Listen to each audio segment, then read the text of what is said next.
What's going on? Alright, we're back. Played some chess earlier. Fuck it, we're playing Dredge now. Let's go. I'm your host, Skibbity, and today's topic is increasingly stinky feet smelling up the whole goddamn place. Generations have been ruined because of racism, terrible. and lives are still getting destroyed by it. Dude, what the f is going on here? He literally puts his feet on the table. This goes to a point where it becomes like some kind of a weird fetishized thing. Should be discrediting these benefits with all this virtue signaling bullshit. Oh, why are we crinkling the feet? This is so Because gross. seriously, some group was leeching off of our own hard work. Our achievements can. Why are his feet getting stinkier and sweatier as time goes on? What's happening here? Now, Twitter is the #1 place for geniuses to congregate. Never could we ever have imagined that one website would be home to the bravest, quickest, and most innovative minds in all of mankind. And they all gather in one place to congregate and share their genius, and we, as plebeians, can afford the small fee of our sanity in order to read these tweets? I mean, my God. And today's story takes place on Twitter involving accusations of transphobia, which I feel is a claim I see a lot on Twitter, and a lot of the time it's also unwarranted, because the geniuses over at Twitter see the world for what it truly is, okay? The made-up story inside their head, that is actually what happened. But to truly understand the story today, we're going to have to go through some context. Lilith, also known as Botzer, is an artist and indie developer. Her most popular release is probably Bloodborne PSX, a demake, or a remake that converts the game to an older platform or aesthetic that reimagines the title for the PlayStation 1. It's pretty cool. Not gonna lie, I'm not really a Dark Souls guy, but I like the way it looks. The effort was so impressive that it received coverage from outlets like Kotaku and IGN. After this, Lilith became somewhat of an internet personality in her own right. Her YouTube channel amassed over 100,000 subscribers, with several videos on their way to reach 1 million. This isn't even her main platform either, with her Twitter currently sitting at over 120,000 followers. This is all to say that her tweets get seen by a lot of people. Well, things became an issue once they left her target audience. As you can probably tell, Lilith takes heavy inspiration from retro 3D games. It's a huge draw to her work in contrast to the industry standard. The sentiment was reflected in a tweet she made on August 1st, 2023. That day, Lilith shared an image of her fursona, bruh, bro, we're in dark territory already, you guys can tell. She posted an image of her Sona posed to mimic a Sonic the Hedgehog meme. It reads, "I want shorter games with worse graphics made by people who are paid more to work less, and I'm not kidding." The caption continues, "When I say worse graphics, I mean worse graphics. I want the final models to not be accurate to the concept art. I want the rig weighing to be slightly off. I want the cape to clip through the legs. I want the artist to be able to go home so they can bang their wife, and I'm not kidding." Now, this post was pretty lighthearted, and people found it kind of funny, so it garnered over 30,000 likes. And of course, it was only a matter of time before it faced some backlash. That isn't to say there wasn't any legitimate criticism. Many disagreed with the original message, or found the meme performative and ineffective. Then there were several posts telling them to play like Garten of Ban. I don't even know what that game is, but it sounds bad. But others felt it was just cringe to recreate a meme with your original character. Insert 1,000 Turkey Tom memes right now, by the way.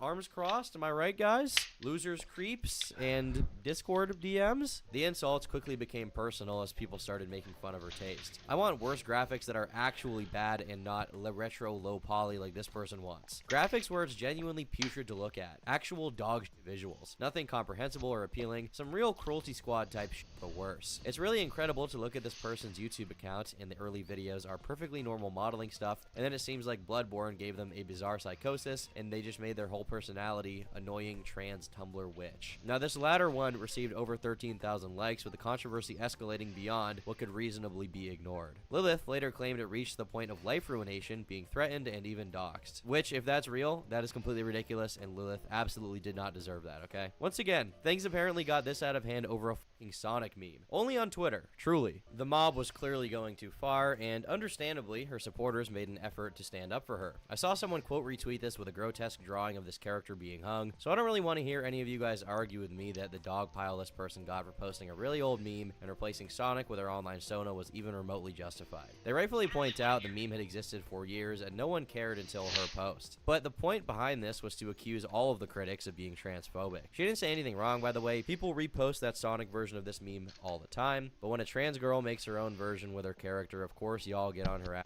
and wildly misinterpret her tweet because God forbid a trans woman says anything. Now, to be honest, there definitely seems to be a bit of a dog pile, so this person's post is somewhat understandable, but there is kind of a baseless assertion here that basically anyone who does not like this meme, right, is also transphobic. And that leads into what I want to talk about today. On October 18th, a random guy named Unfunny decided to tweet about the original Sonic meme. He says, "I hope someday people realize the reason we make fun of this image is the wording and presentation of it, not the message itself." Now keep in mind, on this picture, there's no Lilith. This is the meme before Lilith got to it, which means that it's just Sonic saying this. And this guy is saying, like, we don't like the presentation of it, you know, whatever that may mean. And when I say this is just some guy, I do mean it. Not to try to, like, big league him or whatever, but he has 4,000 followers, which is nothing in the grand scheme of things, especially compared to Lilith, who has over 100,000. In spite of the fact that he used the original image and doesn't even mention her at all, Lilith saw it apparently and took it very personally. In the replies, she accused him of rewriting history before bringing up the harassment. "Don't you dare try to rewrite what happened. I was doxxed over this. There were bomb threats that people took credit for and bragged about. Fetish art was drawn on my OC in an attempt to smear me, and animations were made of me being lynched. Now you have the audacity to act like y'all were just poking fun at it because of the wording? Don't you dare." So clearly, from Lilith's perspective,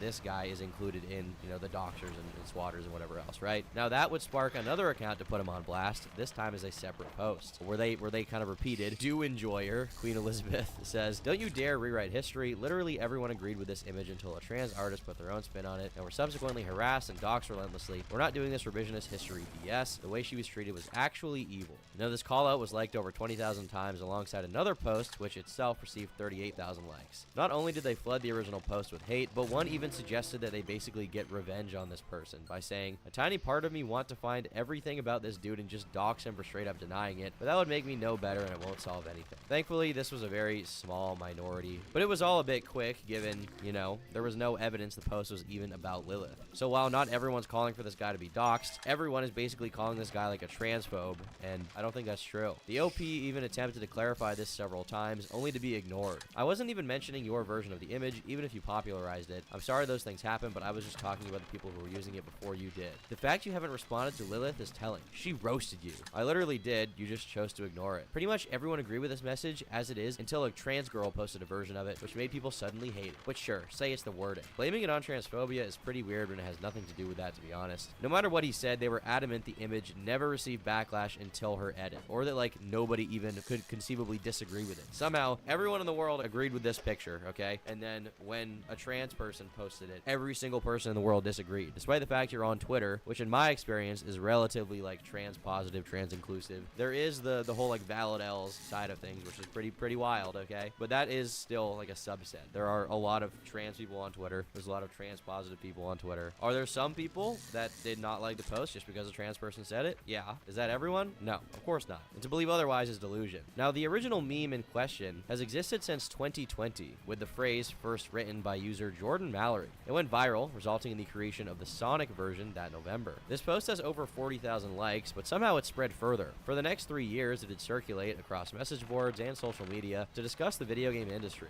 That discussion, contrary to this new narrative, was not always positive. There are literally hundreds of examples, but I'm going to point out 3 in particular. The first dates as far back as August of 2021, before the meme was even a year old. People love to focus on the shorter games with worse graphics part of that, while ignoring made by people who are paid more to work less. And then we have this other reply from Vincent that says, "My issue with the quote is more that it defangs itself by implicitly directing this demand toward commercial, usually blockbuster publishers." The next example is dated November 2022 and was actually in reply to Lilith herself. I've been thinking about that quote and I don't think I've actually come to disagree with it as a dichotomy, because you can have short, bad-looking games that people are crunched mercilessly over, and theoretically you can have massive hi-fi games that developed at a healthy pace. Yeah, it's kind of bad messaging to imply the games would be consistently worse or less refined if the game industry wasn't terrible. Finally, this tweet from December that was seen over 16,000 people, and this is the last example we're going to look at. Image that solely exists to be posted after a crunchy controversy comes out, so everybody knows where you stand before going back to a AAA game. And if you're not convinced, just read through the replies. You can clearly see that there was discussion of this meme in a negative context before, Lilith was even involved. This image is a hell of a bait post. This is one of those things no one actually truly wants. Everyone then turns around and complains when a game is too short or has ugly visuals. I think it'd be a lot less dismissive of people who post this image if more of them admitted it's because they're supporting their amateur game dev friends. Okay, that one's just totally true. Shorter games, worse graphics? Shut up. I think their mistake is that they forgot this meme has been around for years. That's an eternity for most of the dumb shit that gets popular online. It's not really that surprising people grew sick of it over time. It's gotten old. told. Even those in support of its argument have taken issue with the phrasing. None of this was particularly hard to track down either. Like, I'm not some super genius, okay? Those people are on Twitter. I'm over here on YouTube, which I would argue everyone on YouTube is missing a chromosome, but it was super easy to find this. The examples took at most a few minutes to find. So, to put it bluntly, the idea this was all the fault of transphobia is insane. They have continued to leave the posts up even after being shown indisputable proof that they were wrong. Like Queen Elizabeth over here, do enjoy her, who made one of the aforementioned callouts in question. Okay, I get it. A lot of people didn't like the image even beforehand, but that doesn't excuse people using it as an excuse to be transphobic. I mean, yeah, it doesn't, but there's literally no reason to believe that this tweet that you quote tweeted is transphobic. I mean, you're sending this guy a ton of shit here. It's truly shocking how easily Lilith has been framed as the victim here, when let's really look at the full picture of what happened. Lilith saw a random person complaining about the original meme, assumed it was about herself, then accused him of transphobia. Now that claim has been shown to millions of people, with even some threatening to dox this guy. By attempting to preemptively call out harassment, they have effectively harassed some poor dude for literally no reason. Instead of apologizing or even acknowledging the mistake, they doubled down even when it makes no sense. And there was a time when Lilith actually worried about accidentally causing a harassment campaign. And in this case, they accidentally did, so the very least they could do is like delete their replies and issue a retraction. But personally, I wouldn't really hold my breath for that. Once again, people on Twitter know the best thing to do. They know the most genius big brain thing to do. They have extra chromosomes, which actually makes them super intelligent. I'm lacking those chromosomes. You know, they got them fair and square. Survival of the fittest, know what I'm saying? So realistically, they know what's best to do. They know the best path forward. Ultimately, if everything Lilith said about being harassed back when this meme actually blew up is true, then obviously I feel bad for them, and everybody else should, right? Even if you don't like trans people, I don't think you should advocate for them being like doxxed and swatted and having bomb threats, right? But this whole thing where they now go after some random guy with a 30th of their following because he posted a meme which existed before them, it's kind of insane, bro. I don't know if Lilith's mind is so traumatized that she can't see reality for what it truly is, and it's just like imagining transphobia in this case in their brain is a way to be a victim. I don't really know. But yeah, this guy like did not do anything wrong. Hopefully Lilith goes back to making games or whatever. It sucks to be a genuine victim, but a lot of the people on Twitter go out of their way to find ways to make themselves a victim. And in this specific case, that is what happened. The only victim is Unfunny Meat on Twitter, who's goated with the sauce. I don't actually know anything about this guy, so maybe he's effed up in some other regard. But listen, I'm not hardcore vouching. I'm just saying Unfunny Meat goated with the sauce. And speaking of victims, now I'm a victim, and so are all of you watching, because we had to watch this stupid shit happen for 10 and a half your mom minutes. 10 and a half your mom minutes and counting. Thanks for watching. I've been Tom Dark, and until next time, follow me on the gram, Tom But Dark. Shout outs. Ow. And if you liked this video, consider becoming a member. For $5 a month, you get access to exclusive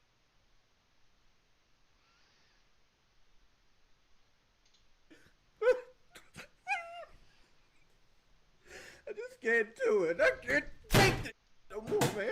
Alright, so one show I've been super hyped for in recent times is the Lol Cow podcast. It's set to be a show featuring Wings of Redemption, Boogie2988, and Tommy C. I already made a video about this actually. The basic idea behind the show originally was pitched like a year ago by Keemstar. He wanted to do a podcast with Boogie, Wings, and DSP, as they are three people considered to be the most infamous YouTuber Lol Cows. Boogie used to be one of the most popular people in the community. He was making commentary videos. He had his Francis series, only to fall off after his divorce with his wife due to many of his own actions. Wings of Redemption, meanwhile, was early in the Call of Duty scene and was even friends with a lot of respectable names like Woody's Gamertag and FPS Russia, only to once again lose his connections and following due to his own actions. And then there's Darkside Phil, someone who spent the last 15 years posting video game Let's Plays to an increasingly small number of people, e-begging to his audience, and famously managed to spend $40,000 on a WWE mobile game. These are three people who cannot help but respond to hate, have a very hard time taking accountability for their own actions, and have a dedicated group of people who follow them to document their downfall, as well as prod them to see what kind of reaction they can get. You. Can I crack that? I can crack my monitor. Rip 4K monitor. So naturally, with Keemstar being the opportunist he is, he saw an opportunity. He wanted to bring all of these people together to create the greatest podcast of all time. Three people who cannot be held accountable for their own actions and are obsessed with their haters on one show every single week, talking about their life, talking about current events, really whatever they want to talk about. I was hyped from the first moment I heard about it. But of course, the issue becomes actually dealing with the talent. Right from the start, Darkside Phil was not very keen on that offer. Keem is playing 5D chess with Phil. Keem, I have no involvement whatsoever. It sounds to me like Keem is playing with himself. If Keem is talking to me, or talking about me, he's literally playing with himself. I have no idea what he's speaking of. I have not spoken with Keem about being on any podcast ever, nor will I. There is no Lolcow cast, period. I have no idea what you guys are speaking of. I have no involvement in it whatsoever. Like I said, the involvement I have is that, you know, there's been a couple quick conversations behind the scenes about, you know, doing a podcast with me, Wings, and Boogie, and that it would kind of be a 33 thing, and we want to do it, but we have literally not sat down and had a conversation about it yet. The conversation is supposed to happen when they get done with their fight, and then we're going to talk about it. All right. So whatever he's talking about is unbeknownst to me. I know nothing about it. So there you go. And this is especially funny because of the time Keemstar was offering all these dudes $50,000 to do this show. Not 50 grand to be split amongst them, but 50 grand for each member of the show. Money they are all in desperate need of. But DSP doesn't want to be involved, and I believe at some point Keemstar revokes his offer for the money. But Tommy C comes in as a replacement for DSP to sort of be the straight man in the scenario. But regardless of that lineup change, there was still a big demand for this show to happen, especially for me, and everybody wanted to see the Lolcow podcast succeed. I was hearing whisperings, murmurings about being invited on, and I was like, yeah, of course. If Wings wants me on, if Tommy wants me on, if Boogie2988 personally wants Turkey Tom on the show, I would love to go on his show and chat with these guys for a little while. I think it would be a good time. But then I start hearing other whisperings through the grapevine behind the scenes, okay? On our secret dial-up internet service that all YouTubers use to hear gossip about each other. I heard this podcast was dead in the water and was not happening whatsoever. Then, 2 weeks ago, Tommy C himself does a stream with Nicholas Double Stuffed Oreo, where they talk about what went on behind the scenes. I mean, it's just too funny to be fake, okay? It is called the Lolcow podcast. It is run by and stars Lolcows. How can you not expect it to fall apart before it even gets off the ground? I think looking back, I could see this in Turkey Tom's. Looking back, I don't know if this thing had much of a chance to begin with. I'm Turkey Tom, and how does he end his streams? I forgot how it was. Leave me alone. Leave me alone. Yeah, I could see that. Now, before I get into this, I do want to say, before I kill any hype that the show may have for my audience, I'm pretty sure it's still happening, but as of a few weeks ago, everyone was pretty sure it wasn't happening. So here's the story. DSP dips on the show, as we already know, and while the money was dropped, Keemstar reaches out to Nick Diorio in May of 2023 to have him on as basically the third host. Nick instead throws the offer to Tommy C because he thinks he would better fit the role and be more dedicated to the show. Ask yourself a question. Anybody under 100K sub YouTube is pissed off and got more attention from big guys than me? No. And that's why, look, I don't think there's really much of a choice. I'll be perfectly honest with you. I'm the only choice for the Lolcow podcast. I will milk and make those fat pigs squeal. I will get memes for days out of them. I absolutely promise you. No one pisses people off better than I do. Nobody gets under people's skin. And it's not just like, you know, some jerk in the crowd. God, Jesus Christ, YouTube zombies rise to the grave to get pissed off at me. It was that Epic Mealtime guy just 2 weeks ago. I don't got to do anything. Remember that stupid ass Ant-Man? I just made one criticism, he flew off the handle. Put me in a room with Wings Redemption and Boogie. Yeah, go. There's nobody. I'm sorry. Sorry, whoever else is going for it. I know why you'd want this a gig, but it's just that simple. Nobody's better. Nobody's more equipped. And nobody's more dedicated. And I'll tell you why. Because I know it's not about me. And that everybody else is going to make it about them. I know what you want them, and I will hand you them on a silver platter, like a pig with an apple in its mouth. It'll be all yours. So that's why you should tell Keemstar right now that I'm the man. It's just that. So if you don't like me, you know I'll get something out of them. In fact, if you don't like me, you know I'm the perfect guy. Because whenever I'm doing to you, I can do to them. Tommy took that offer, and so the lineup with Wings, Boogie, and Tommy was now complete. Their new producer, whose name will be important later, buys cameras for these guys. I believe it's the Facecam Pro from Elgato, which is like a $400 camera, new. So you multiply that by 3, you have a $1,200 expense without paying for shipping. And on top of that, the people involved can now use this camera for their other endeavors too. So they got something serious out of it. So they record the first episode, which according to Nick is somewhat underwhelming, but they still want to give it another try, and apparently I was set up to be a guest. Keep in mind, no one officially involved in this show told me me this. No Keemstar message, no Wings message, no Boogie message, nothing. I was set to be the first guest, and I did not even know that I was going to be on. I just heard about it because random people in my stream chat told me that they wanted me to be a guest or something, but like Wings never talked to me. I didn't even know that I was officially going to be on this show because no one involved had told me. Perhaps that speaks to their questionable communication skills. Prior to this, they're talking about booking guests. If you want to know something else that's going to rip your heart out, the first guest for this podcast was going to be Turkey Tom. Yes. Imagine that. Yes. Tom Dark jumps on to talk to Wings, Boogie, and Tommy and gets a front row seat with the Lol Cow podcast. Ooh. Imagine how much content would have come from there. And now that opens the door for a ton of other people. You could have got June the King on there to confront Wings, Yeah. right? Maybe the eventual DSP collab. Could you imagine if that happened? Sure. All right. Sure. Low Tier God calls in. Could you imagine like how many cool guests could have shown up on the Lol Cow podcast? I also remember hearing that Wendigoon was supposed to be on an episode at one point, and some other collabs were being floated around. And what Nick Diorio says at this point in the stream is very, very true. I mean, imagine Low Tier God on this show, screaming at Wings, screaming at Boogie, calling them both fat losers. Imagine June the King on this show, giving measured takes, trying to talk to them about their history. Imagine the Chris Chan episode, imagine the Null episode. I mean, the possibilities for content are endlessly inviting. And after some time passes, they film another episode, and apparently this is like the goated episode. This is the real episode 1. The first one wasn't that good, but the second one, chemistry is there, the memes are there, the yelling is there, the arguments are there. Everyone put their best foot forward, and this is really a great episode that a lot of people would like. And they even wrap up production. It's been edited, apparently. Tommy was telling me about it. Apparently, what was it? Boogie just started screaming about his divorce in the middle of it or something? No, it was. Or, no, his mom. No, it was even better. It's like we're making fun of Boogie. We had, like, Wings made a lot of great jokes. Wings is really good when recording, and made a lot of cracks about his new girlfriend. And right in the middle of and Boogie took it well, but right in the middle of it, he starts talking about being molested as a child. I mean, just right out of nowhere. Like, oh, okay. Guys, this podcast is recorded, edited. It's done. It can come out.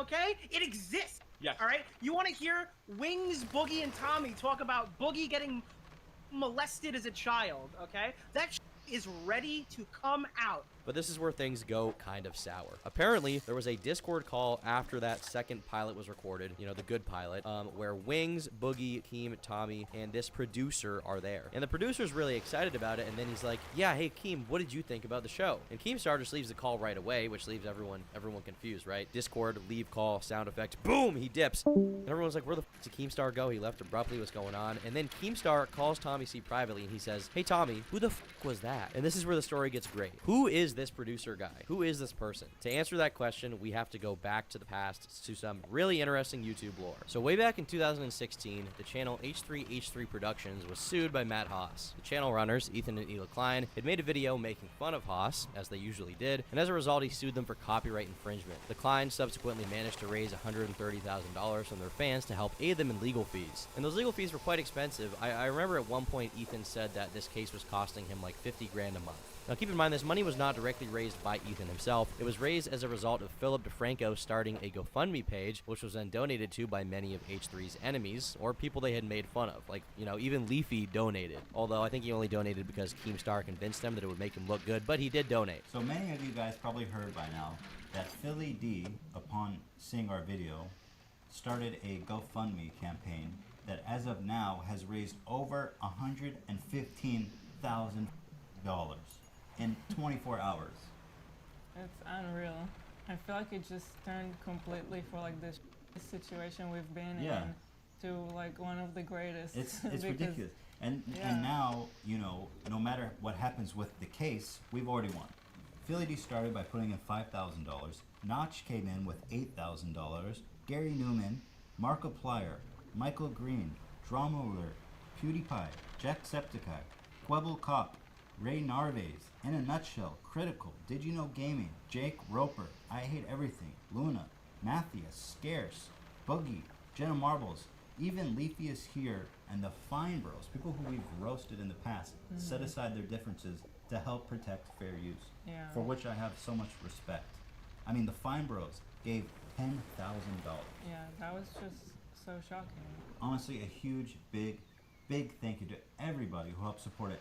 All those guys and 4,000 plus more people who gave us so generously. This was then turned into the FUPA, or the Fair Use Protection Account. This was actually covered by Time magazine at the time, who wrote the following. The enormous response provoked the clients to look beyond their own case. In a video Wednesday, the couple announced the money would be put into a newly created Fair Use Protection Account, or FUPA, that will only be used for the purpose of protecting fair use and representing people big or small who are in legitimate needs of protection. The account will be placed in the trust of the law firm Morrison & Lee, and users in trouble can contact FUPA for help. Anyone who's being bullied, big or small, basically at ours and our lawyer's discretion, can tap into these resources to fight back, Klein said. We don't want to touch a single cent of this. We want to use it as an umbrella to protect the internet community. He describes the new account as something like a YouTuber's union in Wednesday's video. This is like a new chapter for fair use on YouTube, Klein says. So now we have to hone in on one seemingly minor but very important detail that everybody's forgotten about because the Kleins won the lawsuit and FUPA didn't really go anywhere, because I think that it just would be too expensive basically to create like genuinely a fund that any YouTuber could use for a copyright lawsuit, because I think that they massively underestimated how expensive their own lawsuit would be. The law firm set to be handling this fund was set to be Morrison/Lee, a law firm partially headed by Ryan Morrison. Ryan is more commonly known as the video game attorney. Video game attorney back in the day was someone referenced by a lot of YouTubers as like a trusted source in the YouTube community and someone who was helping to advocate for YouTubers in court. Fun fact, but a few years later, at one point Ryan was on unpaid administrative leave due to some allegations made about him from, I believe, a former coworker. He encouraged me to be disingenuous with streamers and game developers about my interests in order to lure them into liking us enough to become clients. He barred me from speaking publicly about politics because I had not earned that right. Meanwhile, he regularly drunkenly tweeted at celebrities and politicians, including Barack Obama. He maintained secret friendships with owners of prominent esports orgs while publicly making a big show of negotiating against them. He even allowed one of them to come to our annual company retreat. In addition to all the anecdotes above, he grossly underpaid and relentlessly gaslights his staff. This constant gaslighting is the biggest reason I haven't spoken out about any of my experiences before now. Truly manipulative people have a way of making you believe everything they're doing is okay, and you're the crazy one for even mentioning it. Sometimes when you get out of a really abusive situation, you just want to put it in the rear view and never see it again. I know there are other young women working in his talent agency and law firm,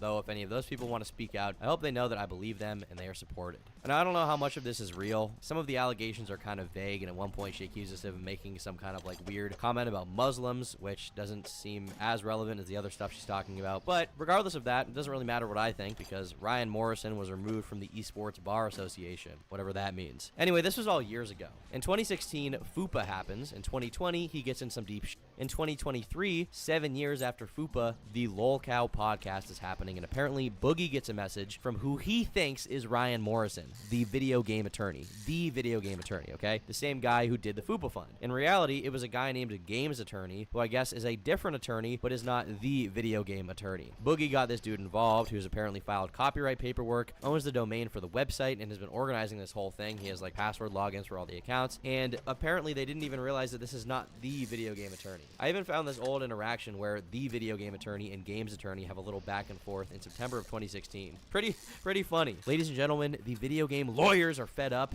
and they're not having it with each other today, okay? Boy, there's only room for one games attorney in this town. And Keem has no idea who the this guy is, and he's been producing the show for 3 months. Pretty much. Pretty much. Now you're probably asking yourself, Tommy, how did you let this happen? And here's the thing, and this is where what do you know about him, Tommy? What do you know about this guy? Can you tell me any knowledge you might know about games? Here's the thing. Look, I was very careful. I didn't want to, like, at first I told you, I was like, I don't know why this guy's here. I know who he is, but, I was probably the only person that didn't, I think the guy's name was Ryan Morrison. I was probably the only person in the group that knew this wasn't Ryan Morrison. And there's a distinct reason for that. That this wasn't, because when I was invaded, I was contacted by the same guy, the games attorney, right? And I've followed him ever since. And I remember telling Clown and Keem, and I told Keem this in the call. And I said, well, yeah, games attorney called me games attorney. He's like, they were like, who are you talking about? Games attorney, the guy that's helping, this is back in 2016, the guy that's helping, the guy that's helping, Atri with the FUPA thing, right? Show me, Clown says. I show him, that's not him. This is him. And he showed me, I was like, oh, wow. So he's another, and this is not the first time, because I was green back then, that somebody tried to, like, get close to me via the beta podcast, and he said they both said, and this is 2016. Keep that in mind. Stay away from that guy. Now.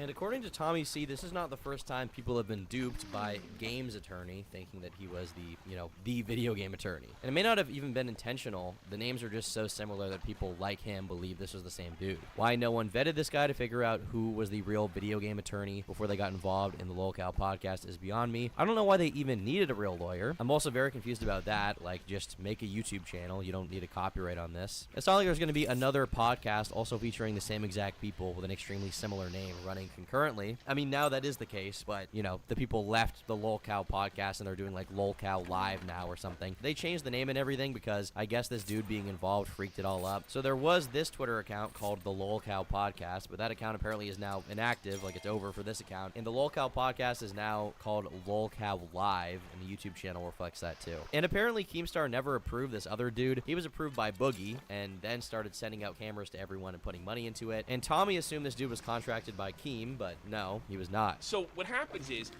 Keem, Games Attorney, Boogie and Wings put a DM group. I'm the last one in the group, so I see, and from what I understand, Games Attorney is sending out all the cameras to everybody. So I immediately assume that this is the guy that Keem is put in charge to manage it, because look, it makes perfect sense because he's got all that stuff going on. I mean, he's got serious stuff going on.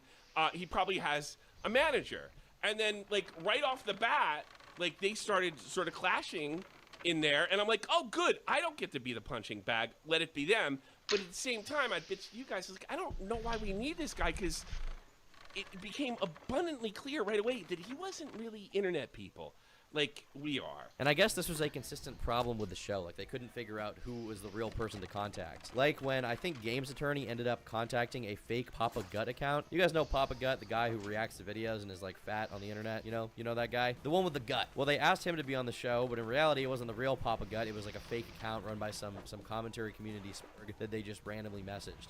Keem pulled out first, but when I was on vacation, somebody asked a fake Papa Gut account, this guy, if he wanted to be on the LolCow podcast in the future. I don't know why Papa Gut's off the internet, but he asked a fake Papa Gut, and I could tell that he wasn't an internet guy because he didn't have Discord. He was doing everything through his phone. He wasn't a PC guy. He wasn't any of those things. And I remember to you, I was like, I really don't like the fact that this guy's been put in charge of anything, because there's nothing that we can't do, because all three of us are more than capable of doing this. How could nobody here figure out that someone with like 32 followers on Twitter is not the real Papa Gut? Is it that hard to read into it and figure out? Like, is this too much research? Clicking on the profile is too much? Clicking on their YouTube account to see if the Twitter's linked? I feel like that shouldn't be too much. But I guess this Games Attorney dude is not tech savvy in the slightest, so he messaged this fake Papa Gut guy. Who knows who else he managed? It could have been 30 fake YouTubers. Fake Keemstar, fake Turkey Tom were probably reached out to. And that's probably why I never knew I was supposed to be on the episode. I mean, the incompetence is just amazing. It's riveting. But at some point, Keemstar figures this out. He dips on the project. Tommy C dips on the project in light of this random guy being involved. And for a few weeks, they just like give up. It's too much to handle. It's just too annoying. They can't spend time on this bullshit anymore. First, DSP pulls out and causes a whole issue. Then this Games Attorney guy is involved. And the whole thing's just a mess. Keep in mind, on top of that, the entire time you have to deal with Wings and Boogie. Two insecure, unreliable, overweight, lazy people who are just like hard to talk to in general and have their own host of personal mental problems that undoubtedly made this tough from the beginning. And now this Games Attorney dude, who from my perspective is just an unknowing who didn't realize he was not supposed to be there, has spent over $1,000 on this podcast, and we have no idea if he'll even get his money back. Another thing that happened is Keem basically was upset. He says, I don't know who you are. You're a lawyer. You registered all this stuff. I didn't tell you to register anything. And I want the first episode. Well, this guy, to this day, hasn't uploaded sent the episode to anybody. So it's become pretty clear to me that he was trying to get a check out of Keem. And that's kind of what lost media. Isn't that crazy?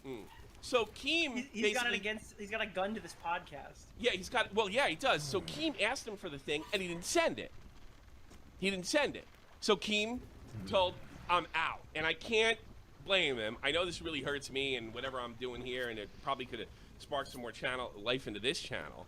but I can't blame him because he doesn't know who he is. And so the first episode of the podcast is currently up in the air. We have no idea if we will ever truly see it. Apparently this lawyer dude just has it on his computer and has yet to release it for everyone. The first good episode of this show is gone, and then there's that other episode I believe they recorded, which was the underwhelming one that we also have not seen to this day. It's just gone. And then there was some argument between Tommy and this attorney because he just wanted to do the show without Keem, and Tommy was like, no, he was here from the start. We're not going to do that. When Keem left, I left a nasty message in there. I was like, I can't believe we chased away the multi-millionaire. What the are you thinking?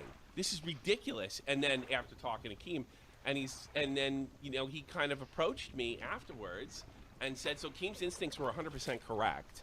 He approached me afterwards and said, hey, we can go off on our own. I'm like, that's why Keem got rid of you, motherfucker. That's why he's gone. Because he thought you were ripping him off, and it's abundantly clear that's what it seems to be.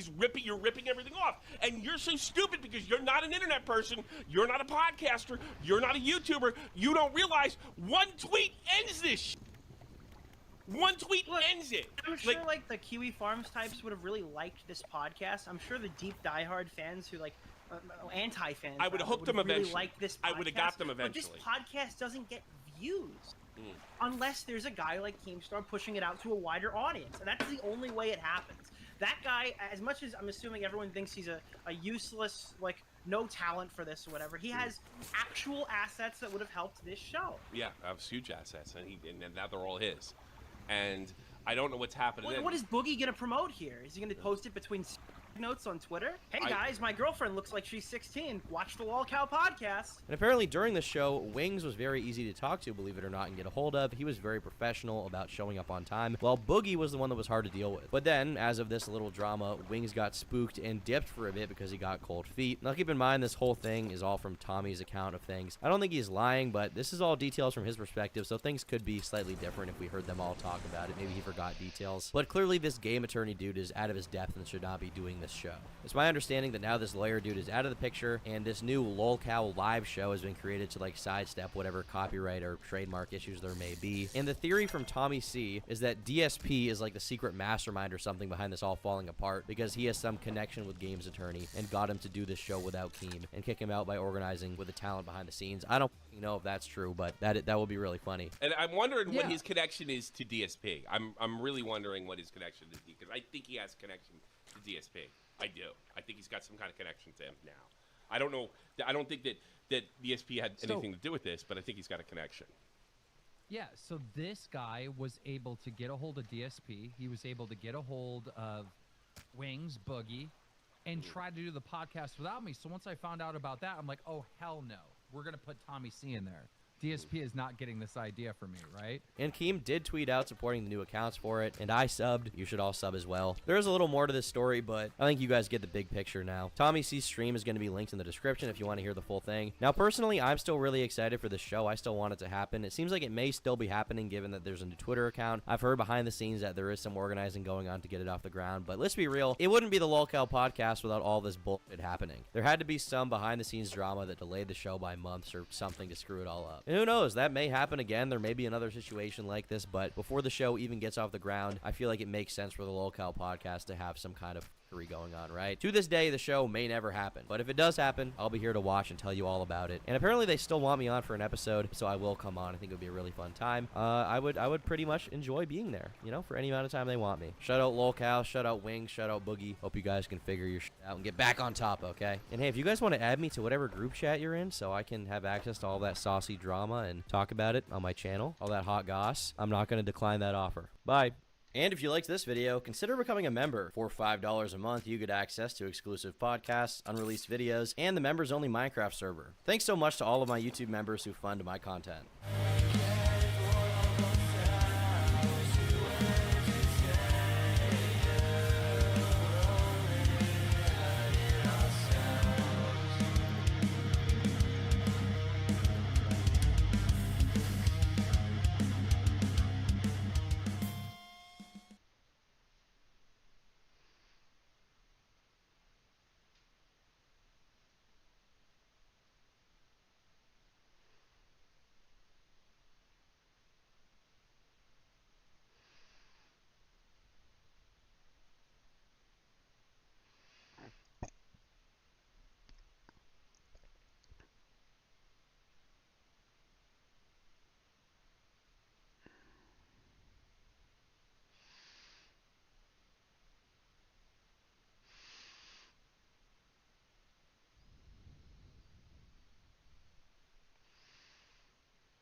Are platforms like Facebook, Twitter, and Instagram harming Americans in ways that government regulation could help correct?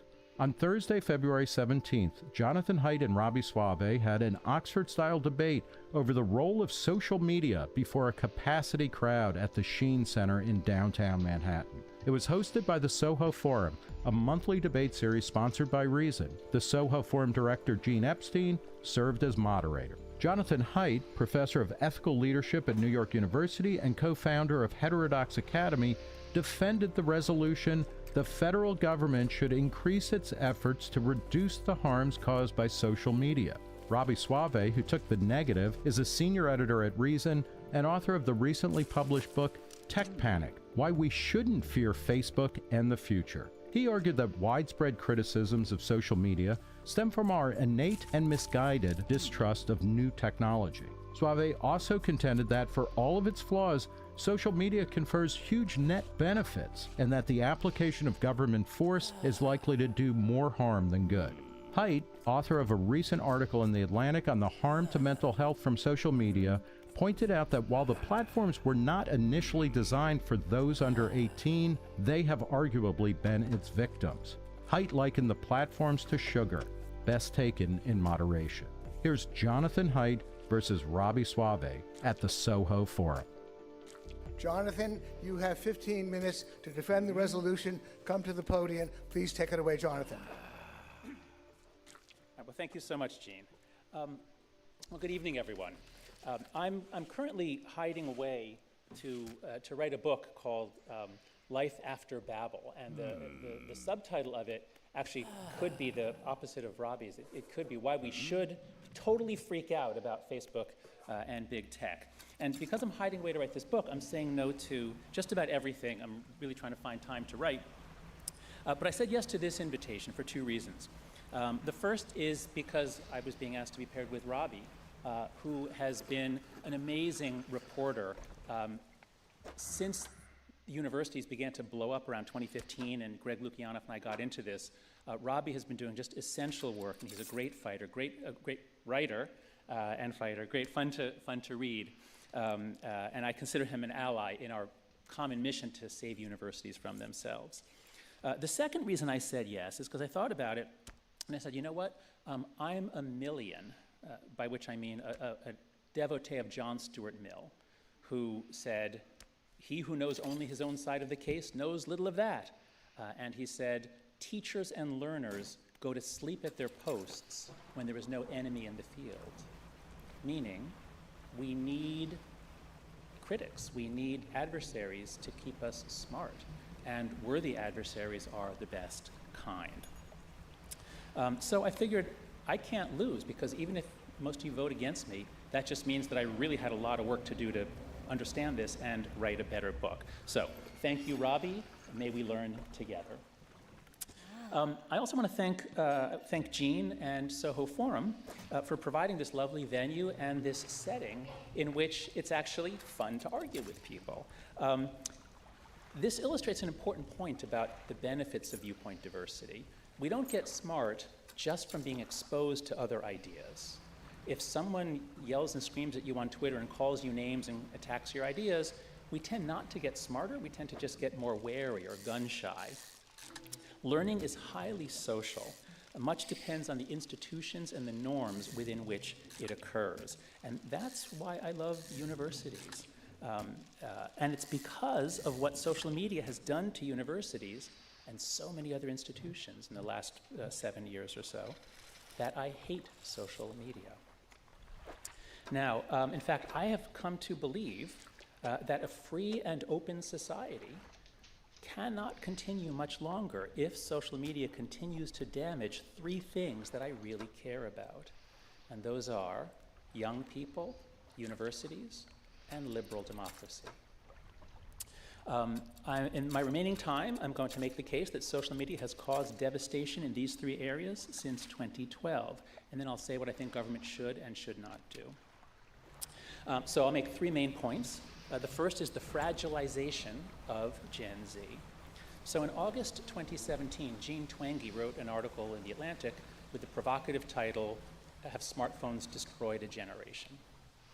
And when I read it, I thought, wow, Jean is taking a risk here, because she showed these graphs with these hockey stick curves, but it was just 2 or 3 years of data.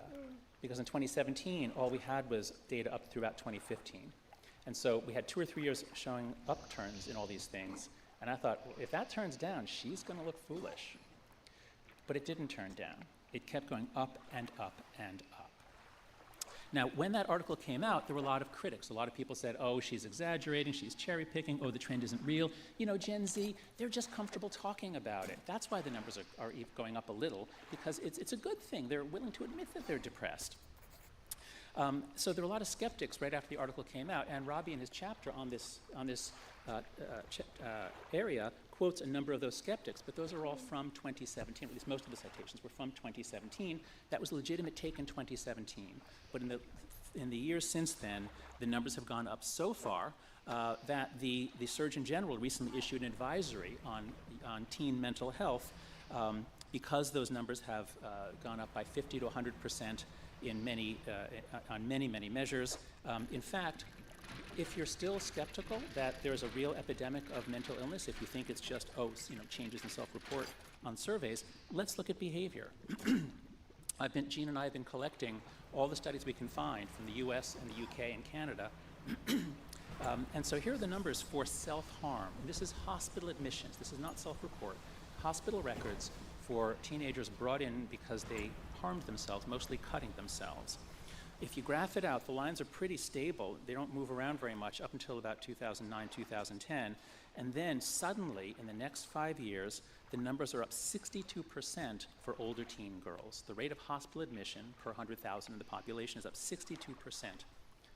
For girls aged 10 to 14, these are little girls. These are prepubescent or just entering puberty girls. The rate is up 189%. By 2015, nearly triples by 2015, and it's up more since then. Same thing in the UK, same thing in Canada, and similar story for suicide. There it's up for both boys and girls. And again, for the youngest kids, the 10 to 14s, the percentage increase is more than double. In a few years, the suicide rate has doubled, and then it stayed either level or increasing. Now, what caused it? That's the key thing. Now, Robbie and the other skeptics point to studies. There are a lot of studies out there, and many of them find no relationship between the amount of time young people spend on their devices and their rates of depression. Now, there's one particularly influential study by Andrew Shabilsky and Amy Orban, 2019. They reported an overall correlation of around 0.03 between time on devices and various measures of depression in 3 large data sets. And that study where they reported, this is about as big as the correlation between mental illness and eating potatoes. That finding got a lot of press all over the world. And since then, a lot of experts say, we looked at this and there's nothing there. But here's the problem with those studies. They lump all kids together, that is boys and girls. They lump all screen activities together, including watching Netflix, texting with your friends, FaceTime, browsing the web, and posting photos of yourself in a bikini for people to make comments about. You just lump them all together and you find a 0.03 correlation. But guess what? If you take the same data sets, and Jean Twenge and I did this, take the same data sets, use the same statistical techniques, but you zoom in on girls and social media, the correlation isn't 0.03, it's 0.2, which is a very large correlation in public health matters. The correlation between exposure to lead in childhood and adult IQ is 0.09. Public health is all about effects around 0.05 to 0.15, 0.2 at the most. This is as big as anything else we worry about. Now, of course, correlation is not causation, Robbie points out, but we found about 15 experiments, and the great majority of them also, using random assignment, find effects on mental health. You want more evidence? Ask the girls. That's what Facebook did in that study that was leaked last September. And what do the girls say? They say it loud and clear. It's social media, and especially Instagram. As one girl in the UK said, the reason why our generation is so messed up and has higher anxiety and depression than our parents is because we have to deal with social media. Everyone feels like they have to be perfect. Point number 2, from curiosity to fear in universities. So a crucial part of my story is that social media was not toxic in its original formulation. You put up links to your friends, your favorite bands. In 2004, 2005, it was not toxic. Everything changed beginning in 2009 when Facebook adds the like button and Twitter copies it. Twitter adds the retweet button, Facebook copies it, the share button, and then other platforms copy them. And now you have so much engagement data that you can use algorithms to feed stuff to people based on what will engage them, which means emotions, which means especially anger. So everything changes between 2009 and 2012. We get a much more, this is when Facebook perfects that business model based on advertising and gluing people to the screen by having viral emotional content. That's when everything changes, 2009 to 2012. One of the engineers at Twitter who worked on the retweet button was quoted a couple years ago as saying he regretted what he did because Twitter became a nastier place immediately. He said, when he watched those first Twitter mobs form, he said, we just gave a loaded gun to a 4-year-old. And that's where we are. That's why call-out culture and victimhood culture, but call-out culture in particular, emerges in the early 2010s. That's what Greg Lukianoff began to see on campus in 2014. When Gen Z arrives on campus around 2013, 2014, kids born 1996 or 7 or later, Greg begins to see this weird pattern, this vindictiveness, this fragility, this attack mode. It wasn't there in 2012, but by 2014, 2015, it was intense, and it was scary, and it changed our behavior. We've done a lot of research at Heterodox Academy on attitudes, and what we find is that students are afraid to speak on campus because they're afraid of, not their professors, other students. And professors feel they're walking on eggshells, not because of other professors, because of students. And it's not most students. Most students are lovely, they want to learn, they want to be challenged, but there are enough around that make it so that we all have to walk on eggshells. As Deb Mashik said, I'm sorry, is that 5 minutes left to, in my, okay. As Deb Mashik said, former executive director of Heterodox Academy, one of her students said, my motto is silence is safer. What a sad motto for a college student. The third point, very briefly, is the Achilles heel of democracy. Plato said that democracy is the second worst form of government because ruled by the demos, the masses or the mob, inevitably decays into tyranny. So the founding fathers of this country gave us all kinds of mechanisms to slow down mob dynamics. Well, needless to say, it didn't work very well after 2009. So I'll skip ahead, and we can talk about this later. But basically, democracy has a known Achilles heel, a known spot, like on the Death Star, where if you hit that spot, it's going to blow apart. And it is the ease with which we are divided into factions that hate each other so much, we don't care what happens to the country. Social media, especially Twitter, but also Facebook and others, have really targeted that spot. Now, what can we do? The resolution here is not Congress shall regulate. I really enjoyed Robbie's book. I recommend it to you. He's such a clear writer. He goes through every possible issue that people talk about, and you find out there's a lot of misunderstanding of what's going on. He also points out just how terrible Congress is at regulating, and some of the ideas proposed by Hawley and others. They're specifying, micro-specifying, and after 30 minutes they should be kicked off. I mean, these are stupid, stupid bills. So if I was defending the motion, Congress shall regulate, I would just say, well, it's hopeless, and I'm going to go jump in a lake. But what we're talking about here is, do we have a national emergency? Do we have a gigantic problem facing our young people, our democracy, and our institutions? And if so, a lot of it is commons dilemmas, like prisoners' dilemmas, things that are hard to resolve if you're one person. For example, many of you are parents, many of you have kids. Raise your hand if you want your children to be on Instagram. Raise your hand if you think that's a good thing for them. Okay? Raise your hand if your kids are on Instagram.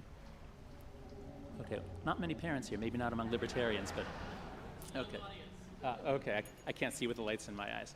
Take it from me, all of us parents who let our kids on Instagram, it's only because they say, but everybody else is on it, I'll be excluded if I'm not on it. So we're caught in a trap, and we need central leadership to break it. In particular, what kids most need is delay entry. The COPPA bill that set the age of internet adulthood, it was originally going to be 16, was the original bill from Ed Markey. Lobbyists got it down to 13 back in 1996. At that age, you're like an adult. That was a terrible idea, and now we know. The age must be raised. I think it should be 16 or 18. These are minors, and we need to enforce it. There needs to be some kind of age verification. So there are a number of urgent things that have to be done. The UK is making some progress. Perhaps they'll take the lead here, but I think we need to do it in this country too. Protecting democracy is much harder, I grant, because the things the left wants to do and the things the right wants to do are often opposites. So perhaps we'll talk about specifics later, but I do think we need to look into ways to encourage the platforms to do identity verification, but especially, here's the main thing, changes to the architecture. I don't want a government agency either making decisions about what you can say, what you can't say. That would be a disaster. I have so many libertarian friends. I've been semi-brainwashed just by osmosis. I don't want the government making decisions about what people say. But there are changes to the architecture and the virality. That's where we can have big impacts that are content neutral, politically neutral, and language independent. They'd work all over the world. So in closing, Instagram and TikTok are raising our children. Our children are spending more time with them than they are talking to us, and those platforms channel the enormous force of peer pressure and peer norms onto them. Facebook and Twitter are running our public square, and they are curating what passes for deliberation in our deliberative democracy. How's that going? Well, now in 2011, we had the height of techno-democratic optimism. We thought these things would be a boon to democracy. But now we know they were Pandora's box, and we unwittingly unleashed demons. We can and we must find ways to tame them. Thank you.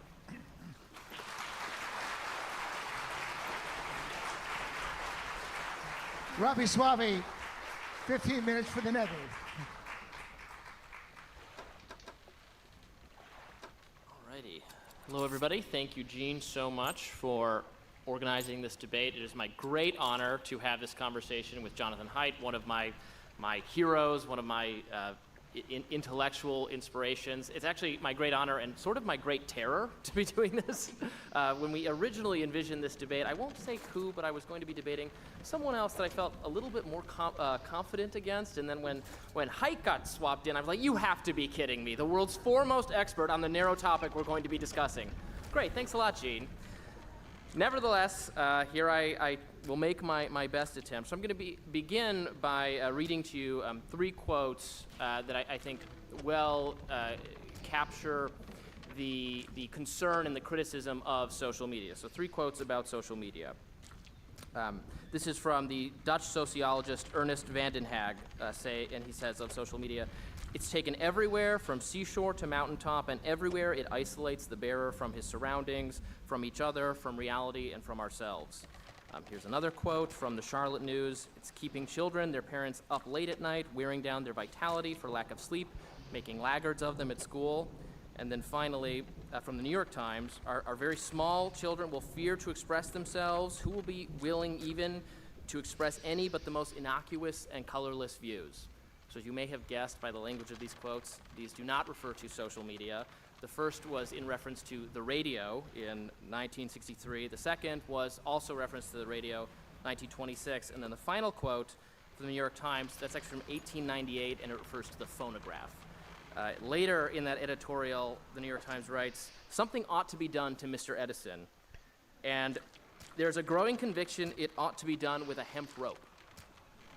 This was the level of hostility to new forms of communication that have been so common throughout our history, often moral panics fostered by the existing media structure, because who loses out? Who loses your attention if your attention is now taken up by radio? Perhaps the New York Times. That same dynamic is underway today. So much of the most righteous indignation and condemnation of social media actually comes to us from the traditional media, the existing media, from cable news, from newspapers, from magazines, from other things, other communications platforms that are losing that fight for your attention. They hate it. They're against it. They want to come up with all sorts of reasons why this is bad for society, why the flaws we see in them are actually worse on social media. So I think that's always something to keep in mind when these arguments are being advanced, often by stakeholders, by the losing out technologies, and the technologies that are harmed by these emergences that are not new, that we've dealt with over and over again. So I first became interested in this topic because I remember the hand-wringing, the panic over video games, violent video games. When they appeared, I was an active gamer as a teen, and we were promised that there needed to be rules, laws, regulations to stop violent video games from getting into the hands of teenagers because we were told it would increase violence among young people. We now know that is totally wrong, that if anything, I think I'm not saying anything wrong on social psychology grounds, but I suspect the small amount of teenagers inclined to really horrific violence actually tend to find an outlet amongst violent video games, and it would discourage them from actually creating violence. So but there was a certainty that this new technology was so harmful and so scary and so bad. So I take all of that prior history we have of these platforms, all of these inventions, as we explore this topic.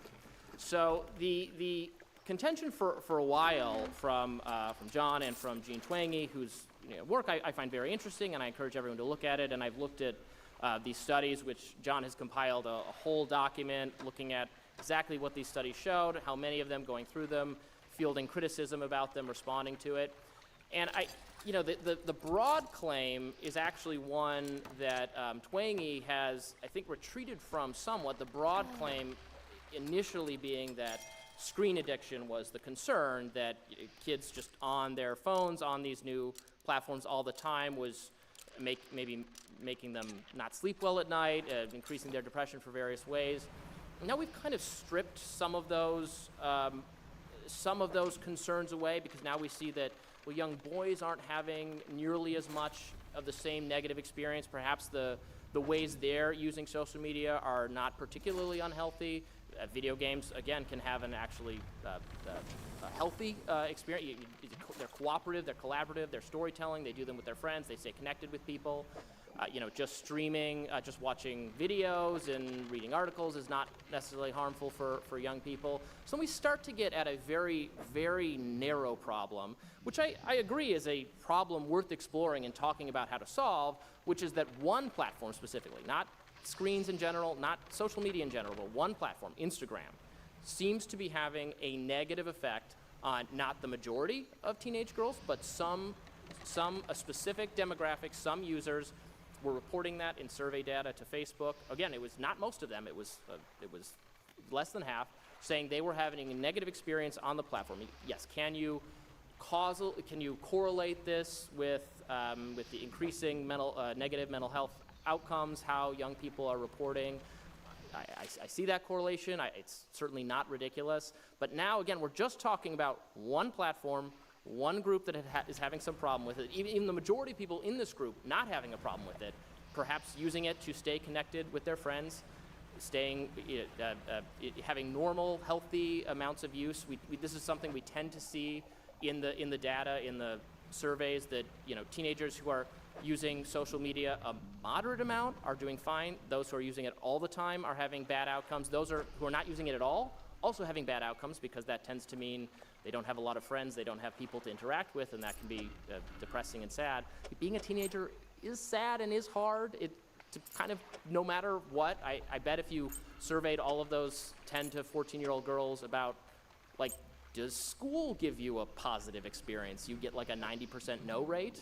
My suspicion is a lot of unhealthy kind of culture of difficulty of being a teen might be channeled into this one specific platform that is not so great. Sure.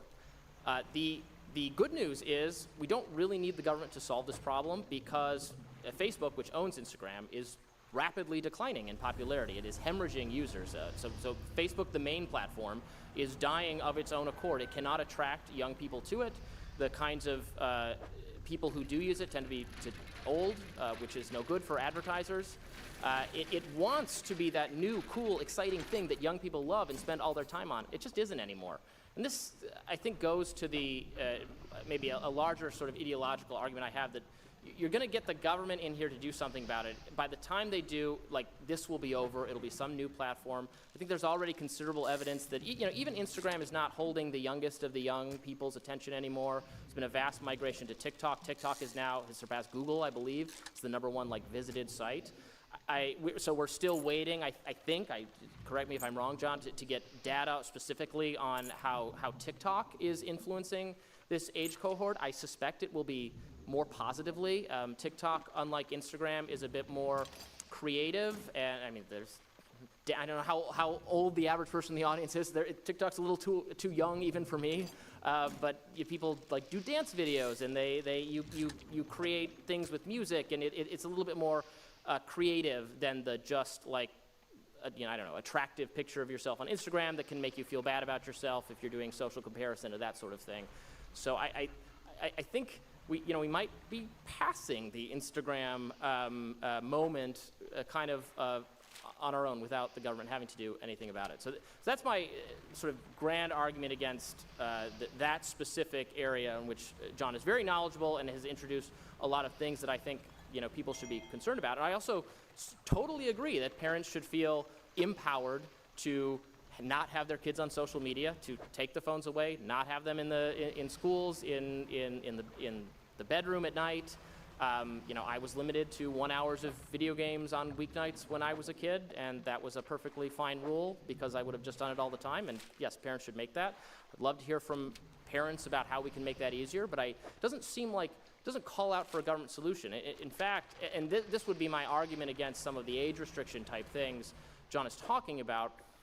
It seems to me that probably the best way to preserve interest in Instagram would to be make it like sexy and dangerous and scary, like you might die if you use it, the government won't let you have it. That could actually like drum up or increase interest in it. Why don't we just like let it kind of stop being cool on its own, as I suspect it will be, as all prior social media sites eventually do. I was using MySpace and AOL Instant Messenger when I was a kid. They are gone. You can't visit them, I don't think. So that's the harms to kids kind of category. And then also, if we're empowering the government to do something about social media, which is the question here, we have to think about, so the government is going to stop the harms caused by social media. Well, right now, the government is doing that. The government is trying to stop the harms that the government thinks are caused by social media. And that is you posting on Facebook questions about the efficacy of mask mandates and whether COVID actually emerged from a lab.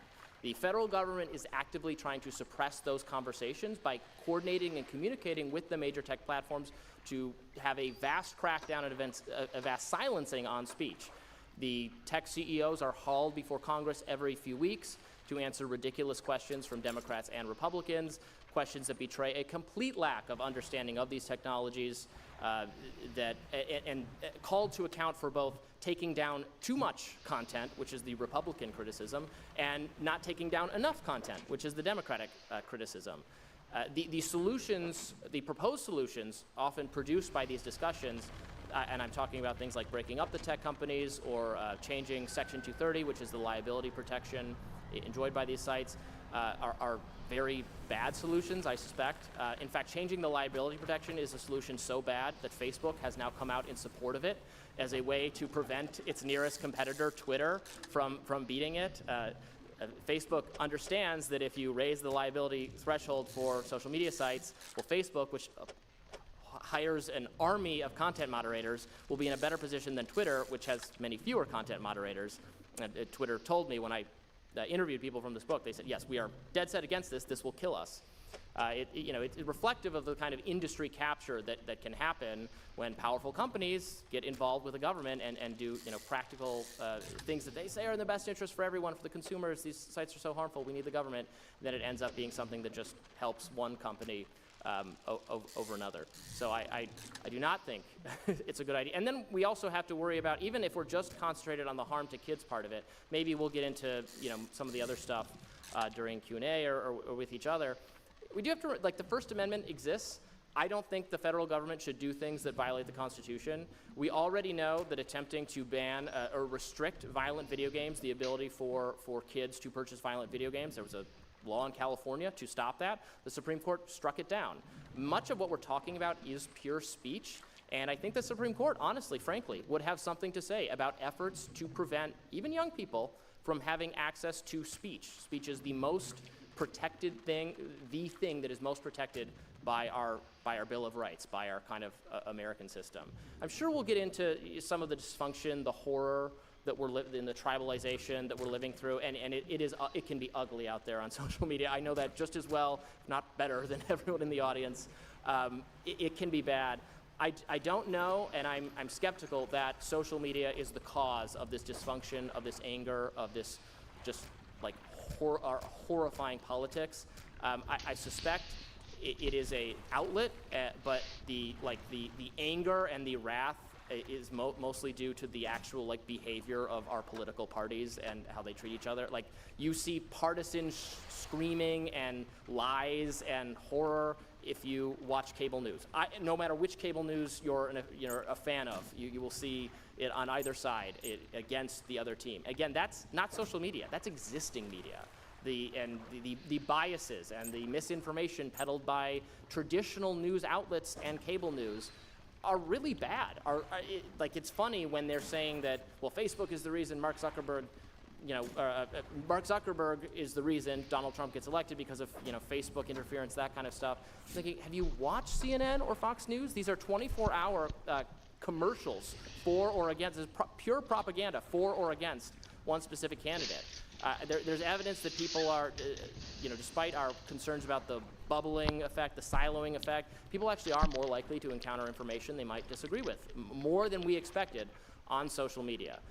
Again, it can be very bad. There's a lot wrong in our society right now. I don't think social media is the cause of it. I think social media came along as these things were happening, and there can be bad things. We should think about how to improve our lives. Tune these things off if they're a problem for you. Keep them away from your kids. It is not something for the government to do. There is no evidence. We should have no faith that the government can do anything. And the government is a cause of much of this dysfunction in the first place. Thank you.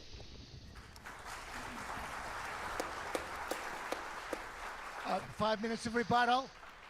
5 minutes of rebuttal, Jonathan Haidt. Okay. Thank you, Robbie. There's very little in what you said that I disagree with. I mean, again, your book is wonderful, and you go through the objections, and it's always complicated, and you raise valid concerns about all the problems that I've raised and the solutions that have been proposed. I do want to start, though, by talking about your description of this as a moral panic. You're absolutely right. This is a moral panic, amazingly similar to the previous ones. You're absolutely right about that. I really enjoyed your description of what happened when bicycles came out. There's a moral panic about that. But skeptics of my position almost always point out the long history of moral panics. But that argument, to say that that's an argument against what I'm saying, that relies on what's called the survivorship bias.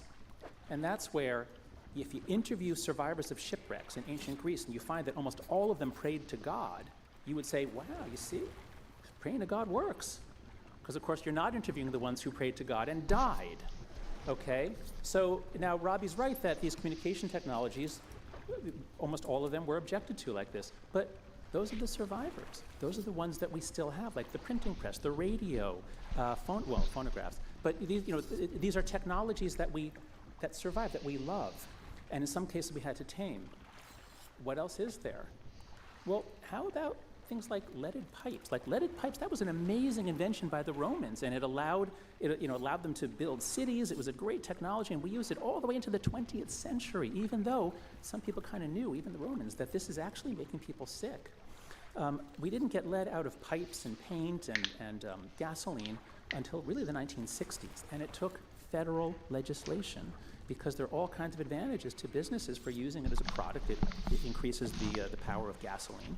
So there are all kinds of technologies that we did object to. They were causing real harm, and I put it to you, based on what I've seen, is that it increases the power of gasoline. So there are all kinds of technologies that we did object to. They were causing real harm, and I put it to you, based on what I've seen, based on the studies that I'm surveying here, I think social media is leaded gas and leaded pipes for today's children, causing, I believe, permanent changes in their level of mental illness. How about the Tommy gun? That was a pretty great innovation. It could shoot, I think, 600 rounds in a minute. Real marvel of technology, and it was very useful to a lot of people. But it had some external costs that it imposed on society and empowered mobs, as it were. It took federal legislation to say, no, we're not going to allow this technology for anyone. And so I put it to you that Twitter is the Tommy gun of today. So that's a point there about the previous social panics. Robbie made it sound as though the issue here is just Instagram and that's going away. But I think that's not the case. It's true Instagram is uniquely bad for girls. TikTok, I agree with you, it's not as harmful pound for pound, but it's also so much more powerful. There are deep pockets of TikTok. Girls are actually getting Tourette's syndrome because they watch videos about Tourette's syndrome and then they develop Tourette's syndrome. So I'm expecting TikTok to have a lot. TikTok's funny and it's fun, but also I think it's going to do a lot of damage. The issue here is not a platform, it's a business model. The business model of advertising driven, the user is not the customer, get them on and keep them on. I think we should protect kids from that. I'm very loath to tell adults what they should do, but I think there's now evidence that kids should be protected from platforms that use this particular business model. Then finally, I'll just make the point that Robbie was talking about data that almost all of this debate here in the scientific literature is using a dose-response model, treating social media like sugar. Oh, well, but if you have more social media or non-social, if you have, there's an optimum amount of sugar that you should eat. That's just like you take it in and it affects you. But social media is a rewiring of society for everyone.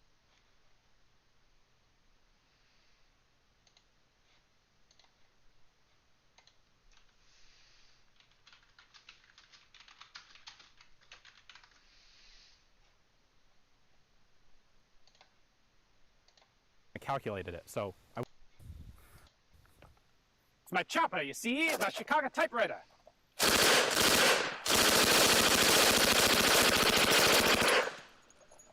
I needs my money, you see? Well, it's actually not mine. This is actually being sold, as are the other two that you just saw at the Morphe auction house.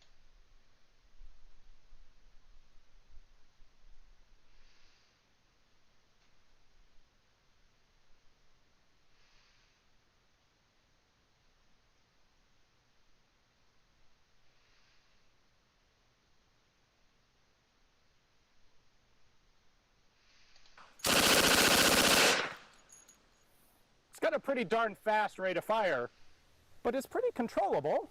I calculated it, so I won't be able to go with specifics, just feel of the gun. So, the fast one, the chopper.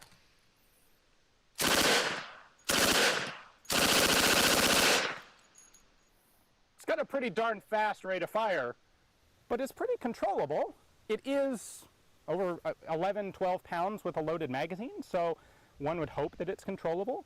This actually, I think the Suomi is probably a little bit better for shooting than this guy, but this isn't bad. And that's an empty magazine in that one. All right, next up, we have a U.S. Navy property 2128 overstamp. This should be like 25% slower.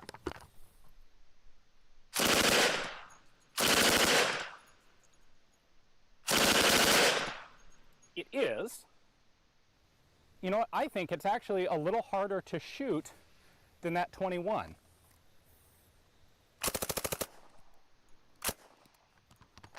Well, now I'm out of ammo, but a lower rate of fire doesn't strictly correspond to one, especially for all kids between 2009 and 2012.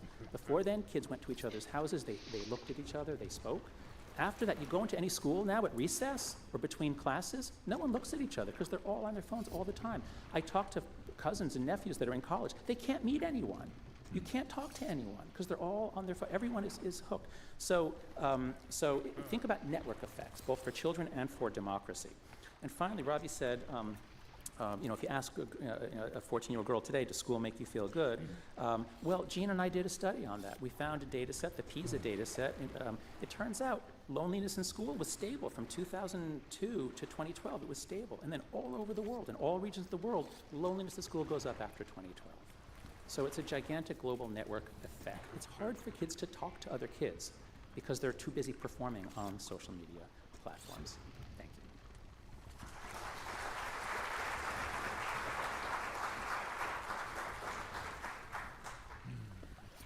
I guess the only thing I would add to that or push back on, Yes, it can be annoying to walk into a room and see everyone on their phone. People should put down their phones more, spend more. Human contact is good. I'm all in favor of it. This pandemic has reminded me how much I prefer it to social media, although we should keep in mind that we are, I think, lucky that we did have social media as we went through this. Again, it is no substitute for actual human socialization, but because of massive external factors, we were told by our government that for people's health, you are not allowed to socialize. You are not allowed to do the most fundamental, healthy human thing imaginable. You must, not like breathe on people. You have to stay away from them. And I suspect that it's good, or it was a positive that we at least had this to fall back on. I mean, as we're defining social media broadly, this includes the things that actually made our lives like literally possible during the pandemic. Zoom, Clubhouse, Netflix, streaming, etc.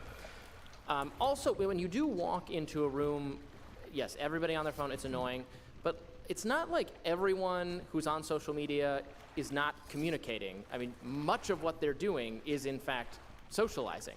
It's socializing with other people. It's not people in the room with them currently, but it is other people. It can be people all over the world. I've met people because of social media, because of forums and various things that I would have never had the opportunity to engage with these people if I was confined to just my immediate vicinity. I mean, social media is a very liberatory technology in terms of its ability to connect people across vast distances. I know that's like the starry-eyed vision of social media, but still true to a large extent. Social media can be a way for teens to find sympathetic ears, to find healthy communities. Sometimes they find unhealthy communities. That can happen, but they can find healthy ones as well. So it's not it's not literally like everyone on a social media site is just like a lost zombie human who is no longer engaged in the realities of life. And also there's, we can talk about the mental health crisis, the worsening of it. I'm certain we will find an even worse mental health crisis among young people, when we're counting the most recent years for, again, totally exogenous factors, the pandemic and the shutting down of everything that like kids hold dear, extracurricular activities, school, the hub of their social lives. So I totally understand and agree that there's a huge mental health crisis and problems. I think some of it, John addressed that in his earlier comments, you can't just say it's people being more willing to be open about mental health. I think that we might disagree on how much of that it explains. I'm a big fan of Jonathan Haidt and the Coddling of the American Mind, where they predicted that when you make it so that in liberal activist circles, the person who is the most oppressed and traumatized has the most power, you will create a system where people compete to sound like they are oppressed. And the easiest way to like fake oppression, if you don't fall into like a category where you might have experienced negativity, would be to say, well, I have a mental illness, I've recovered from PTSD, I'm traumatized for various reasons. And I do think that explains some, not all at all, by any stretch of the imagination, it explains some of we've almost like destigmatized mental health a little too far, where people want to see themselves as traumatized and victimized. And I don't think that's a healthy thing, but I don't think that's social media. I think that's the kind of cultural trend among young people, among young activists. The last thing I wanted to say before I return to my seat, it is still important to keep in mind, as we talked about Instagram in those hearings, right? The Wall Street Journal report, Instagram's so bad. Again, newspaper, very anti-social media. We're likening Instagram, Facebook to big tobacco. This is the big tobacco moment. You heard that over and over again. Big tobacco has killed millions of people. How many corpses can we lay at Facebook's door actually? I accept that it's more than zero. Is it millions? It's definitely not millions. So, and also, unlike cigarettes, which have no positive except, it's positive if you like smoking them, but like kids, all sorts of vices have declined along the rise of social media. So like drunk driving rates among teenagers have fallen off. It's 54% decrease since the early 90s.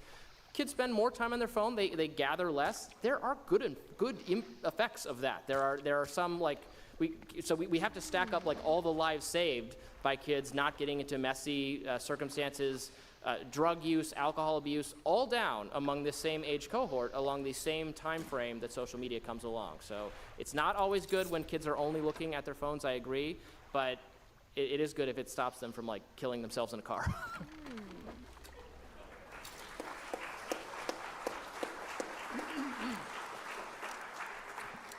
Thanks to you both. We now move to the question and answer part of the evening. We do have a mic over there. And then for the people on the balcony, we have a mic pointing approximately the direction where the mic is. And so we're going to alternate that way. The moderator, I have the prerogative to ask questions, but the rules are that either of you can lay a question on the other at any time. Do you either want to lay, either of you want to do that, or you want to wait for audience questions? John, and please pick up the microphone. Jonathan, you wanted to put a question to your opponent. Please go ahead. Yeah. Just one question. So we have this big change in teen mental health. It begins like in 2012, 2013. Some things a little earlier, a little later, but like it's like right there, just as American teens move on to these platforms. If it's not that, what is it? The critics, the people I debate with, they never give an alternative. There's no plausible alternative I've heard for why suicide rates doubled over the next few years. I don't know. I think the 2010s are probably just a more depressing, horrible time than like the 1990s. No, I'm being totally serious.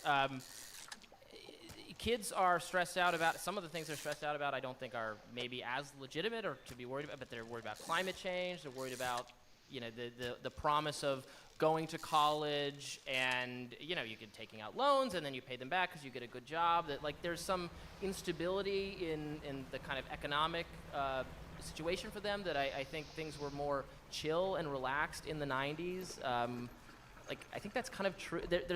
It's hard to put your finger on what exactly it is, but like the last 10 years have been a worse time, I think. That crime is up.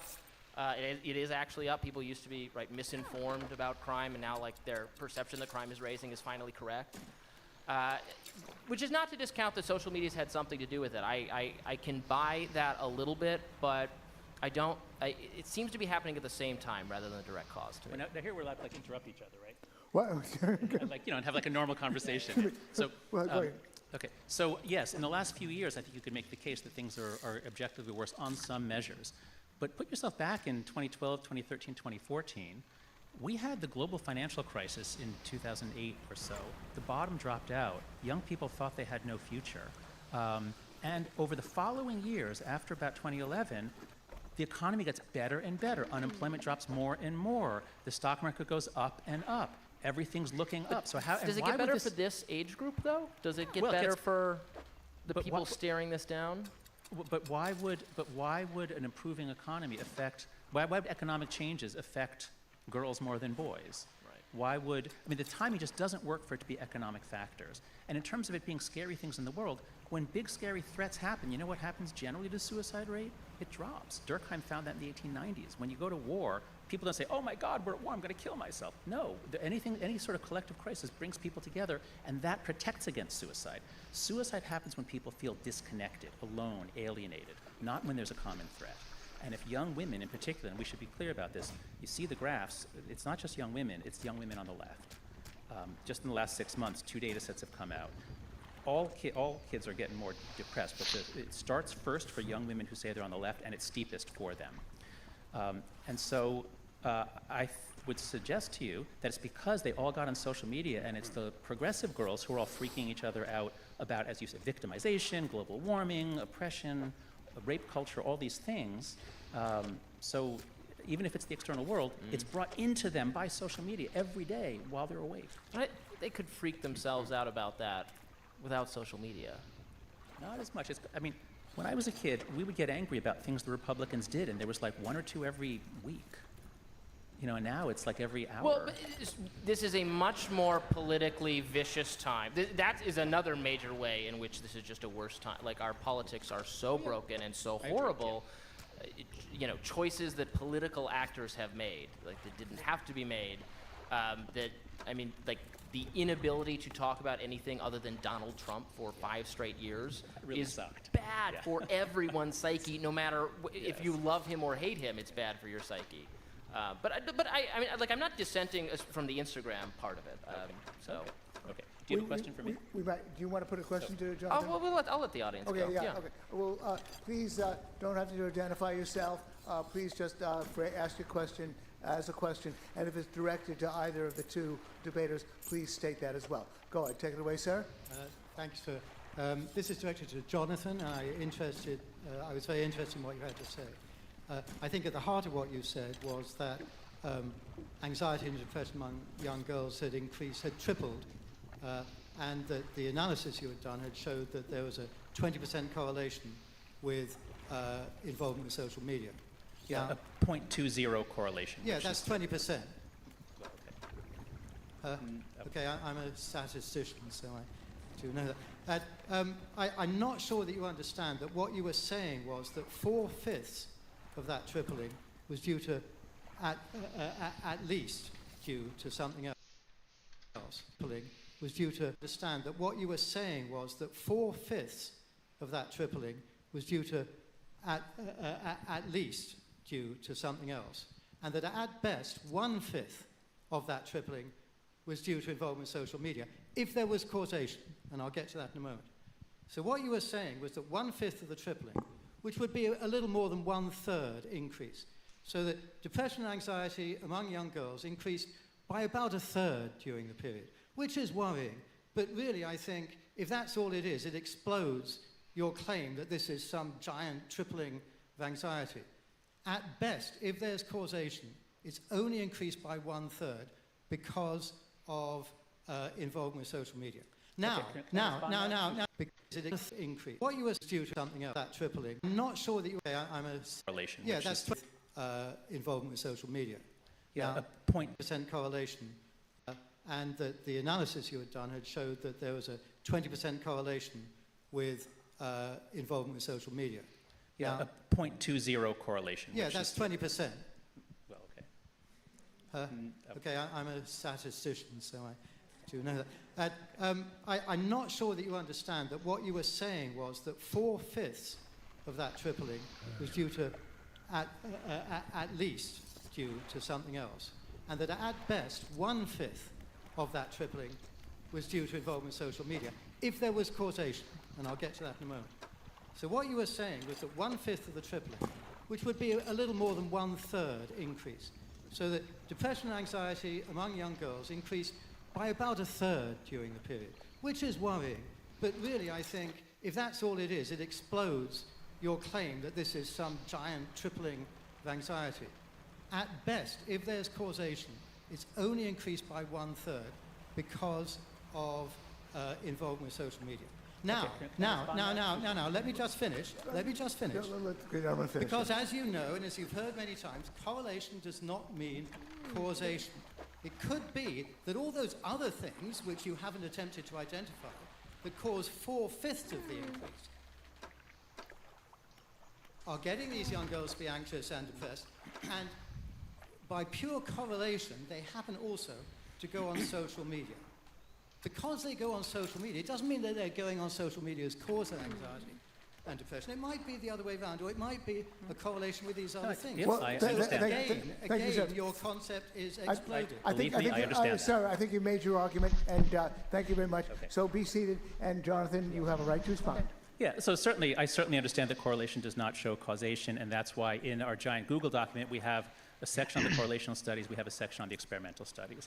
And the studies that use random assignment also find effect. So we're quite confident that it's not just reverse correlation or third factor, there is a causal effect. Secondly, sir, hold on, let me answer. Sir, hold on. Sir, no, sir, excuse me. Sir. So there are a lot of people who want to speak, and unfortunately, the protocol is you just get one shot, come to the party afterwards and grab the guy by happy the to talk to you scruff of afterwards. the neck. Yeah, go And ahead, in terms John. of percent variance accounted for, this is what I was saying about dose response versus emergent effects. If all we had was dose response, I would agree with you that the variance we can explain by the correlations is not adequate to explain this gigantic catastrophe that's happened. I would agree with you on that. And that's why a lot of what I've been doing in my writing and what I did in my Atlantic article a couple of months ago was to say, stop looking just at dose response. This is a network transformation. This affects kids who don't use social media at all, because before they could find other kids to play with and now they can't. You don't pick that up in the correlations of the kid who doesn't use social media, because it's a network transformation. It's not just dose response. Comment? Actually, could you elaborate on that point a little bit? I think it's the part of your analysis I was actually least persuaded about. That, you know, what you're saying is right. It's not just affecting the kids who are heavy social media users, but because there's so much heavy social media use, there aren't enough dissenting kids to like find each other, and it's so changing the environment. Like, is there enough scientific evidence of that yet, though? Is that really just like a theory for how this is impacting? Yeah. Well, so the other big piece that I haven't brought up here in terms of the depression explosion is the vast overprotection that we put on kids in the 1990s. Right. Kids need to play. They need to play unsupervised so that they learn how to work things out. And we largely stopped them from doing that in the 1990s, or we decreased the amount of free play. This, I believe, made kids more vulnerable, weaker, and then those same kids get on social media. And now I feel like I could do that great Woody Allen movement where he pulls out Marshall McLuhan. I happen to have Lenore Skenazy right here. Lenore, could you stand up, please? Hello. Anyway, yes. Hello, Lenore. Right. So this is what I mean by a network transformation.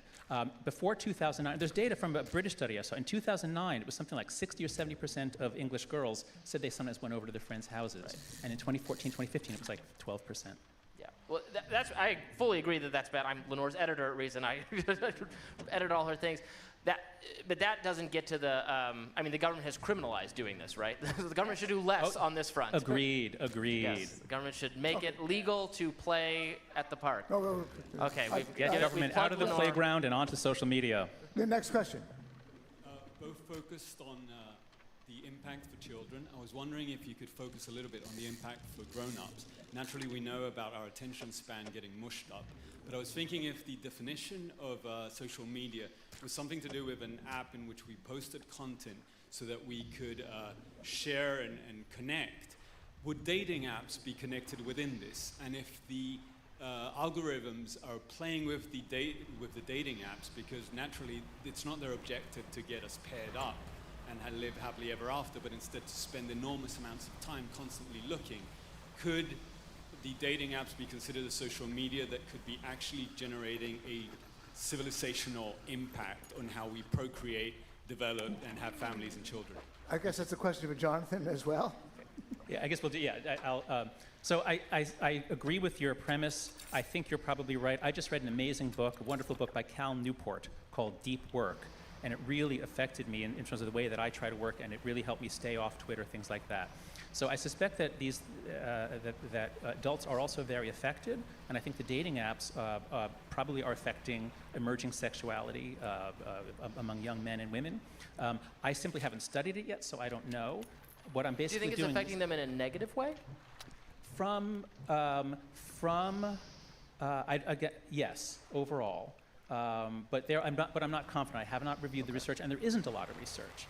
What I've been doing is looking where the light is best, which is on children. There are a lot of studies. We have a lot of data, large studies. I haven't seen any good studies other than decreases in how much people are having sex. There are things like that and stories. But I think you're probably right, but I don't know. Comment from you, Robbie, about that? Again, in so many of these things we're talking about, I agree that a subset, a minority of users can have negative experiences with these things. I mean, maybe this comes down to like a philosophical thing. I am not going to have the government restrict access to these platforms on everyone's behalf because a small amount of users are having an issue, just like I wouldn't make gambling illegal because some people go to the casino and they'll bet everything they have. Most people can go and have a good experience. Maybe it's just like a libertarian philosophical thing. Dating apps, I would tend to think, have tremendous ups. I mean, I don't use them, but they have like made it easier for people to find more prospective partners. They've probably been very valuable to like the LGBT community and others who it'd be hard to, especially if you live not in a big city, but it's hard to know like what your prospective dating pool is. There are a lot of advantages. So let's not, as we focus on the harms in a couple categories, which I agree there are harms, like again, let's not lose the tremendous upside of at the click of a button at your fingertips, having an entire world of people to engage with, date, have conversations with, and so on and so forth. Moderator's prerogative, I would not have met my abstract artist downtown wife, but for a dating app. Is there a... is there balcony. Balcony. Excuse me? Balcony. I was about to say the balcony. Thank you We're very up much. here, yeah. Yes, yeah. Yes, and you're up at the balcony? Yes. Yes, indeed. And I was about to recognize you. So Thank please you. ask your question. Go ahead. Yes.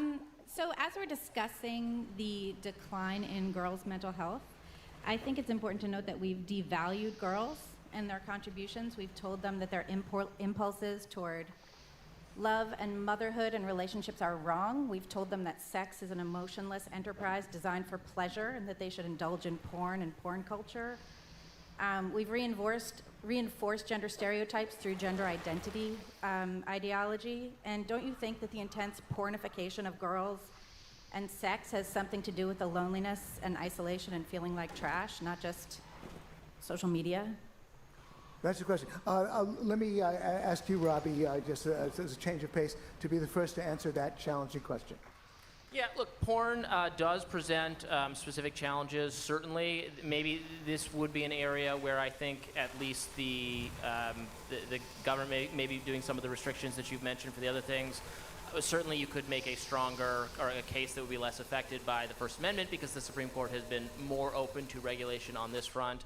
I think the public pressure put on porn companies in the last 2 years was porn platforms, Pornhub, was positive. Actually, I agree. I think them allowing Pornhub would allow unverified users to post pornographic videos without any it's allowing for a lot of revenge porn, like posting without people's permission, which is actually, I think, the biggest problem in this category of issues, and maybe an area where the liability protection actually I would be okay with being tweaked. But because of the pressure and the credit card companies saying this is, we're not going to engage with these sites if they do this, they changed it so you can no longer just like post at will without Pornhub having any idea who you are. The idea being then if you post without your permission, they can like give your information to the cops or something. So I'd just like to add on to what Robbie said by pointing out that in his book, to your credit, that is one of the places where you very clearly say, here is a case where I think government regulation is actually necessary and good.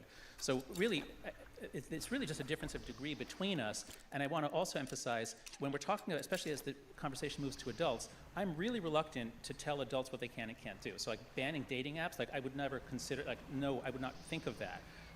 But for children, it's very different. Children go through developmental periods, developmentally appropriate periods, and so the concern there, especially, I think what I'm learning recently as I listen to girls especially, it's going through puberty while posting photos of yourself. That's the most vulnerable spot. That's where I think the most damage is done. So I think they're developmentally appropriate periods. And finally, I think we both agree, and I would really want to emphasize this as an academic, my God, do we need research? If there are these big things happening, we certainly don't want to just go off and legislate because people think it's a problem, because that's how all the previous moral panics happened.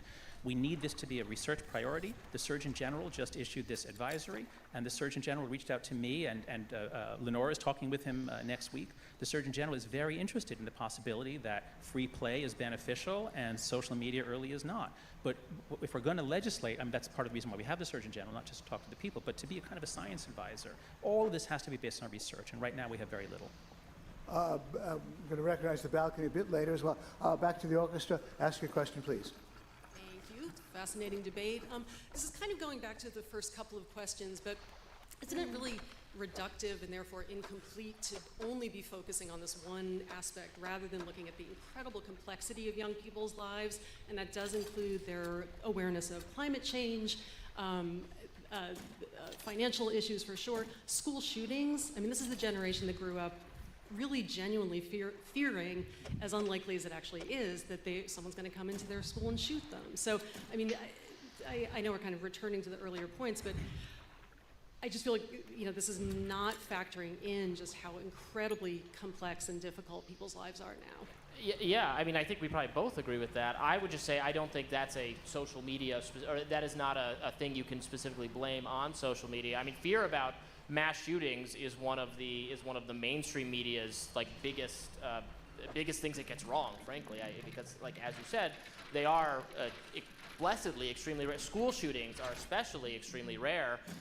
There's all sorts of statistics you can look at, but kids are safer in school than other environments generally. So the fear that kids have that they're going to die in school is to a large degree an irrational fear compared to other ways they might harm themselves or come to harm. But it is such a powerful fear that you could see how that could be one factor contributing, and I suspect it is one factor contributing to the greater anxiety of young people for reasons that the mainstream media has pushed on them, not social media.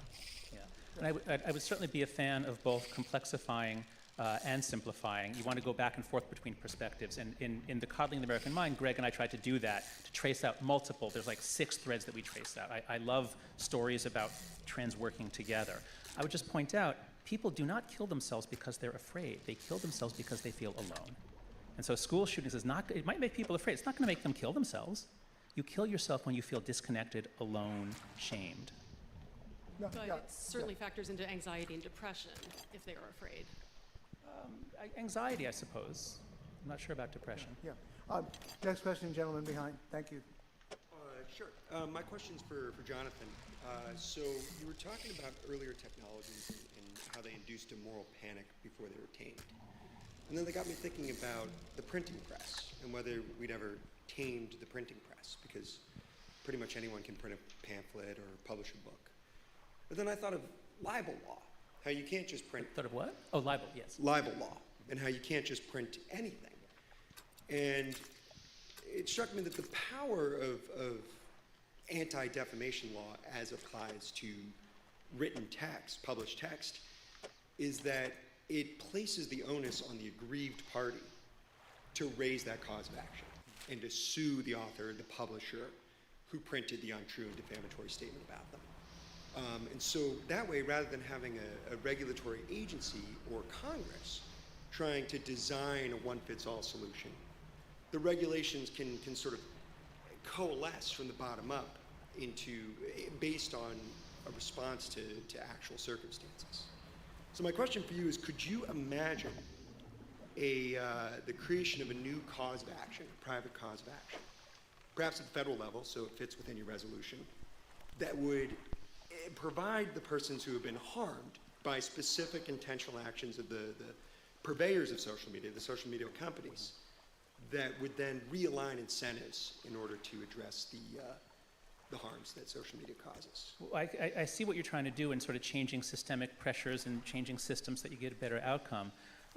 But the last thing I would want in our litigious culture is to say we're going to resolve this by individuals taking action against each other.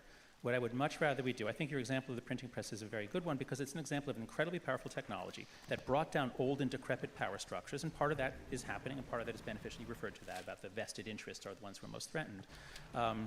But I think it's a good example, as with so many of these technologies, that, yeah, we did need a little bit of regulation. And I think there does have to be some regulation here, and especially, as I said, the British example, where what they're doing with their online harms bill is they're positing a duty of care, that if you're a platform that is having minors on, you have a duty of care. They're not like it's okay, if you want to just exploit your adults and for their data, they're adults, where they make their own decisions. But with children, you have a duty of care. So I would rather that we have not the heavy-handed kind of regulation. If Philip Howard was here, many of you know Philip Howard and his books and his analysis of how terrible and stupid most regulation is, but where you lay out a general principle and you let the companies figure out how to meet it. Don't try to micromanage. So yes, I think that the printing press is instructive in many ways, but I would not want to see just mass action. I mean, we're already attacking each other all the time. To put penalties and fines on it, too, would just make it unbearable, I think. Comment from you, Robbie? No? No. Okay, yeah. Balcony question? Thank you. Thank you both for a really engaging debate. The big tobacco question seems very relevant, as we're framing social media as essentially an addictive substance that hijacks our biology. And so we need federal government to step in and save our brains and our bodies, essentially, especially those of our kids. If I have a history right, though, and forgive me if this is really hopelessly libertarian, the federal government response to big tobacco only came after there was a really strong social science consensus that tobacco was harmful. And it seems that we're still cobbling together some sort of exact consensus about social media. So I guess my question is there reason to believe that once a really strong consensus emerges, that there won't be more of a grassroots response from parents and even from kids themselves about how they're going to change how they relate to social media, which will then change how platforms appeal to them? And is there reason to believe that won't happen, or that the federal government could do this more efficiently than parents or the kids themselves? You're right that there's no consensus. In fact, if you took all the people who say that they're social media researchers, I would say the majority of them are skeptical that social media is a cause. And Jean Twenge and I are the main people who are in a debate. There are a few others who are on our side, but we are actually right now the minority position. I believe that's because they're all focused just on the dose response data, that's all. And there's so much more going on. Now, if there was to be a consensus, would this suddenly galvanize the nation? Like, no, I don't think galvanization and data tend to go together very well. Or I wish they did, but they don't. So that's why I'm hoping, let's take small steps based on, and one of the main things that Lenore and I are talking with the Surgeon General about is, here are the experiments that would not settle it, but here are the experiments that would tell us, because what we need to do is school by school. Don't just tell one kid to use more or less. Have an entire school district have a phone locker policy and have the next school district not have it, and we'll know in 2 years whether it was beneficial. So I'm very reluctant, again, to tell adults what to do, but yeah, when it's kids, we really need to do research on what's harming them, and if it's not harming them, then I wouldn't want bans. And just to add, I really do expect it'll be something new. I have very little faith that kids will continue to be interested in the social media sites that are popular right now. There's such turnover in this space. The ones that have been around now for a while are declining in popularity. I mean, this is even true for me. I was a very active social media user. I realized the other day that I use Twitter a lot less all of a sudden.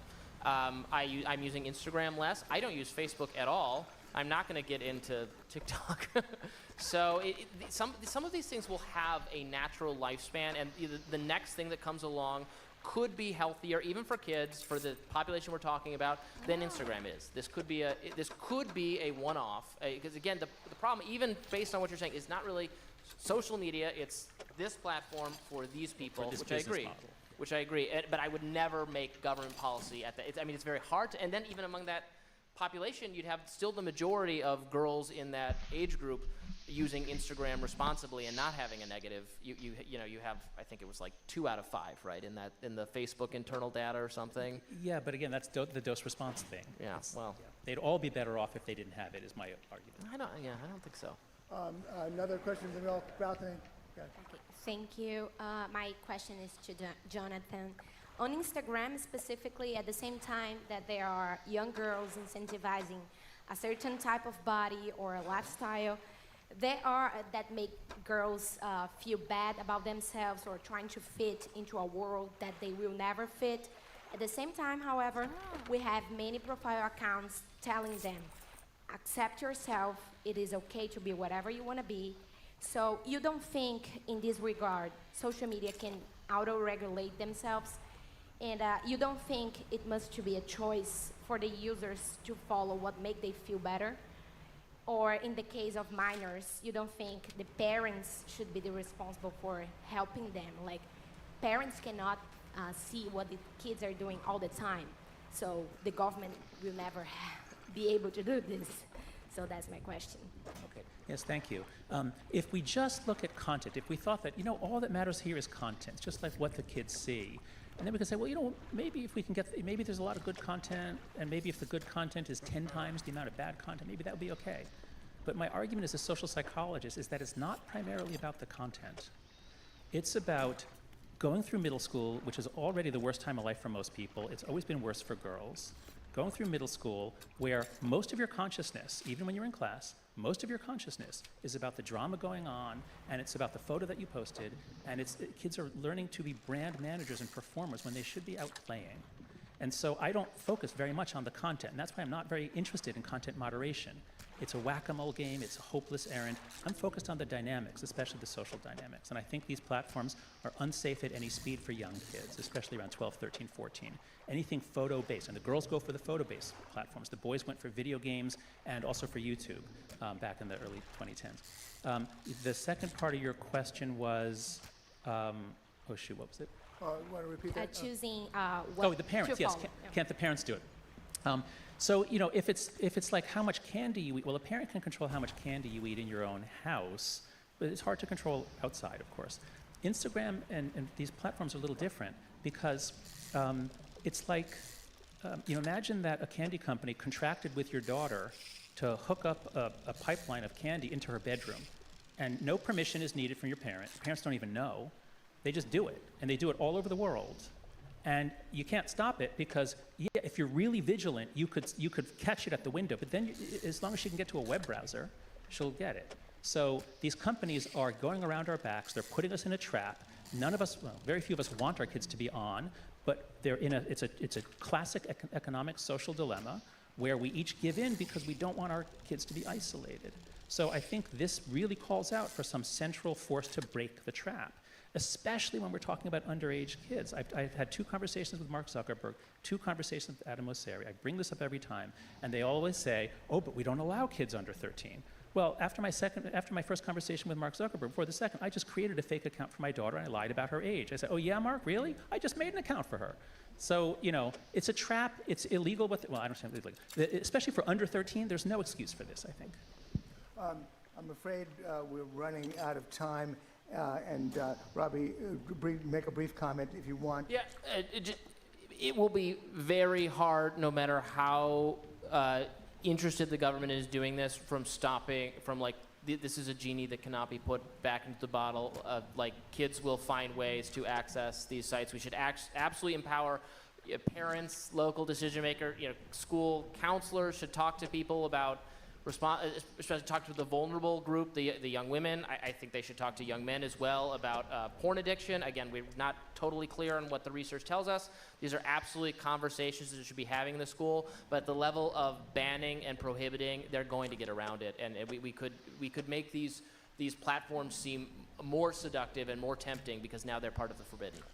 Thank you for excellent questions. We're running out of time in the Q&A. We're going to move to the summary portion of the evening. Jonathan Haidt, speaking for the affirmative, please take the podium.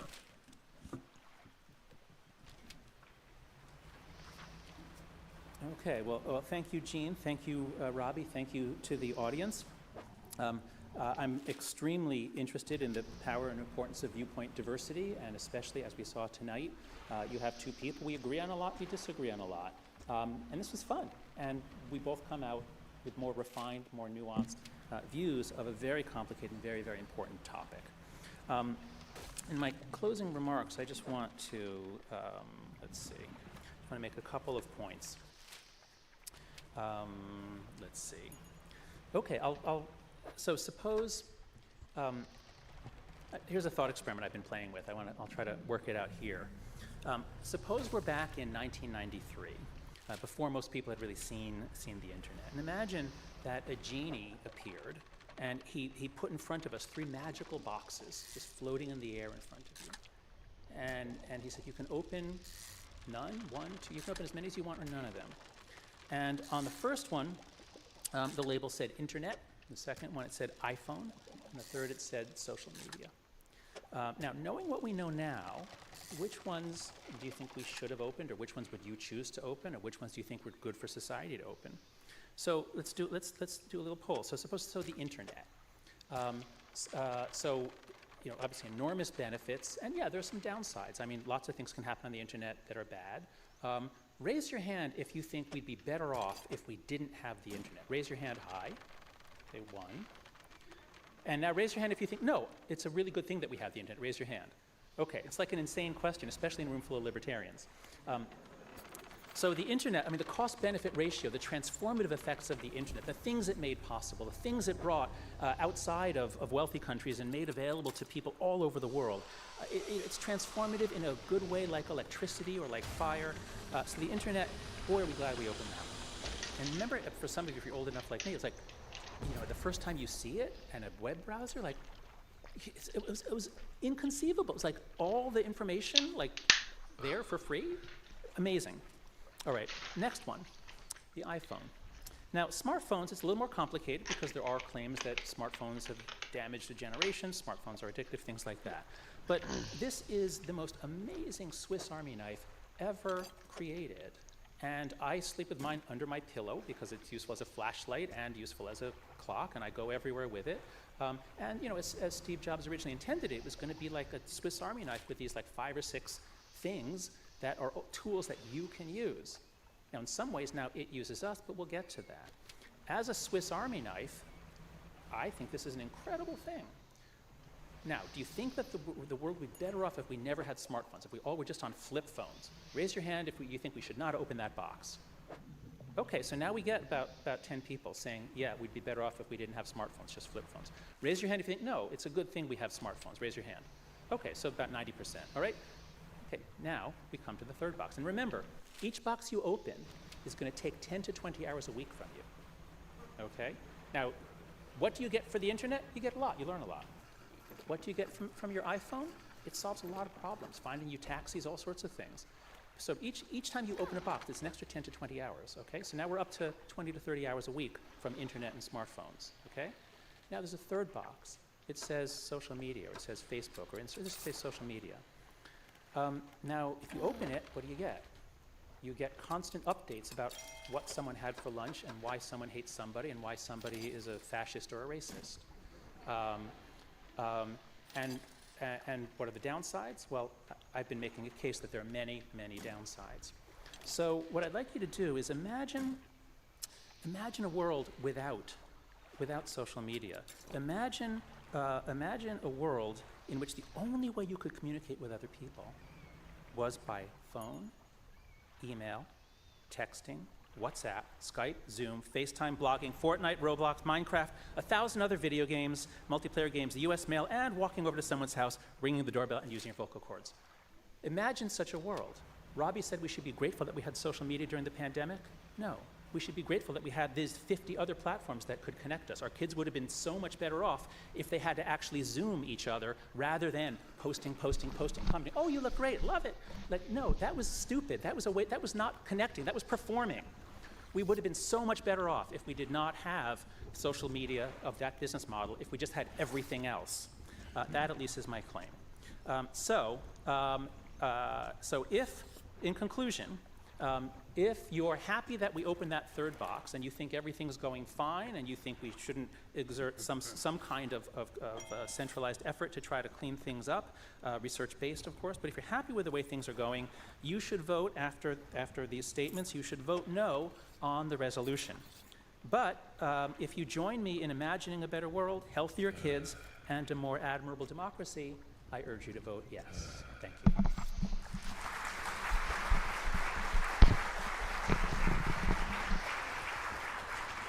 Somewhat of a home, you say? Someone said once, maybe they Somewhat didn't. of a Maybe I home, said it. he says. All debates eventually become debates over definition. So I would like to go over those lists of things you just mentioned that were good. I mean, like, doesn't count as social media? Again, if we confine social media to just the experience teenage girls have on Instagram, yes, it's not great, right? But so many people are using things we just would describe as social media. I would describe AOL Instant Messenger and MySpace, the things I used when I was a teenager, to great enjoyment, to have much better much larger friend groups, to make friends. I was a shy kid. I didn't make a lot of friends in school. I made them after school in what is clearly described as social media, I think. I bet that's the experience. Anecdotally, I hear this from young people. That is the experience still of a lot of kids. That school, the class they're sorted into, that they would have been lucky to be sorted into in normal times, but have not been sorted into because they've not actually even been in school for 2 years, is not as enjoyable as the networks they can curate and create for themselves because of this amazing technology that I would absolutely open that box and unleash on the world, because you don't have to use it. The choice is still yours. You can unplug. Some people can unplug. We hear, I think, a lot from the loudest, angriest, and most addicted people, which warps this conversation. The Social Dilemma movie, which you're the only person, in my view, giving like saying normal, sane things in that Netflix documentary, which is mostly about all these former tech people bragging about how they think they've hacked your brain and that your decisions are no longer your own and they control you, and isn't it bad, but also kind of cool what they were able to do. Like, they're bragging that they did this. I'm listening to these people and like, you're tech addicts. Like, you people who worked for these companies and were involved, I get that you're a little bit too addicted and too in love and obsessed in an unhealthy way with this product. Is this most people's experience? I don't think it is. We didn't talk about this as much. Jonathan sort of started to suggest that the quasi-nefarious thing these platforms are doing in that they're collecting data about you and then selling a curated user experience and providing you with advertisements. I'm pro-capitalism, so I don't think this is necessarily as malicious as it's made out to be. I can watch television all day and be bombarded by advertisements for products that are irrelevant to my interests, that I have no interest in buying. But when I visit social media, I am shown things that might actually improve my life, that I might want to buy. I'm not forced to buy them. The kind of like, it's hypnotism is, I don't believe that. Maybe there are social psychologists, again, bragging about their own achievements, trying to say that this is something they've created. I don't believe it. I think it largely can be a benefit. So we've concentrated a lot in these remarks because Jonathan is such an expert on it and it's an important topic, the harms to kids element of it. But I just want to remind you that that's probably like 25% of the conversation right now about why the government needs to do something about social media. Most of the energy, attention to this issue is focused either on limiting the spread of misinformation. That's the major liberal concern. And then on right, something we didn't even touch here tonight is the concern that the platforms are censoring too much information. Those are and my book, if you're interested in it, gets into those a lot more because they really are the things we're talking about. So I just wanted to say 30 seconds again on those before we wrap, that I think the whatever legitimate beefs there are do not lend themselves whatsoever to a government solution, which is the question on the table. And in fact, the interest that the government has in regulating social media along these lines, and not the stuff where there maybe is some cause for concern, is illustrative and should give us pause about inviting in any capacity the government to do more about this. And on the misinformation question specifically, because really this is I'm not sure what your take would be. I think this is the major reason people want to regulate social media these days, or at least the one I come into contact with the most. Here, the research is very favorable, I think, to my position.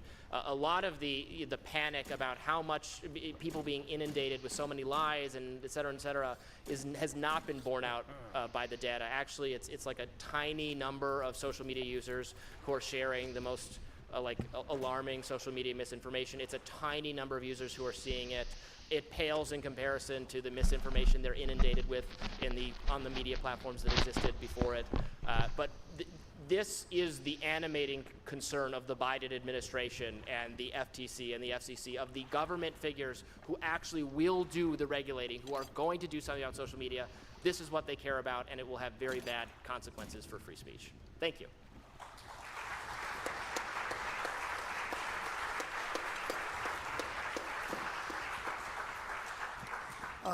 Connor, please open the voting. Please take out your smartphones and please vote yes, no, or undecided. You could still be undecided on the resolution if you were undecided before, or if you voted yes or no. Again, the federal government should increase its efforts to reduce the harms caused by social media.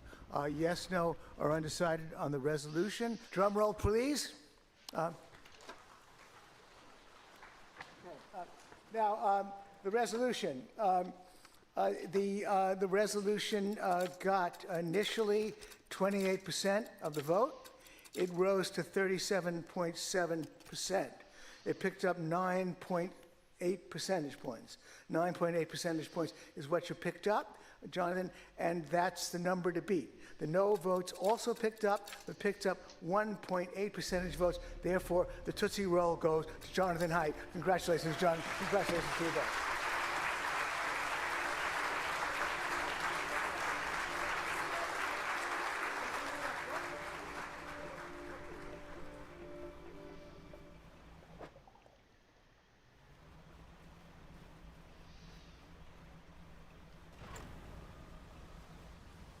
The following is a conversation with Jonathan Haidt, social psychologist at NYU and critic of the negative effects of social media on the human mind and human civilization. He gives a respectful but hard-hitting response to my conversation with Mark Zuckerberg, and together, him and I try to figure out how we can do better, how we can lessen the amount of depression and division in the world. He has brilliantly discussed these topics in his writing, including in his book, The Coddling of the American Mind, and in his recent long article in The Atlantic titled Why the Past 10 Years of American Life Have Been Uniquely Stupid. When Teddy Roosevelt said in his famous speech that it is not the critic who counts, he has not yet read the brilliant writing of Jonathan Haidt.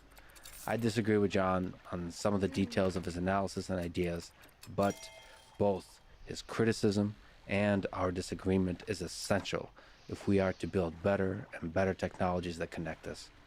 Social media has both the power to destroy our society and to help it flourish. It's up to us to figure out how we take the latter path. This is the Lex Friedman Podcast. To support it, please check out our sponsors in the description. And now, dear friends, here's Jonathan Haidt. So you've been thinking about the human mind for quite a long time. You wrote The Happiness Hypothesis, The Righteous Mind, The Coddling of the American Mind, and today you're writing a lot about social media and about democracy. So perhaps if it's okay, let's go through the thread that connects all of that work. How do we get from the very beginning to today with the good, the bad, and the ugly of social media? So I'm a social psychologist, which means I study how we think about other people and how people affect our thinking. And in graduate school at the University of Pennsylvania, I picked the topic of moral psychology. And I studied how morality varied across countries. I studied in Brazil and India. And in the 90s, I got my PhD in 1992. And in that decade was really when the American culture war kind of really began to blow up. And I began to notice that left and right in this country were becoming like separate countries. And you could use the tools of cultural psychology to study this split, this moral battle between left and right. So I started doing that. And I began growing alarmed in the early 2000s about how bad polarization was getting. And I began studying the causes of polarization, bringing moral psychology to bear on our political problems. And I was originally going to write a book to basically help the Democrats stop screwing up, because I could see that some of my research showed people on the right understand people on the left. They know what they think. You can't grow up in America without knowing what progressives think. But here I grew up generally on the left, and I had no idea what conservatives thought until I went and sought it out and started reading conservative things like National Review. So originally I wanted to actually help the Democrats to understand moral psychology so they could stop losing to George W. Bush. And I got a contract to write The Righteous Mind. And once I started writing it, I committed to understanding conservatives by reading the best writings, not the worst. And I discovered, you know what? You don't understand anything until you look from multiple perspectives. And I discovered there are a lot of great social science ideas in the conservative intellectual tradition. And I also began to see, you know what? America's actually in real trouble. And this is like 2008, 2009. Things are we're coming apart here. So I began to really focus my research on helping left and right understand each other and helping our democratic institutions to work better. Okay, so all this is before I had any interest in social media. I was on Twitter, I guess, like 2009, and not much. Didn't think about it much. And then, so I'm going along as a social psychologist studying this, and then everything seems to kind of blow up in 2014, 2015 at universities. And that's when Greg Lukianoff came to me in May of 2014 and said, John, weird stuff is happening. Students are freaking out about a speaker coming to campus that they don't have to go see, and they're saying it's dangerous, it's violence. Like, what is going on? And so, anyway, Greg's ideas about how we were teaching students to think in distorted ways, that led us to write The Coddling the American Mind, which wasn't primarily about social media either. It was about, this sort of a rise of depression, anxiety. But after that, things got so much worse everywhere. And that's when I began to think, like, whoa, something systemically has changed. Something has changed about the fabric of the social universe. And so ever since then, I've been focused on social media. So we're going to try to sneak up to the problems and the solutions at hand from different directions. I have a lot of questions, whether it's fundamentally the nature of social media that's the problem, it's the decisions of various human beings that lead the social media companies that's the problem. Is there still some component that's highlighted in the coddling of the American mind, that's the individual psychology at play, or the way parenting and education works to make sort of emphasize anti-fragility of the human mind as it interacts with the social media platforms and the humans through the social. So all that beautiful Okay, mess. that should take us an hour or two to cover. Or maybe a couple of years, yes. But so let's start, if it's okay. You said you wanted to challenge some of the things that Mark Zuckerberg has said in a conversation with me. What are Yes. some of the ideas he expressed that you disagree with? Okay. There are two major areas that I study. One is what is happening with teen mental health. It fell off a cliff in 2013. It was very sudden. And then the other is what is happening to our democratic and epistemic institutions. That means knowledge generating, like universities, journalism. So my main areas of research, where I'm collecting the empirical research and trying to make sense of it, is what's happened to teen mental health and what's the evidence that social media is a contributor. And then the other area is what's happening to democracies, not just America, and what's the evidence that social media is a contributor to the dysfunction. So I'm sure we'll get to that because that's what the Atlantic article is about. But if we focus first on what's happened to teen mental health. So before I read the quotes from Mark, I'd like to just give the overview. And it is this. There's a lot of data tracking adolescents. There's self-reports of how depressed, anxious, lonely. There's data on hospital admissions for self-harm. There's data on suicide. And all of these things, they bounce around somewhat, but they're relatively level in the early 2000s. And then all of a sudden, around 2010 to 2013, depending on which statistic you're looking at, all of a sudden, they begin to shoot upwards. More so for girls in some cases, but on the whole, it's like up for both sexes. It's just that boys have lower levels of anxiety and depression, so the curve is not quite as dramatic. But what we see is not small increases. It's not like, 10%, 20%. No, the increases are between 50 and 150%, depending on which group you're looking at. Suicide for preteen girls, thankfully it's not very common, but it's 2 to 3 times more common now. Or by 2015, it had doubled. Between 2010 and 2015, it doubled. So something is going radically wrong in the world of American preteens. So as I've been studying it, I found, first of all, it's not just America. It's identical in Canada and the UK. Australia and New Zealand are very similar. They're just after a little delay. So whatever we're looking for here, but yet it's not as clear in the Germanic countries. It's, in continental Europe, it's a little different, and we can get into that when we talk about childhood. But something's happening in many countries and it started right around 2012, 2013. It wasn't gradual. It hit girls hardest, and it hit preteen girls the hardest. So what could it be? Nobody has come up with another explanation. Nobody. It wasn't the financial crisis. That wouldn't have hit preteen girls the hardest. There is no other explanation. The complexity here in the data is, of course, as everyone knows, correlation doesn't prove causation. The fact that television viewing was going up in the 50s or in the 60s and 70s doesn't mean that that was the cause of the crime. So what I've done, and this is work with Jean Twenge,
This is Thronefall, our minimalist game about building and defending your little kingdom. My name is Jonas, I'm one half of Grizzly Games, and in this video I'll give you a quick overview of what to expect from the game. With Thronefall, we took everything we love about classic strategy games and tried to condense it down into the most accessible form. During the day, you ride around on your little horse, developing your kingdom and deciding what to spend your hard-earned gold on. Constructing buildings in Thronefall is incredibly simple. Ride up to a build spot to see what you can build there and how much it'll cost you. Hold the build button to construct the building, et voila, you have a mill, which gives you some income every morning. Now the important part is to strike the correct balance between economy and defense, because once you finish building, night sets in, and waves of enemies will attack your kingdom.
Who wrote the book iGen, is because I was challenged, when Greg and I put out the book, the Coddling the American Mind, some researchers challenged us and said, oh, you don't know what you're talking about.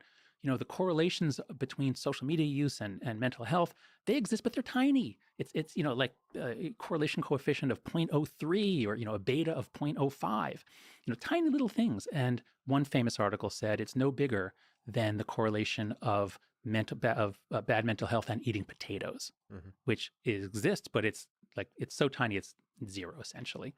And that claim that social media is no more harmful than eating potatoes or wearing eyeglasses, it was a very catchy claim, and it's caught on, and I keep hearing that. But let me unpack why that's not true, and then we'll get to what Mark said. Because what Mark basically said, here, I'll read it. Yeah, by the way, just to pause real quick, you implied, but just made it explicit, that the best explanation we have now, as you're proposing, is that a very particular aspect of social media is the cause which is not just social media, but the like button and the retweet, a certain mechanism of virality that Well, was that's- invented, or perhaps some aspect of social media is the Okay, cause. good idea. Let's be clear. Connecting people is good. I mean, overall, the more you connect people, the better. Giving people the telephone was an amazing step forward. Giving them free telephone, free long distance is even better. Video is, so connecting people is good. I'm not a Luddite. And social media, at least the idea of users posting things like that happens on LinkedIn, and it's great. It can serve all kinds of needs. What I'm talking about here is not the internet, it's not technology, it's not smartphones, and it's not even all social media. It's a particular business model in which people are incentivized to create content, and that content is what turns other people on. And the people on there are the product which is sold to advertisers. It's that particular business model which Facebook pioneered, which seems to be incredibly harmful for teenagers, especially for young girls. 10 to 14 years old is where they're most vulnerable. And it seems to be particularly harmful for democratic institutions because it leads to all kinds of anger, conflict, and the destruction of any shared narrative. So that's what we're talking about. We're talking about Facebook, Twitter. I don't have any data on TikTok. I suspect it's going to end up having a lot of really bad effects because the teens are on it so much. And to be really clear, since we're doing the nuance now in this section, lots of good stuff happens. There's a lot of funny things on Twitter. I use Twitter because it's an amazing way to put out news, to put out when I write something. You and I, use it to promote things. We learn things quickly. Well, this is harder to measure, and I'll try to mention it because so much of our conversation will be about rigorous criticism. I'll try to sometimes mention what are the possible positive effects of social media in different ways. So, for example, in the way I've been using Twitter, not the promotion or any of that kind of stuff, it makes me feel less lonely. To connect with people, to make me smile, a little bit of humor here and there. And that at scale is a very interesting effect, being connected across the globe, especially during times of COVID and so on. It's very difficult to measure that. So we kind of have to consider that and be honest that there is a trade-off. We have to be honest about the positive and the negative, and sometimes we're not sufficiently positive or in a rigorous scientific way about we're not rigorous in a scientific way about the negative, and that's what we're trying to do here. And so that brings us to the Mark Zuckerberg event. Okay, but wait, let me just pick up on the issue of trade-offs because people might think how much of this do we need? If there's too much, it's bad. No, that's a one-dimensional conceptualization. This is a multidimensional issue. And a lot of people seem to think what would we have done without social media during COVID? We would have been sitting alone in our homes. Yeah, if all we had was, texting, telephone, Zoom, Skype, multiplayer video games, WhatsApp, all sorts of ways of communicating with each other. Oh, and there's blogs and the rest of the internet. Yeah, we would have been fine. Did we really need the hyper-viral platforms of Facebook and Twitter? Now, those did help certain things get out faster, and that did help science Twitter sometimes, but it also led to huge explosions of misinformation and the polarization of our politics to such an extent that a third of the country, didn't believe what the medical establishment was saying. And we'll get into this. The medical establishment sometimes was playing political games that made them less credible. Yes. So on net, it's not clear to me if you've got the internet, smartphones, blogs, all of that stuff.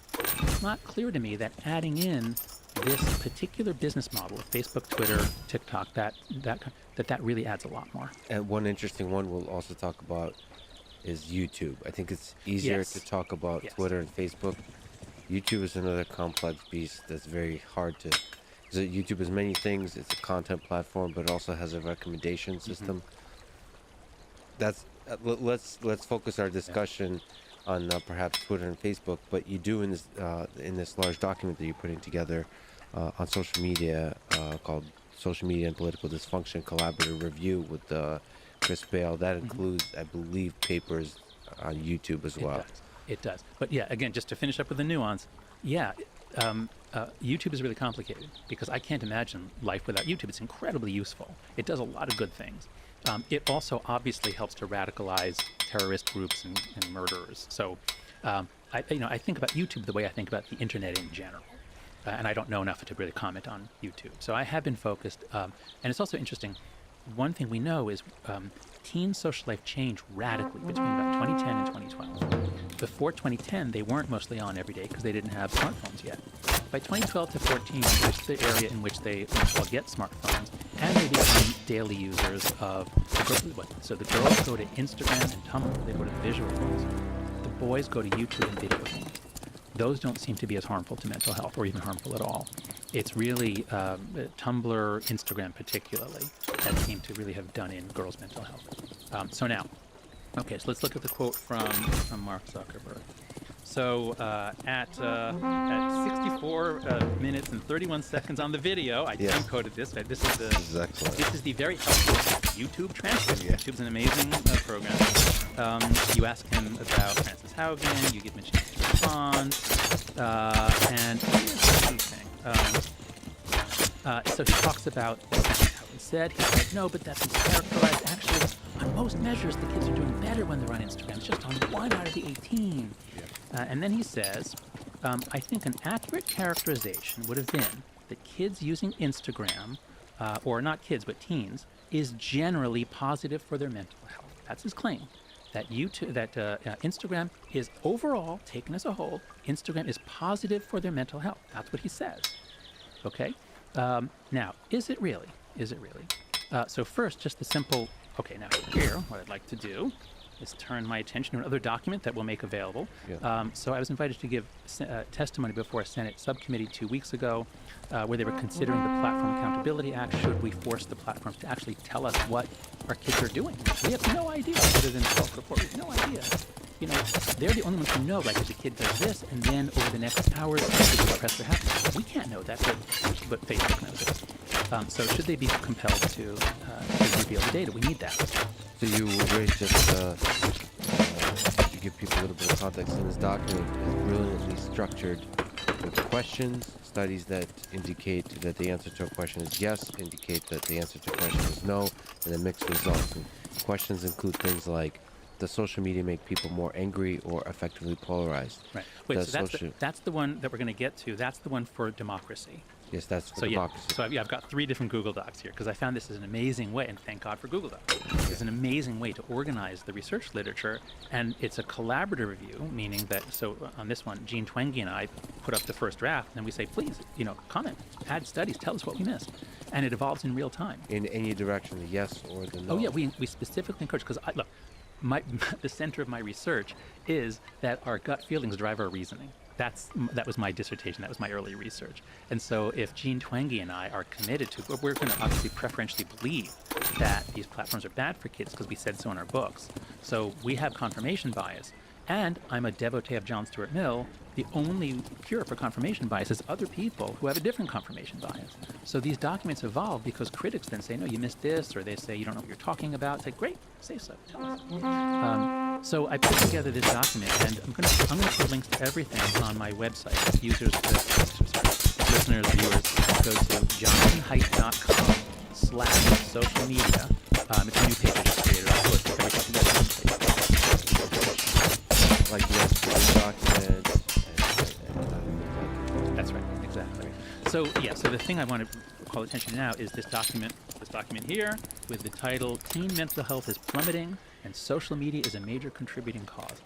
So Ben Sass and Chris Coons are on the Judiciary Committee. They had a subcommittee hearing on Nate Persili's bill, Platform Accountability Transparency Act. So they asked me to testify on what do we know, what's going on with teen mental health. And so what I did was I put together everything I know with plenty of graphs to make these points.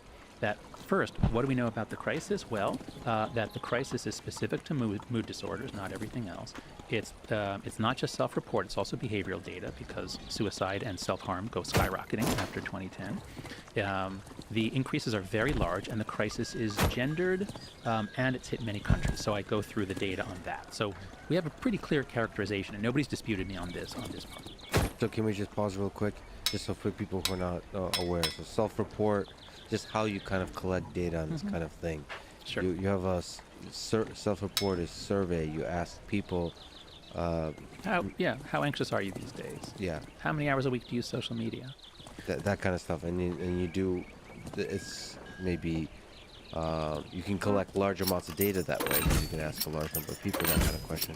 but then there's I forget the term you use, but more some non-self-report data. Behavioral data. Behavioral data. That's right. Where you actually have self-harm and suicide. Exactly. So there are a lot of aspects to this. So this is from the National Survey on Drug Use. So the federal government and also Pew, Gallup, there are a lot of organizations that have been collecting survey data. So this is a gold mine. And what you see in these graphs over and over again is relatively straight lines up until around 2020. And on the x-axis, we have time, years going from 2004 to 2020. On the y-axis is the percent of U.S. teens who had a major depression in the last year. That's right.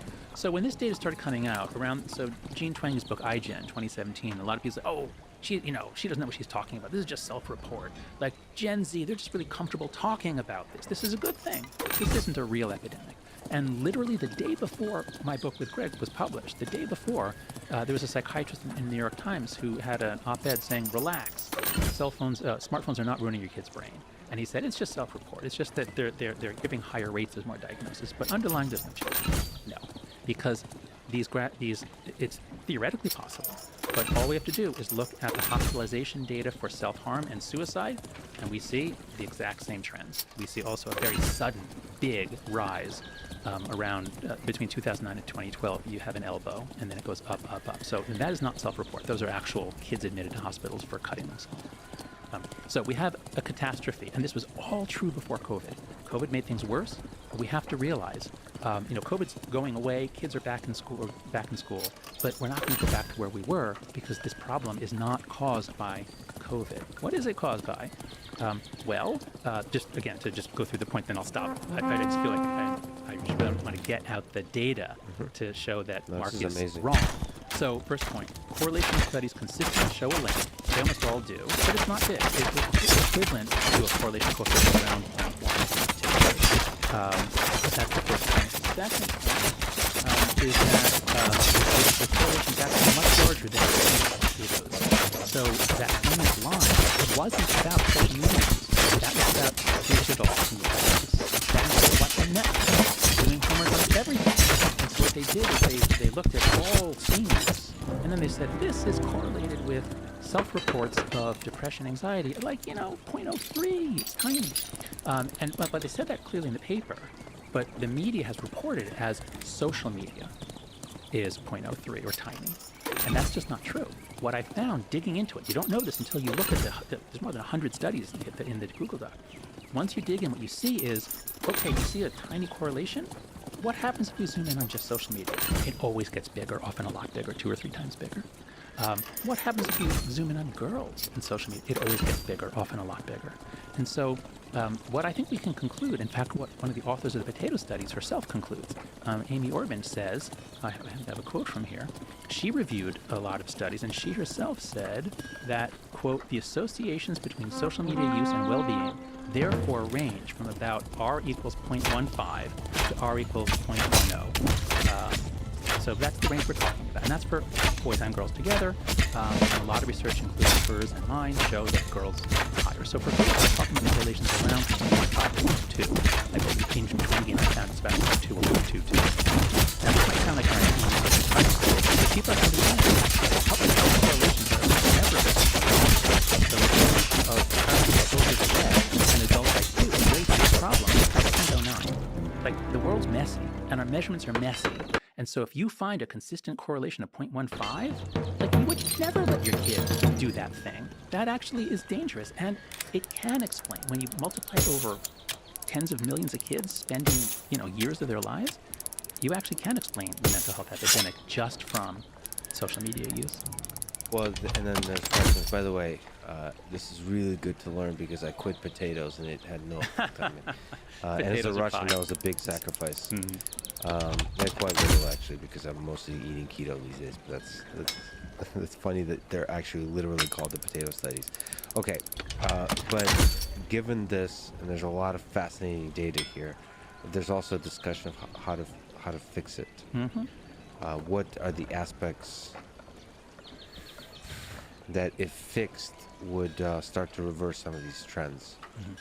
So if we just linger on the Mark Zuckerberg statements. So first of all, do you think Mark is aware of some of these studies. So if you put yourself in the shoes of Mark Zuckerberg and the executives at Facebook and Twitter, how can you try to understand the studies, like the Google Docs you put together, to try to make decisions that fix things? Is there a stable science now that you can start to investigate? And also maybe if you can comment on the depth of data that's available, because ultimately, and this is something you argue, that the data should be more transparent, should be provided. But currently, if it's not, all you have is maybe some leaks of internal data. That's right. That's right. And we could talk about the potential. You have to be very sort of objective about the potential bias in those kinds of leaks. You want to, it would be nice to have a non-leak data, yeah, it'd be nice to be able to actually have academic researchers able to access in de-individuated, de-identified form the actual data on what kids are doing and how their mood changes, and when people commit suicide, what was happening before. It'd be great to know that. We have no idea. So how do we begin to fix social media, would you say? Okay, so here's the most important thing to understand.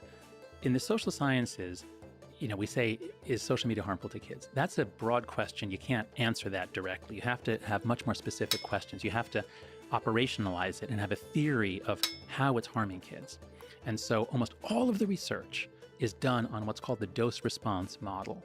That is, everybody, including most of the researchers, are thinking about this like, let's treat this like sugar. Because the data usually shows a little bit of social media use isn't correlated with harm, but a lot is. So, let's think of it like sugar, and if kids have a lot of sugar, then it's bad. So how much is okay? But social media is not like sugar at all. It's not a dose-response thing. It's a complete rewiring of childhood. So we evolved as a species in which kids play in mixed age groups. They learn the skills of adulthood. They're always playing and working and learning and doing errands. That's normal childhood. That's how you develop your brain. That's how you become a mature adult until the 1990s. In the 1990s, we dropped all that. We said it's too dangerous. If we let you outside, you'll be kidnapped. So we began rewiring childhood in the 90s before social media. And that's a big part of the story. I'm a big fan of Lenore Skenazy, who wrote the book Free Range Kids. If there are any parents listening to this, please buy Lenore's book, Free Range Kids, and then go to letgrow.org. It's a nonprofit that Lenore and I started with Peter Gray and Daniel Schuchman to help change the laws and the norms around letting kids out to play. They need free play. So that's the big picture. They need free play. And we started stopping that in the 90s, that we reduced it. And then Gen Z, kids born in 1996, they're the first people in history to get on social media before puberty. Millennials didn't get it until they were in college, but Gen Z, they get it because you can lie. You just lie about your age. So they really begin to get on around 2009, 2010, and boom, 2 years later, they're depressed. It's not because they ate too much. It's because even normal social interactions that kids had in the early 2000s, largely, they declined because now everything's through the phone. And that's what I'm trying to get across, that it's not just a dose-response thing. It's imagine one middle school where everyone has an Instagram account and it's constant drama. Everyone's constantly checking and posting and worrying. And imagine going through puberty that way versus imagine there was a policy, no phones in school. You have to check them in a locker. No one can have an Instagram account. All the parents are on board. Parents only let their kids have Instagram because the kid says everyone else has it. We're stuck in a social dilemma. We're stuck in a trap. So what's the solution? Keep kids off until they're done with puberty. There's a new study actually by Amy Orban and Andy Shabilsky showing that the damage is greatest for girls between 11 and 13. So there is no way to make it safe for preteens or even 13, 14 girls. Kids should not be allowed on these business models where you're the product. They should not be allowed until you're 16. You should raise the age limit. That's the biggest thing. I think that's a really hard but it makes me wonder if there's other solutions, like controlling the virality of bullying. Sort of, if there's a way that's more productive to childhood to use social media. So, of course, one thing is putting your phone down, but first of all, from the perspective of social media companies, it might be difficult to convince them to do so. And also, for me, as an adult who grew up without social media, social media is a source of joy. So I wonder if it's possible to design the mechanisms, both challenge the ad-driven model, but actually just technically the recommender system, and how virality works on these platforms. If it's possible to design a platform that leads to growth and to fragility, but does not lead to depression, self-harm, suicide, that finding that balance, making that as the objective function, not engagement. I don't think that can be done for kids. So I am very reluctant to tell adults what to do. I have a lot of libertarian friends, and I would lose their friendship if I started saying, "Oh, it's bad for adults, and we should stop adults from using it." Yeah. But by the same token, I'm very reluctant to have Facebook and Instagram tell my kids what to do without me even knowing or without me having any ability to control it. As a parent, it's very hard to stop your kid. I have stopped my kids from getting on Instagram, and that's caused some difficulties, but they also have thanked me because they see that it's stupid. They see that what the kids who are heavily on it, what they post, they see that the culture of it is stupid, as they say. So I don't think there's a way to make it healthy for kids. I think there's one thing which is healthy for kids, which is free play. We already robbed them of most of it in the 90s. The more time they spend on their devices, the less they have free play. Video games is a kind of play. I'm not saying that these things are all bad, but 12 hours of video game play means you don't get any physical play. And ultimately, physical play is the way to develop physical anti-fragility. And especially social skills. Kids need huge amounts of conflict with no adults to use to and that's what we do. So, and we just want to move on, because I get really into the evidence because I think the story is actually quite clear. There was a lot of ambiguity. There are conflicting studies, but when you look at it all together, the correlation studies are pretty clear, and the effect sizes are coming in around 0.1 to 0.5, whether you call that a correlation coefficient or beta. It's all into standardized beta. It's all in that sort of range. There's also experimental evidence. We collect true experiments with random assignment, and they mostly show an effect. And there's eyewitness testimony. The kids themselves. You talk to girls, and you poll them. Do you think overall Instagram is good for your mental health or bad for it? You're not going to find a group saying, "Oh, it's wonderful. Oh, yeah, Mark, you're right. It's mostly good." No, the girls themselves say this is the major reason. And I've got studies in the Google Docs where they've been surveyed. What do you think is causing the number one thing they say is so there's multiple standards. Do you think the recommendation is parents that teens not maybe in the long term there's no way to make it safe. It's unsafe at any speed. Well, I mean, it might be very difficult to make it safe, and in the short term, while we don't know how to make it safe, put down the phone. Well, no, hold on a second. Play with other kids via a platform like Roblox or multiplayer video games. That's great. I have no beef with that. You focused on bullying before. That's one of 5 or 7 different avenues of harm. The main one, I think, which does in the girls, is not being bullied. It's living a life where you're thinking all the time about posting. Because once a girl starts posting, so it's bad enough that they're scrolling through, and everyone comments on this, they're scrolling through and everyone's life looks better than yours because it's fake, and all that you see are the ones the algorithm picked that were the night anyway. So the scrolling, I think, is bad for the girls. What I'm beginning to see, I can't prove this, but what I'm beginning to see from talking to girls, from seeing how it's used, is once you start posting, that takes over your mind, and now you're no longer present. Because even if you're only spending 5 or 6 hours a day on Instagram, you're always thinking about it. And when you're in class, you're thinking about how are people responding to the post that I made between periods, between classes. I mean, I do it. I tried to stay off Twitter for a while, but now I've got this big article. I'm tweeting about it, and I can't help it. Like, I check, 20 times a day. I check, like, what are people saying? And I'm a 58-year-old man. Imagine a 12-year-old girl going through Twitter, subconsciously how you look. Some young woman,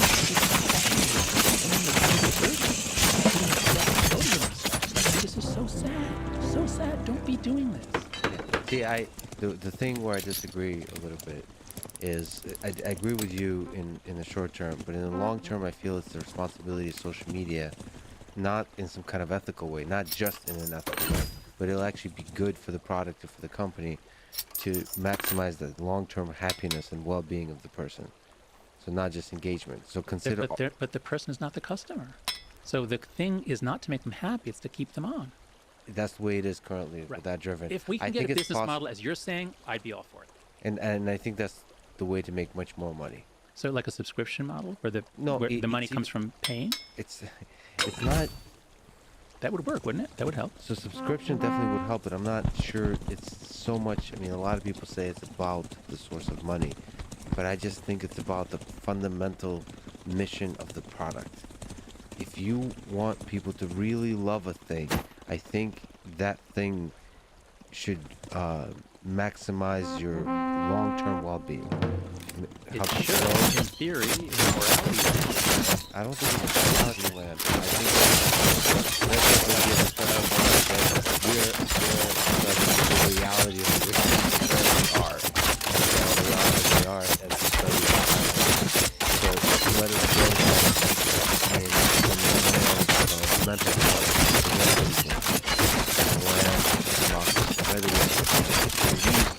umbrella areas. Is there a connection? Is there a correlation between the mental health of the human mind and the division of our political discourse? Oh yes, oh yes. So our brains are structured to be really good at approach and avoid. So we have circuits. The front left circuit is an oversimplification, but there's some truth to it. There's what's called the behavioral activation system, front left cortex. It's all about approach, opportunity, kid in a candy store. And then the front right cortex has circuits specialized for withdrawal, fear, threat. And of course, students, I'm a college professor, and most of us think about our college days like, yeah, we were anxious at times, but it was fun. And it was like, I can take all these courses, I can do all these clubs, all these people. Now imagine if in 2013, all of a sudden, students are coming in with their front right cortex hyperactivated. Everything's a threat. Everything is dangerous. There's not enough to go around. So the front right cortex goes into what's called defend mode as opposed to discover mode. Now let's move up to adults. Imagine a large, diverse, secular, liberal democracy in which people are most of the time in discover mode. And we have a problem. Let's think how to solve it. And this is what de Tocqueville said about Americans, like, there's a problem. We get together, we figure out how to solve it. And he said, whereas in England and France, people would wait for the king to do it.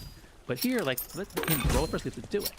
That's the can-do mindset. That's front-left cortex discover mode. If you have a national shift of people spending more time in defend mode, so everything that comes up, whatever anyone says, you're not looking like, oh, is there something good about it? You're thinking, how is this dangerous? How is this a threat? How is this violence? How can I attack this? So if you imagine, God up there with a little lever, like, okay, let's push everyone over into, more into discover mode. And it's like joy breaks out, age of Aquarius. All right, let's shift them back let's put everyone in defend mode. And I can't think of a better way to put people in defend mode than to have them spend some time on partisan or political Twitter, where it's just a stream of horror stories, including videos about how horrible the other side is. And it's not just that they're bad people. It's that if they win this election, then we lose our country, or then it's catastrophe. So Twitter, and again, we're not saying all of Twitter, most people aren't on Twitter, and people that are mostly not talking about politics. But the ones that are on talking about politics are flooding us with stuff. Major mainstream media So if we put if there's more anxiety, sense of threat, this covers everything. And then you're not thinking about democracy. And especially a legislature that has some diversity in it, is that the art of politics is that you can grow the pie and then divide it. You don't just fight for someone. You find ways that we can all get represented. That ends when everyone gets So let's try to start to figure out, is it the nature of the decision that people at the heads of social media companies that they're making in the detailed engineering designs of the algorithm? Is it the users of social media that drive narratives, like you mentioned, journalists that want to maximize drama in order to drive clicks to their off-site articles? Is it just human nature that loves drama, can't look away from an accident when you're driving by it. Is there something to be said about the reason that I ask these questions is to see, can we start to figure out what the solution would be to alleviate, to de-escalate? Yeah, not yet. We have to understand, as we did on the teen mental health thing. Okay, now let's lay out what is the problem, what's messing up our country, and then we can talk about solutions. So it's all the things you said, interacting in an interesting way. So human nature is tribal. We evolved for intergroup conflict. We love war. The first time my buddies and I played paintball, I was 29, and we were divided into teams with strangers to shoot guns at each other and kill each other. And we all, afterwards, it was like, oh my God, that was incredible. Like, it really felt like we'd opened a room in our hearts that had never been opened. But as men, testosterone changes our brains and our bodies and activates the war stuff. Like, we've got war stuff. And that's why boys like certain team sports. It's play war. So that's who we are. It doesn't mean we're always tribal. It doesn't mean we're always tribal. We're also really good at making peace and cooperation and finding deals. We're good at trading, exchange.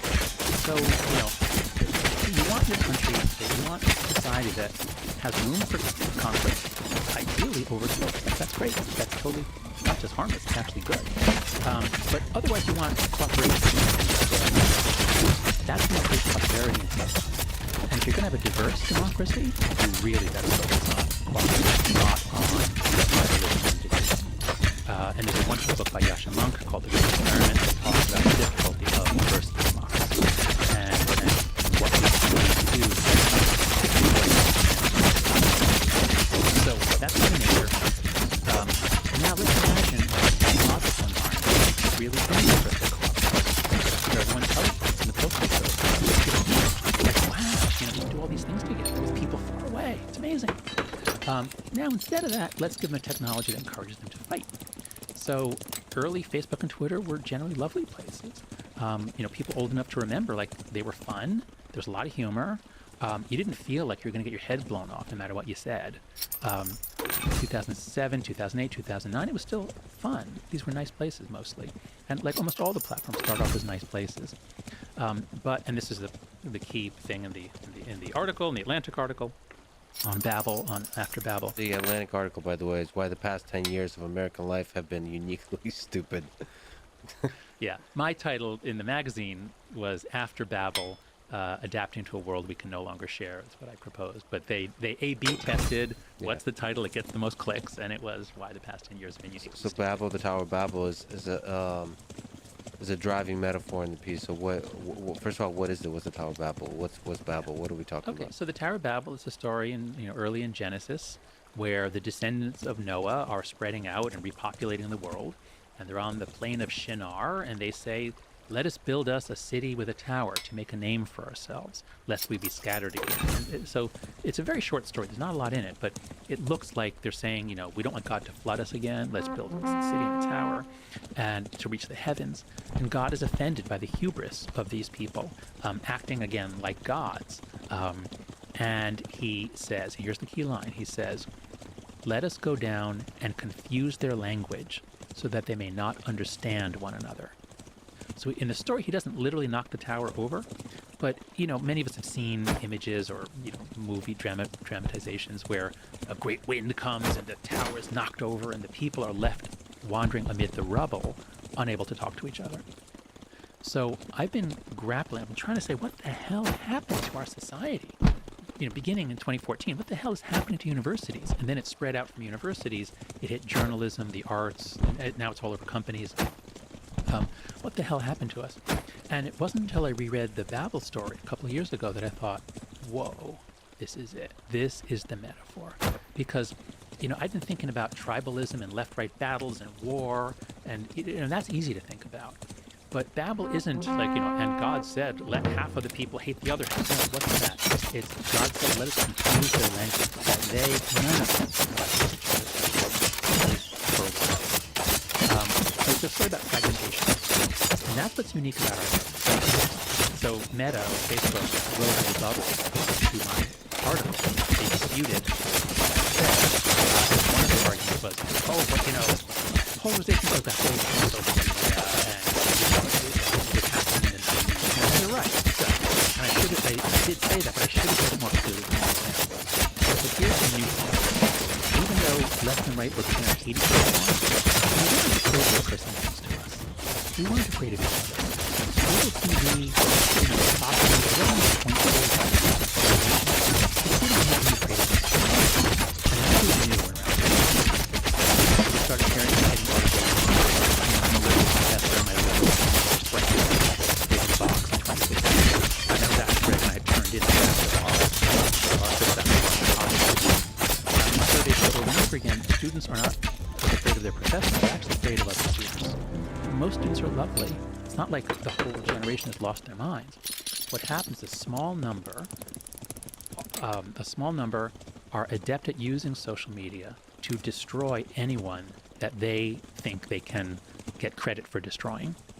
And the bizarre thing is it's rarely about what ideas you express. It's usually about a word, like he used this word, or this, this was insensitive, or I can link this word to that word. So they don't really engage with ideas and arguments. It's a real sort of gotcha prosecute, almost like a witch trial mindset. So the unique thing here is there's something about social media in those years that a small number of people can sort of be catalysts for this division. They can start the viral wave that leads to a division that's different than the kind of division we saw before. It's a little different than a viral wave. Once you get some people who can use social media to intimidate, you get a sudden phase shift. You get a big change in the dynamics of groups. And that's the heart of the article. This isn't just another article about how social media is polarizing us and destroying democracy. The heart of the article is an analysis of what makes groups smart and what makes them stupid. And so, because, as we said earlier, my own research is on post hoc reasoning, post hoc justification, rationalization. The only cure for that is other people who don't share your biases. And so, if you have an academic debate, as like the one I'm having with these other researchers over social media, I write something, they write something. I have to take account of their arguments, and they have to take account of mine. When the academic world works, it's because it puts us together in ways that things cancel out. That's what makes universities smart, what makes them generators of knowledge. Unless we stop dissent. What if we say, on these topics there can be no dissent? And if anyone says otherwise, if any academic comes up with research that says otherwise, we're going to destroy them. And if any academic even tweets a study contradicting what is the official word, we're going to destroy them. And that was the famous case of David Shore, who days after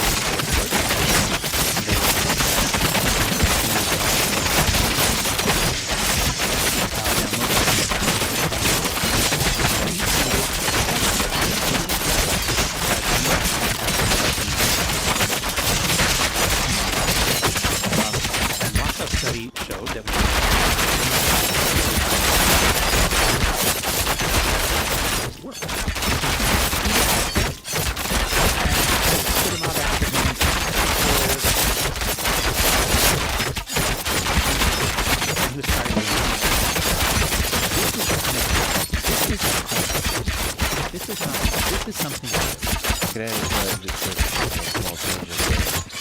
in that situation, because it happens time and time again, you highlight in your current work, but also in the coloring of the American Mind,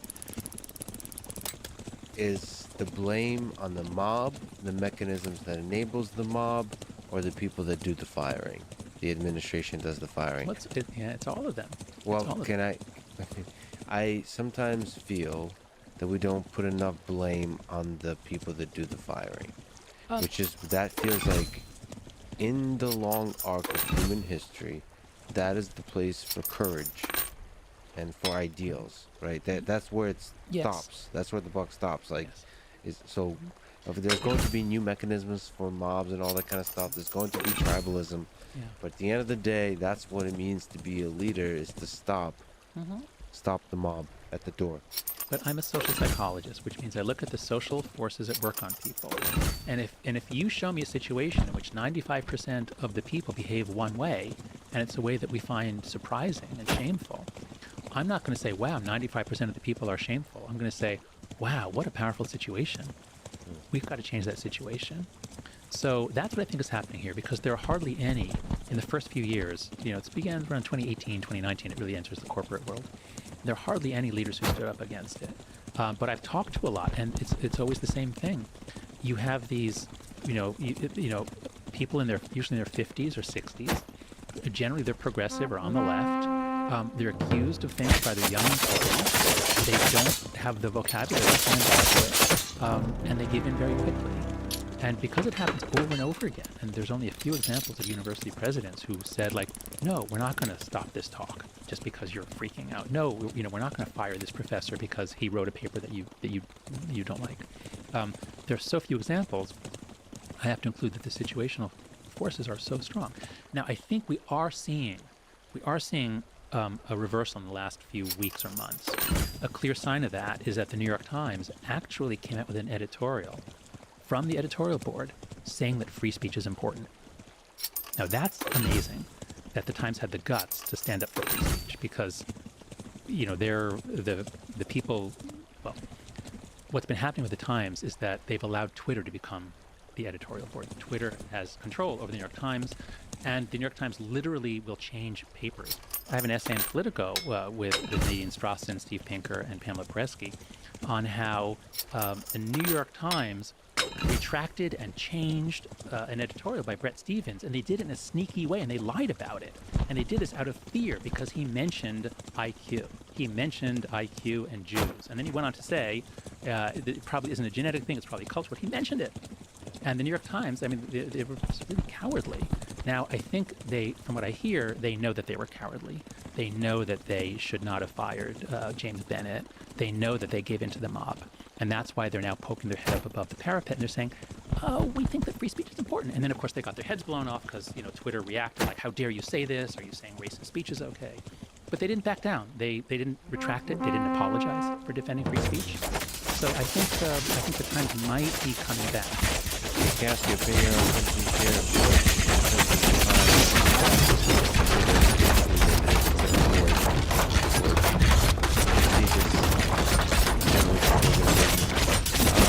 what's the importance of the role of Mr. it's all fun and games.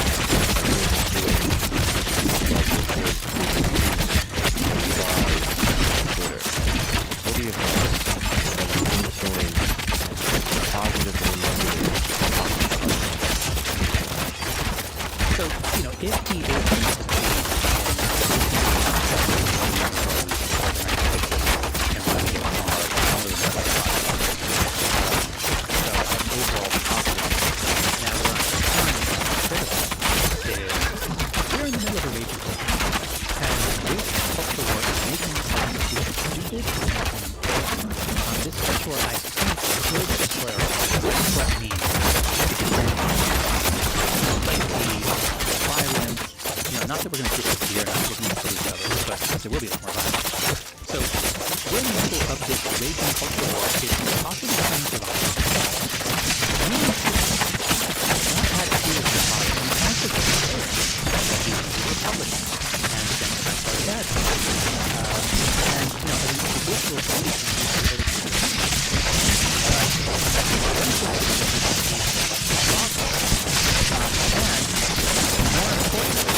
benefit from a Geneva Convention for the Culture War, in which, because they're all being damaged by the culture war coming into the companies. Mm-hmm. What we need to get to, I hope, is a place where companies they have strong ethical obligations about the effects that they cause, about how they treat their employees, about their supply chain. They have strong ethical obligations, but they should not be weighing in on culture war issues. Well, if I can read the exact tweet, because part of the tweet I like, he said, in the past I voted Democrat because they were mostly the kindness party. Mm-hmm. But they have become the party of division and hate, so I can no longer support them and will vote Republican. And then he finishes with, now watch their dirty tricks campaign against me unfold. Okay. What do you make of that? Like, what do you think he was thinking that he came out so blatantly as a partisan? Because he's probably communicating with the board, with the people inside Twitter, and he's clearly seeing the lean. And he's responding to that lean. He's also opening the door to the potential bringing back the former Donald president Trump, onto the platform, and also bringing back, she's probably looking at the numbers of the people who are behind Truth Social, saying that, okay, it seems that there's a strong lean in Twitter in terms of the left. And in fact, from what I see, it seems like the current operation of Twitter is the extremes of the left get outraged by something, and the extremes of the right point out how the left is ridiculous. Like that seems to be the mechanism, and it's that's the source of the drama, and then the left is bad.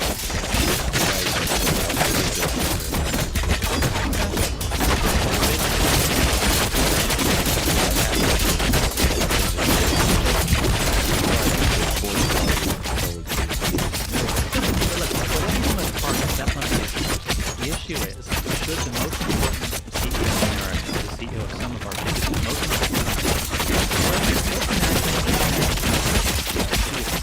in one word, the CEO of every special said, I'm a Republican because I hate the media, or I'm a Democrat because I hate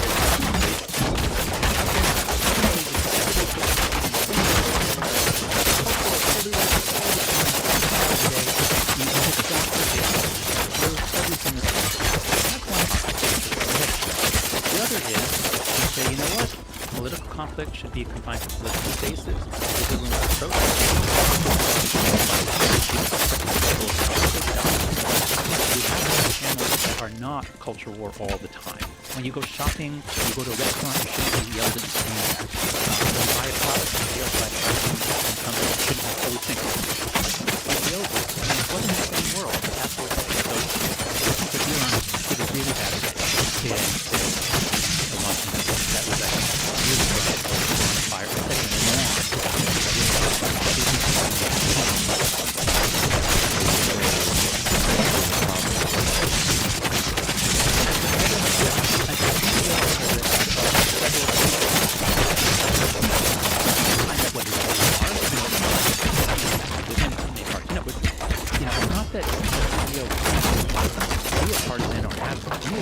but to publicly declare it in that way, in such a really insulting way, this is coronavirus and it's setting a precedent.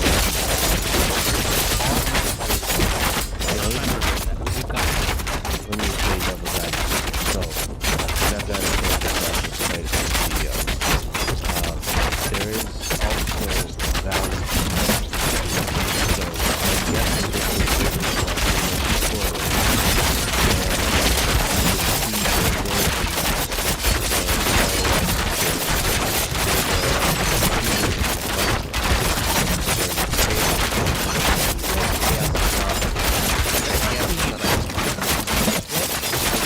yes, there's a balance here.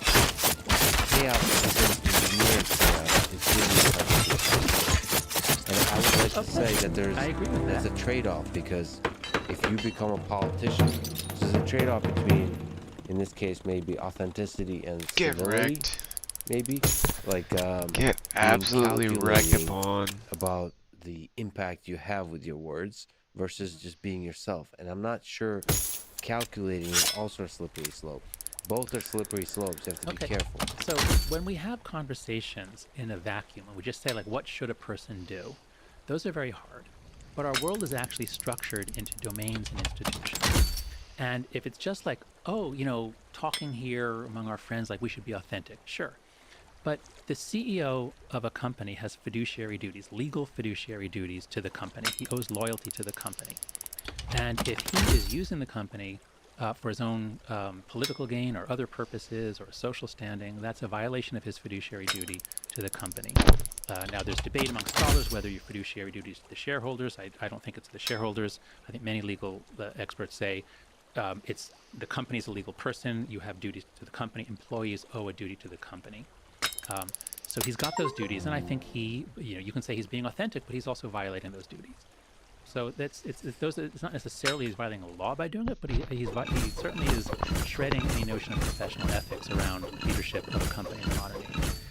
I think you have to take it in the full context, because you see that he's not being a political player. He's just saying, quit being douchey. Suppose the CEO of Ford says, you know what?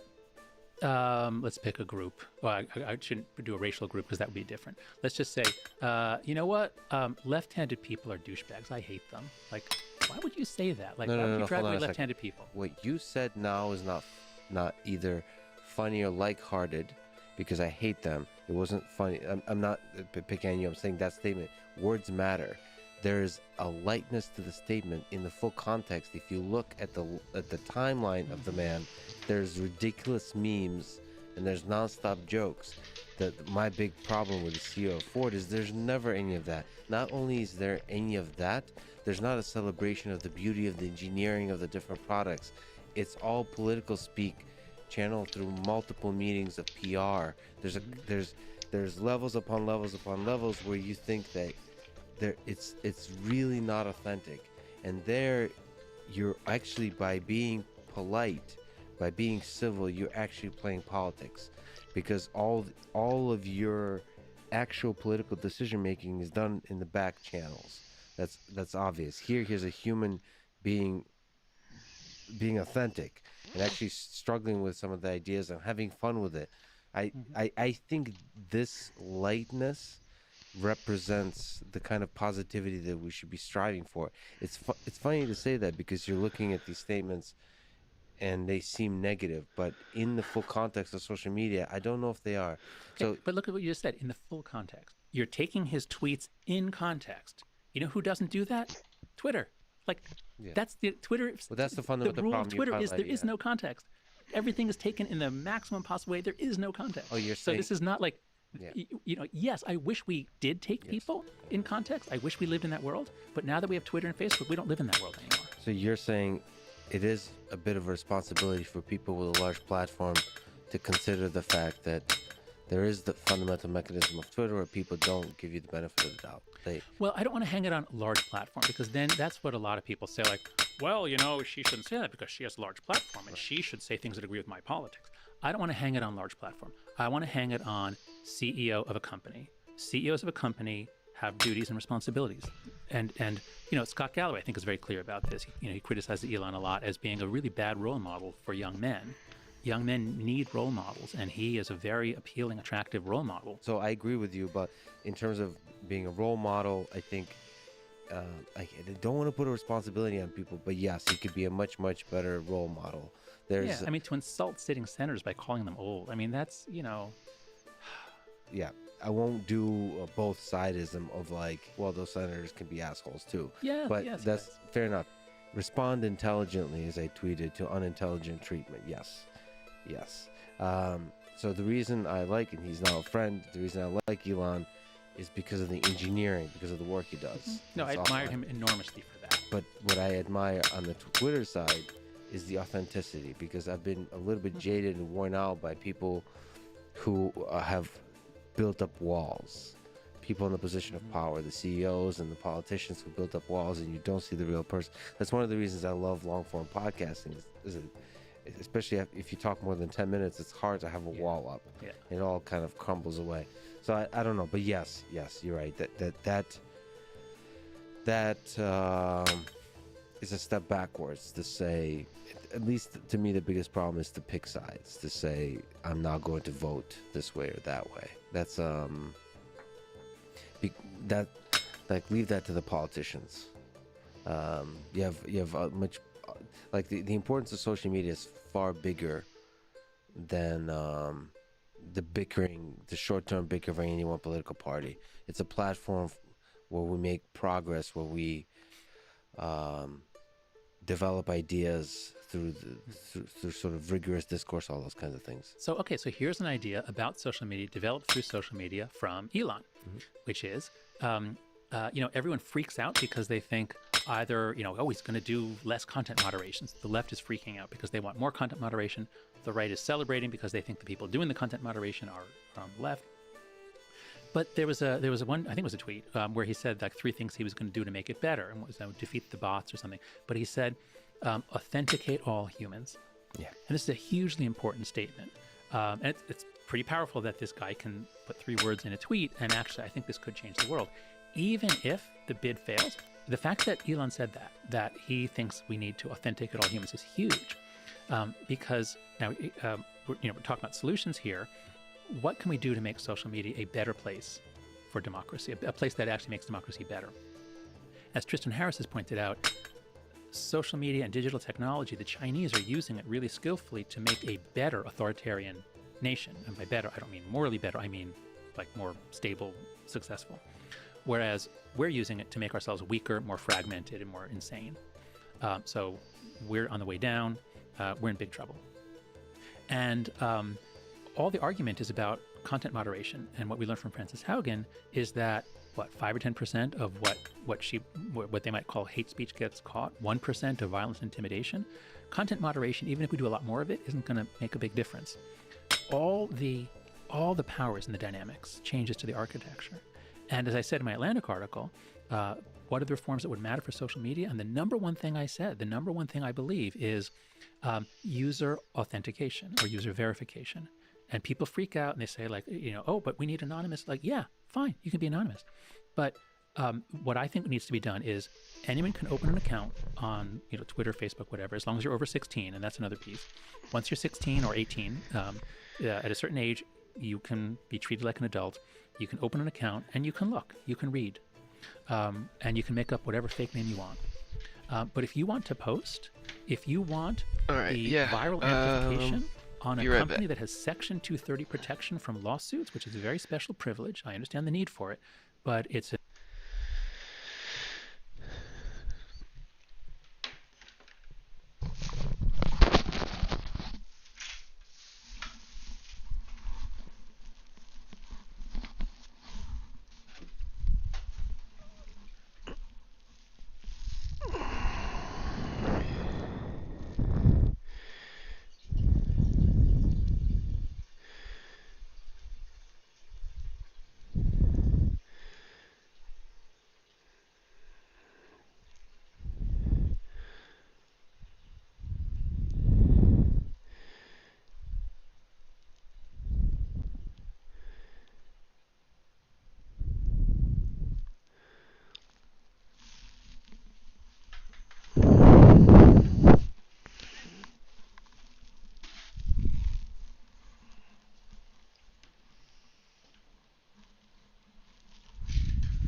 And we're back.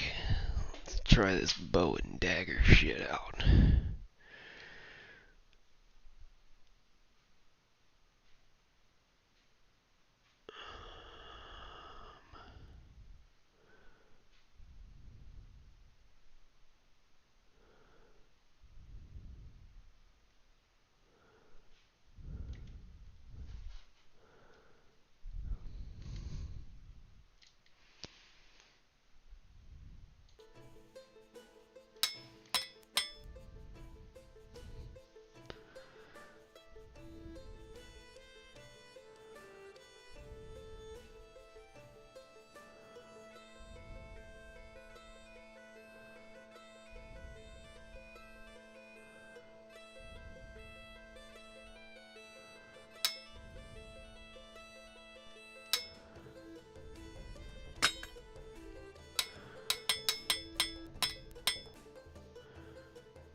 It's an incredibly powerful privilege to protect them from lawsuits.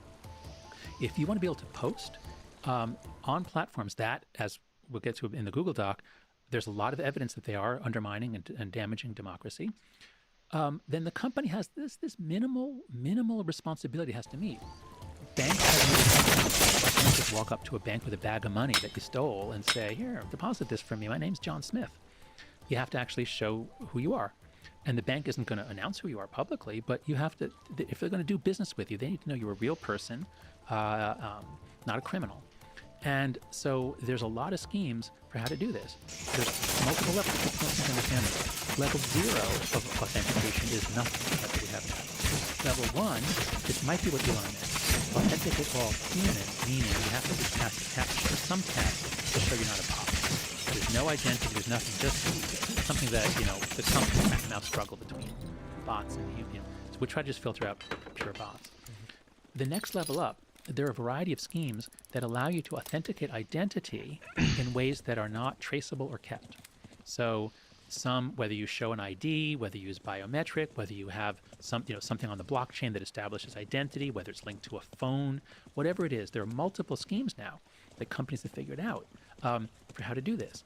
And so if you did that, then in order to get an account where you have posting privileges on Facebook or Twitter or TikTok or whatever, you have to at least do that. And if you do that, now the other people are real humans too. And suddenly our public square is a lot nicer because you don't have bots swarming around. This would also cut down on trolls. You still have trolls who use their real name, but this would just make it a little scarier for trolls. Some men turn into complete assholes. They can be very polite in real life, but some men, as soon as they have the anonymity, they start using racial slurs. They're horrible. One troll can ruin thousands of people's day. You know, I'm somebody who believes in free speech. And so there's been a lot of discussions about this, and I'll ask you some questions about this too. But there's the tension there is the power of a troll to ruin the party. Yeah, that's right. So like this idea of free speech, boy, do you have to also consider if you want to have a private party and enjoy your time, challenging, lots of disagreement, debate, all that kind of stuff is fun. No, like, annoying person screaming, just not disagreeing, just like spilling like the drinks all over the place. Yeah, all that kind of stuff. So, see, you're saying it's a step in the right direction to at least verify the humanness of the person while maintaining anonymity. So that's one step. But the further step, that maybe doesn't go all the way because you can still figure out ways to create multiple accounts. But it's a lot harder. So actually, there's a lot of ways to do this. There's a lot of creativity out there about solving this problem. So if you go to the social media and political dysfunction Google Doc that I created with Chris Bale, and then you go to section 11, proposals for improving social media. So we're collecting there now some of the ideas for how to do user authentication. And so one is WorldCoin. There's one human-id.org. This is a new organization created by an NYU Stern student who just came into my office last week, working with some other people. And what they do here is they have a method of identity verification that is keyed to your phone. So you do have to have a phone number. And of course, you can buy 7 different phone numbers if you want, but it's going to be about $20 or $30 a month. So nobody's going to buy 1,000 phones. So yeah, you can, you don't have just one unique ID, but most people do, and nobody has 1,000. So there are just things like this that would make an enormous difference. So here's the way that I think. Imagine a public square in which the incentives are to be an asshole. That the more you kick people in the shins, spit on them, throw things at them, the more people applaud you. Okay, so that's the public square we have now. Not for most people, but as you said, just one troll can ruin it for everybody. If there's 1,000 of us in public square and 10 are incentivized to, kick us and throw shit at us, like it's no fun to be in that public square. So right now, I think Twitter in particular is making our public square much worse. It's making our democracy much weaker, much more divided. It's bringing us down. Imagine if we changed the incentives. Imagine if the incentive was to be constructive. And so this is an idea that I've been kicking around. I talked about it with Reid Hoffman last week, and he seemed to think it's a good idea. And it would be very easy to, rather than trying to focus on posts, what post is fake or whatever, focus on users. What users are incredibly aggressive?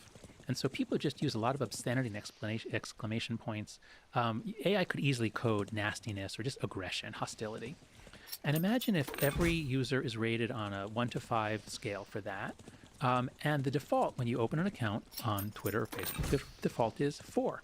You will see everybody who's a 4 and below. But you won't even see the people who are 5s, and they don't get to see you. So they can say what they want. Free speech. We're not censoring them. They can say what they want. But now there's actually an incentive to not be an asshole. Because the more of an asshole you are, the more people block you out. So imagine our country goes in 2 directions. In one, things continue to deteriorate, and we have no way to have a public square in which we could actually talk about things. And in the other, we actually try to disincentivize being an asshole and encourage being constructive. What do you think? Well, this is because I'm an AI person, and I very much, ever since I talked to Jack about the health of conversation, I've been looking at a lot of the machine learning models involved. And I believe that the nastiness classification is a difficult problem, automatically. I'm sure it is. So I personally believe in crowdsourced nastiness labeling, but in an objective way. That it doesn't become viral mob cancellation type of dynamic. But more objectively, is this a shitty, almost out of context, only local context. Is this a shady thing to say at this moment? Because here's the thing. Well, wait, no, we don't care about individual posts. No, but all that matters is the average. The posts make the man. They do, but the point is, as long as we're talking about averages here, if one person has a misclassified post, it doesn't matter. Right. But yeah. So, but you need to classify posts in order to build up the average. That's what I mean. And so, I really like that idea. Whatever the high-level idea of incentivizing people to be like, that's what we have, that incentive in real life. Yeah, that's right. It's actually really painful to be an asshole, I think, in physical reality. And it should be also pain to be an asshole on the internet. And there could be different mechanisms for that. I wish AI was there, machine learning models are there. They just aren't yet. No, but how about we have, so one track is we have AI machine learning models and they render a verdict. Another class is crowdsourcing. You get, and then whenever the two disagree, you have, staff at Twitter or whatever, they look at it and they say, well, what's going on here? And that way you can refine both the AI and you can refine whatever the algorithms are for the crowdsourcing, because of course that can be gamed and people can, hey, let's all rate this guy as really aggressive, So you wouldn't want just to rely on one single track, but if you have two tracks, I think you could do it. What do you think about this word misinformation that maybe connects to our two discussions now? So one is the discussion of social media and democracy. And then the other is the coddling of the American mind. I've seen the word misinformation misused or used as a bullying word like racism and so on, which are important concepts to identify, but they're nevertheless instead overused. Yes. Does that worry you? Because that seems to be the mechanism from inside Twitter, from inside Facebook, to label information you don't like versus information that's actually fundamentally harmful to society. Yeah. So I think there is a meaning of disinformation that is very useful and helpful, which is when you have a concerted campaign by Russian agents to plant a story and spread it, and they've been doing that since the 50s or 40s even. That's what this podcast actually is. But, is what? It's a disinformation campaign. Yeah, you by the seem really Russians. Soviet to me, buddy.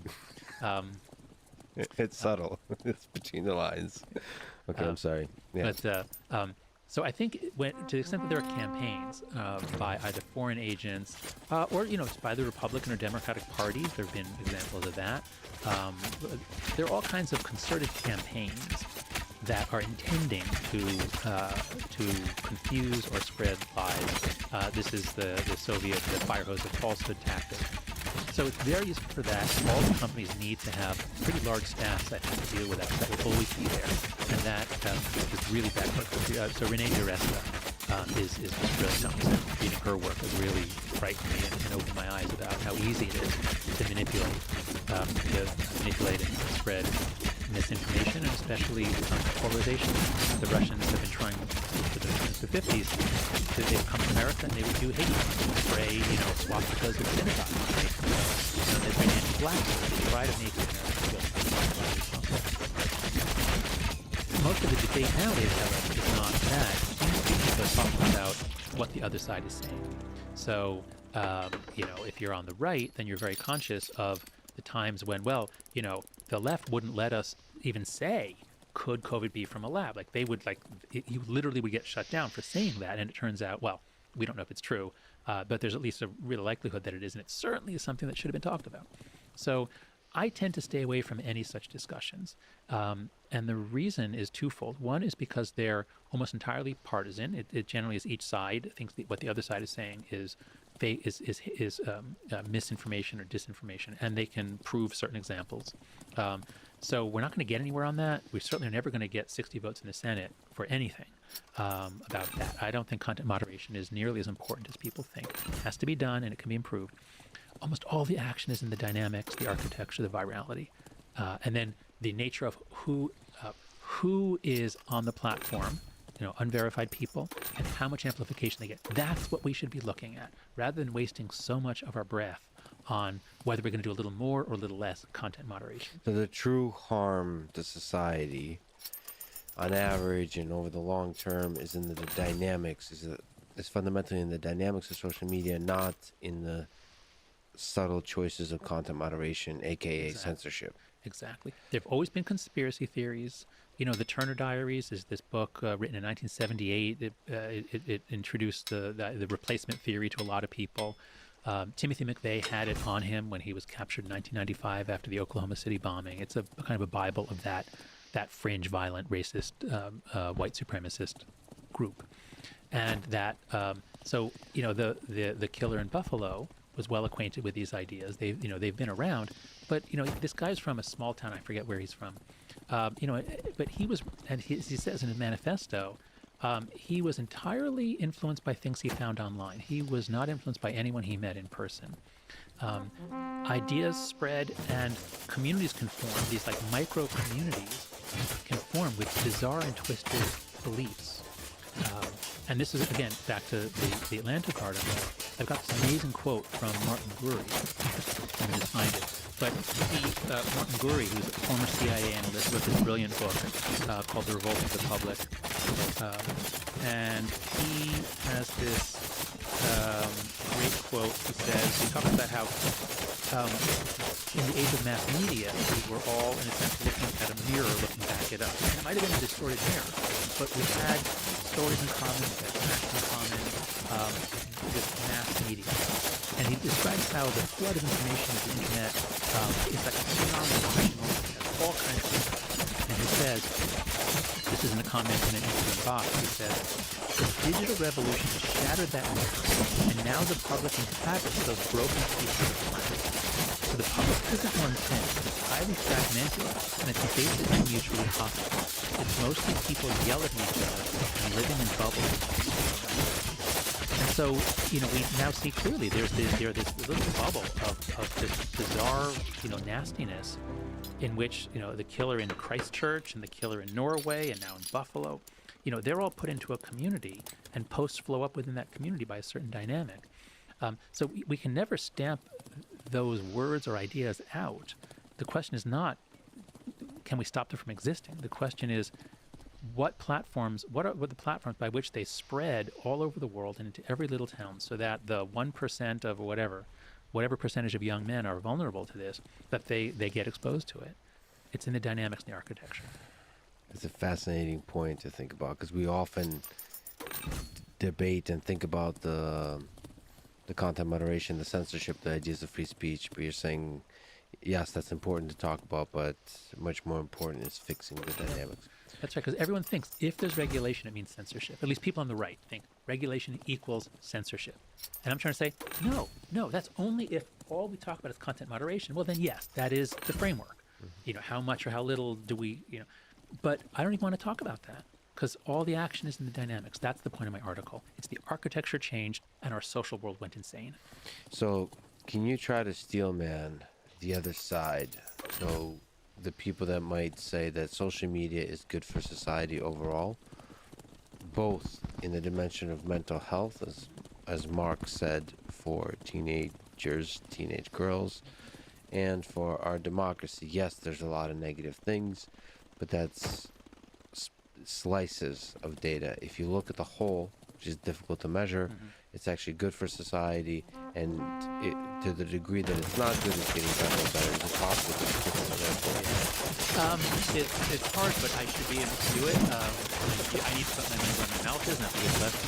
From the mental health front, the argument is usually what they say is, well, for communities that are cut off, especially LGBTQ kids, they can find each other. So it connects kids, especially because you wouldn't find connection otherwise. It exposes you to a range of ideas and content. And fun. Is there, in the studies you looked at, is there inkling of data that's maybe early data that shows that there's positive effects in terms of self-report data, or how would you measure behavioral positive? It's difficult. Right. So if you look at how do you feel when you're on the platform, you get a mix of positive and negative.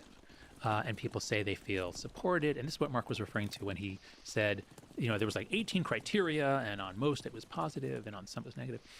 So if you look at how do you feel while you're using the platform, look, most kids enjoy it. They're having fun.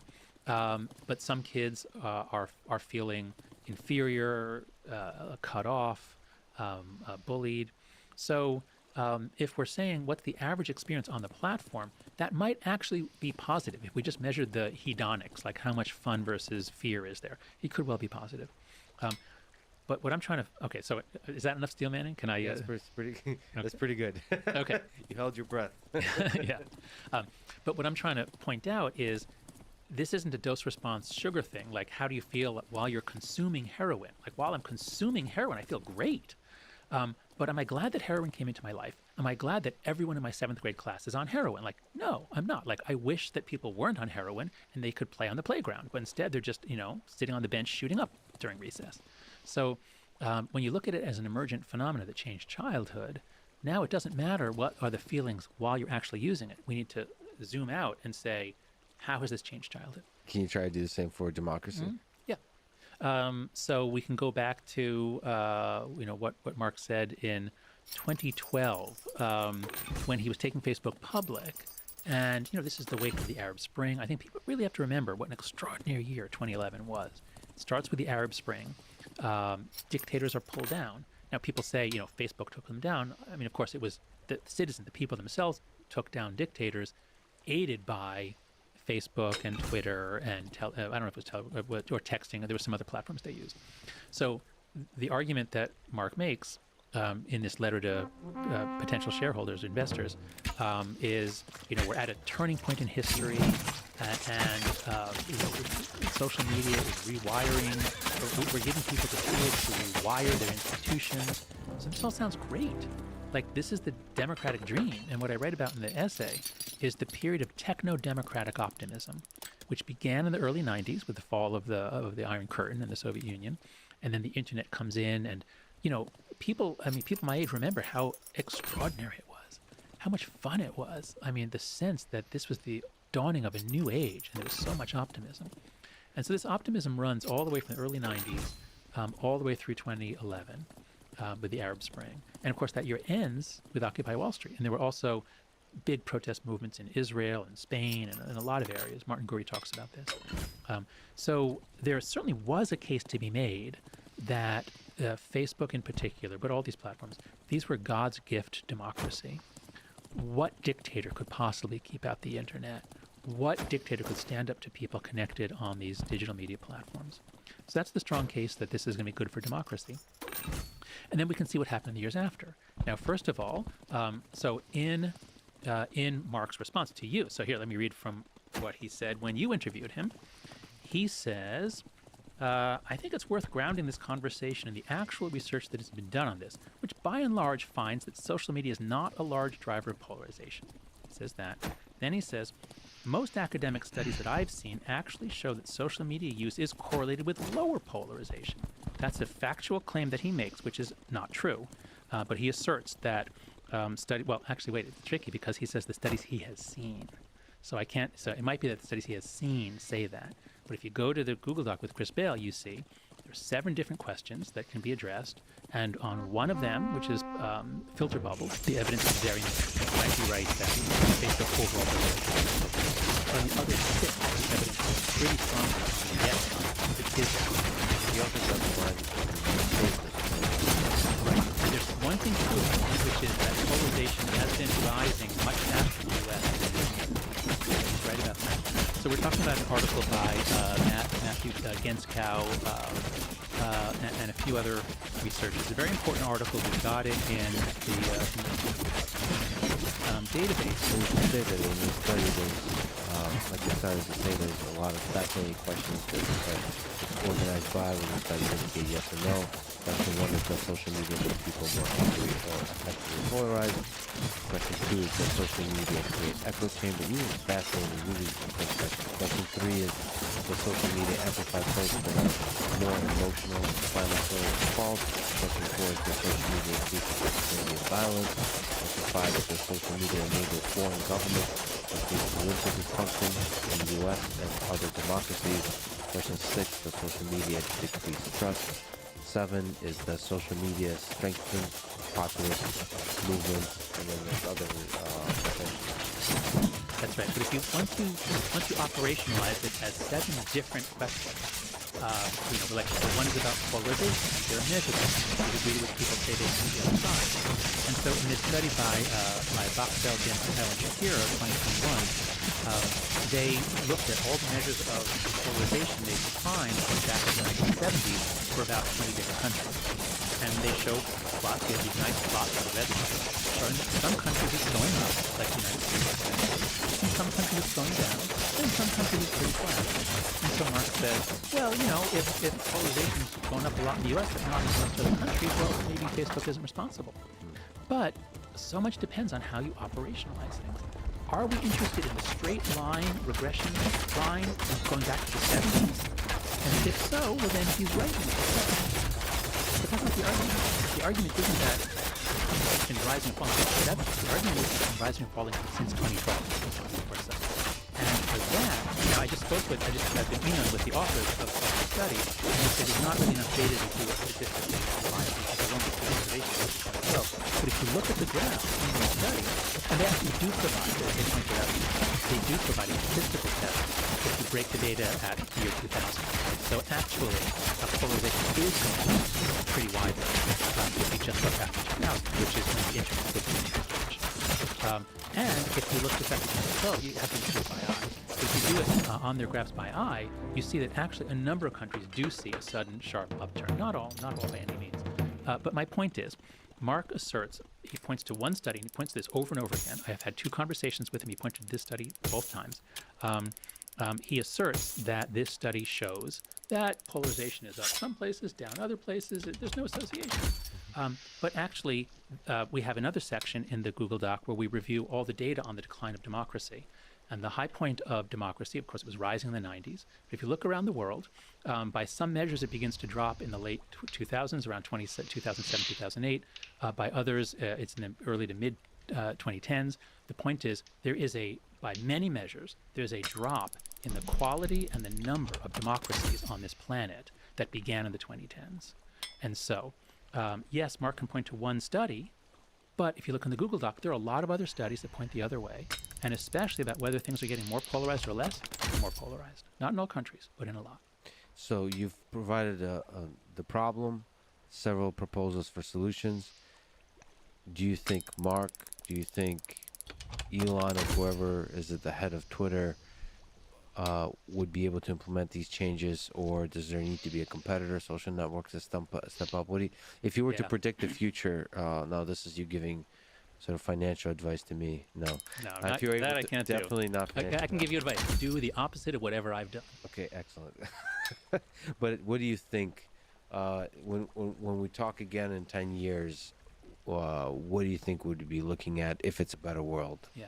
So you have to look at the dynamics of each change that needs to be made, and you have to look at it systemically. And so the biggest change for teen mental health, I think, is to raise the age from 13. It was set to 13 in COPPA in like 1997 or 6 or whatever, 8, whatever it was. It was set to 13 with no enforcement. I think it needs to go to 16 or 18 with enforcement.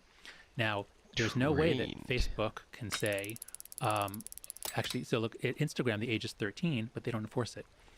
And they're under pressure to not enforce it, because if they did enforce it, then all the kids would just go to TikTok, which they're doing anyway. But if we go back a couple of years, when they were talking about rolling out Facebook for kids, because they need to get those kids. They need to get kids under 13. There's a business imperative to hook them early and keep them. So I don't expect Facebook to act on its own accord and do the right thing, because the regulation is the only way. Exactly. When you have a social dilemma, like what economists call like a prisoner's dilemma, or a social dilemma is generalized to multiple people. But when you have a social dilemma, each player can't opt out because they're going to lose. You have to have central regulation. So I think we have to raise the age. The UK Parliament is way ahead of us. I think they're actually functional. The US Congress is not functional. So the Parliament is implementing the age-appropriate design code that may put pressure on the platforms globally to change them. So anyway, my point is we have to have regulation to force them to be transparent and share what they're doing.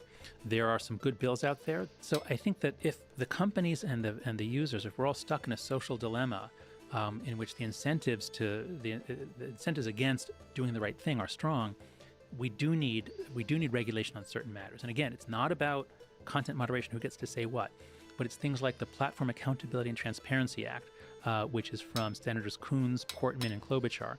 This would force the platforms to just share information about what they're doing. Like, we can't even study what's happening without the information.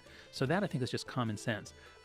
Senator Michael Bennet introduced the Digital Platforms Commission Act of 2022, which would create a body tasked with actually regulating and having oversight. Right now, the U.S. government doesn't have a body. I mean, the FTC can do certain things. We have things about antitrust, but we don't have a body that can oversee or understand these things that are transforming everything and possibly severely damaging our political life.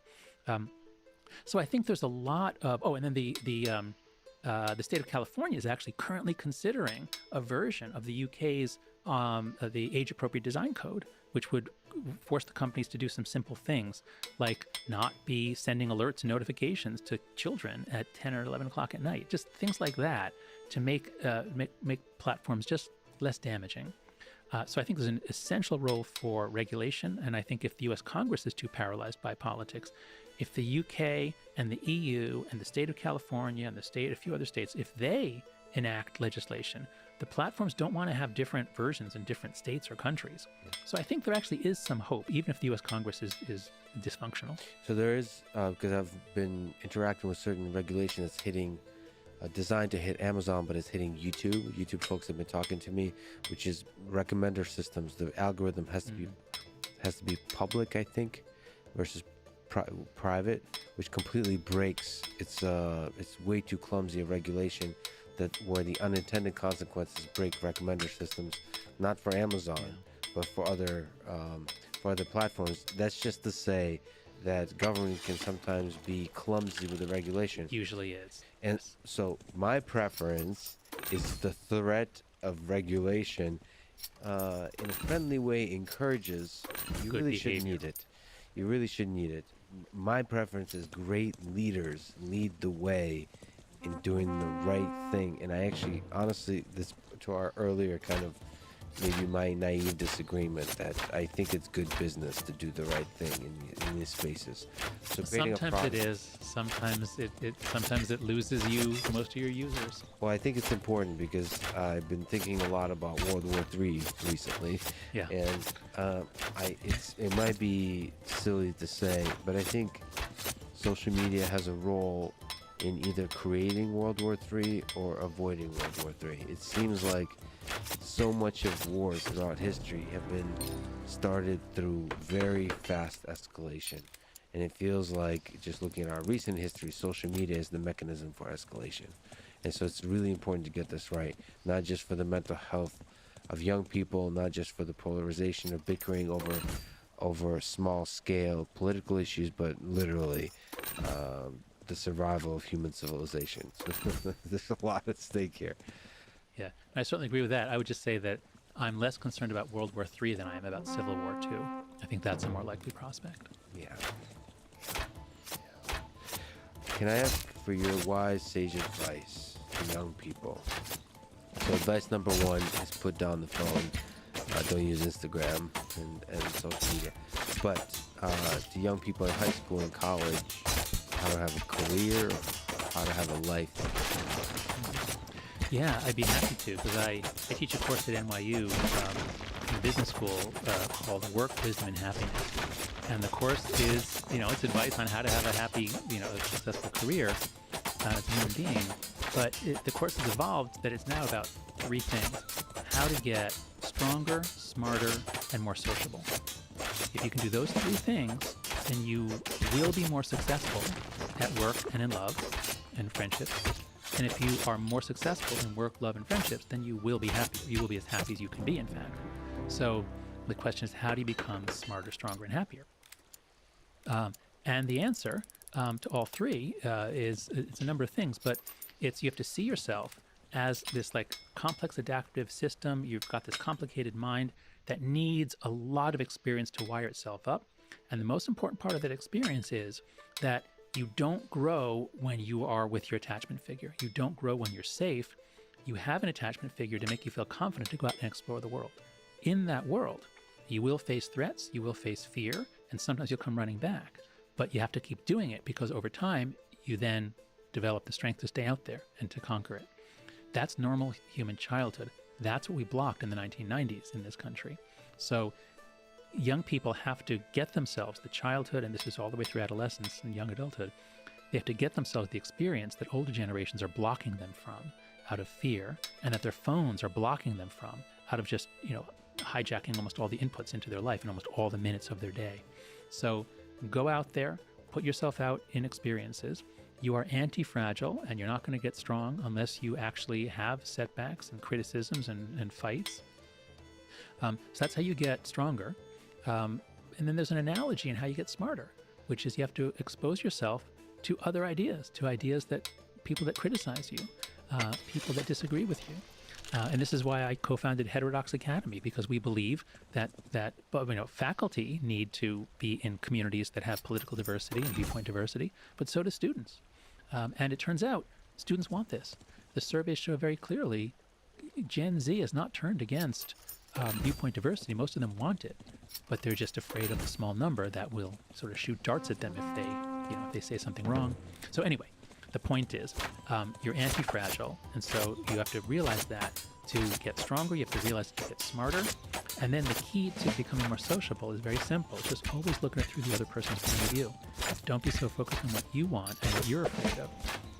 Put yourself in the other person's shoes. What's interesting to them? What do they want? And if you develop the skill of looking at it from their point of view, you'll be a better conversation partner. You'll be a better life partner.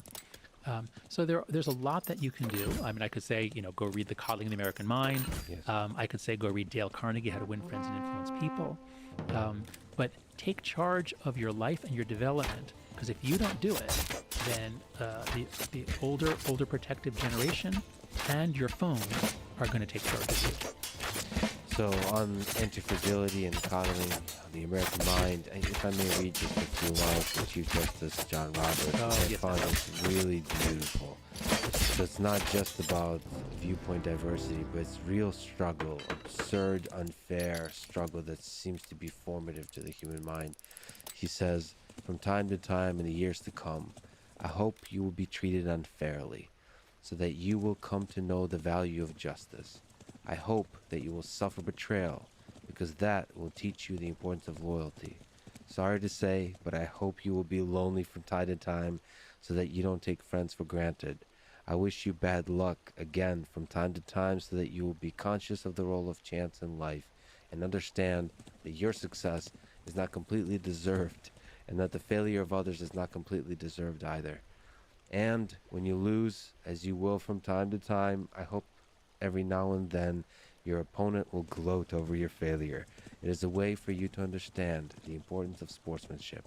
I hope you'll be ignored, so you know the importance of listening to others, and I hope you will have just enough pain to learn compassion.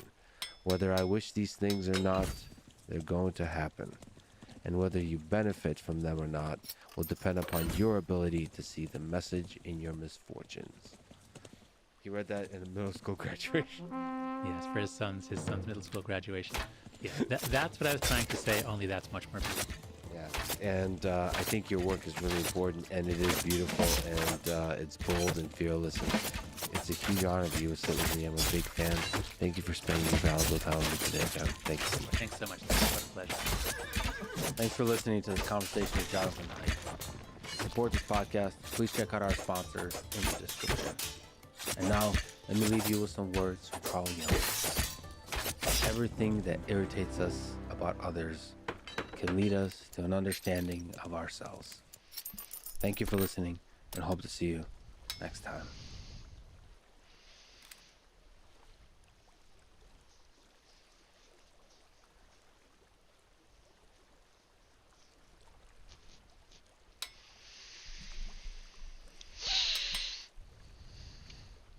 Capitalism is unstable. Capitalism is unequal.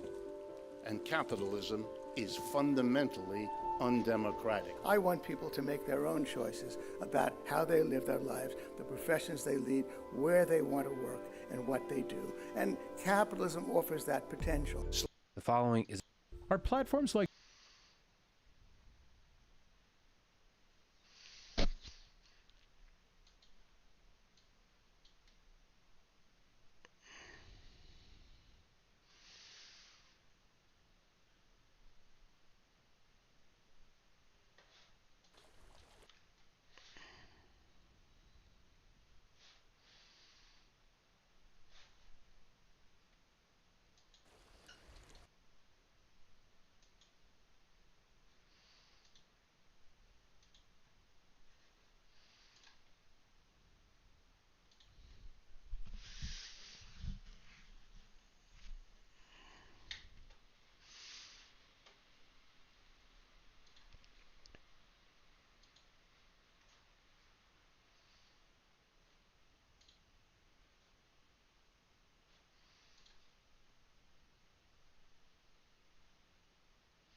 physician in the middle of the night came to my room.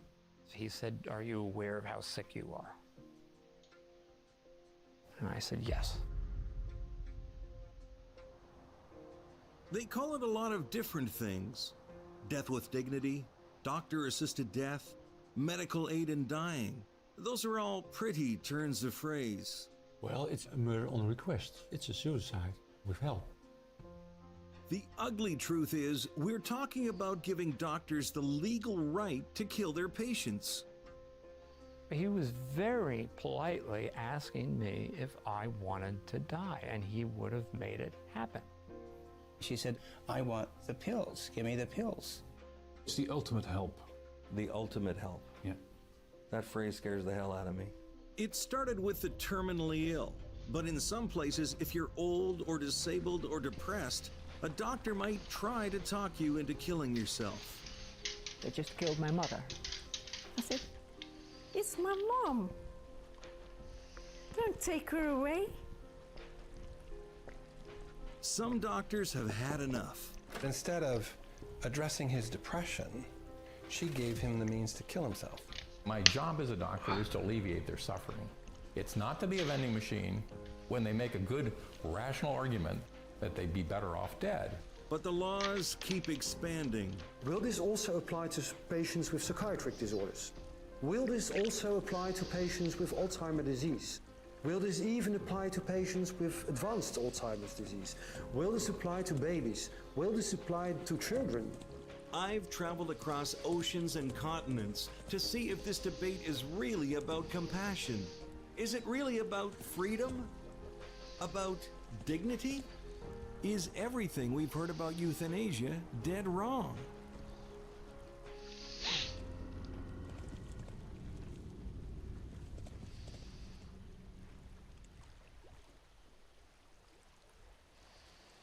My name is Kevin Dunn. I worked in media most of my life. It was my father who got me hooked. He worked in television back in the early days. A few years ago, Dad was diagnosed with colon cancer. The treatments were almost as bad as the disease. Dad's worries about his illness and concern about becoming a burden made me wonder. Now that assisted dying laws are legal in this country, what are they really saying to people with a terminal illness? And now that doctors have the legal right to end the life of a patient, what is this saying to the House of Medicine? And how do these laws affect society over time? It's impossible to miss the news reports about patients asking for help and dying. They're heartbreaking stories. But is there a side to this issue we haven't heard yet? Where does it end? And have we gone too far?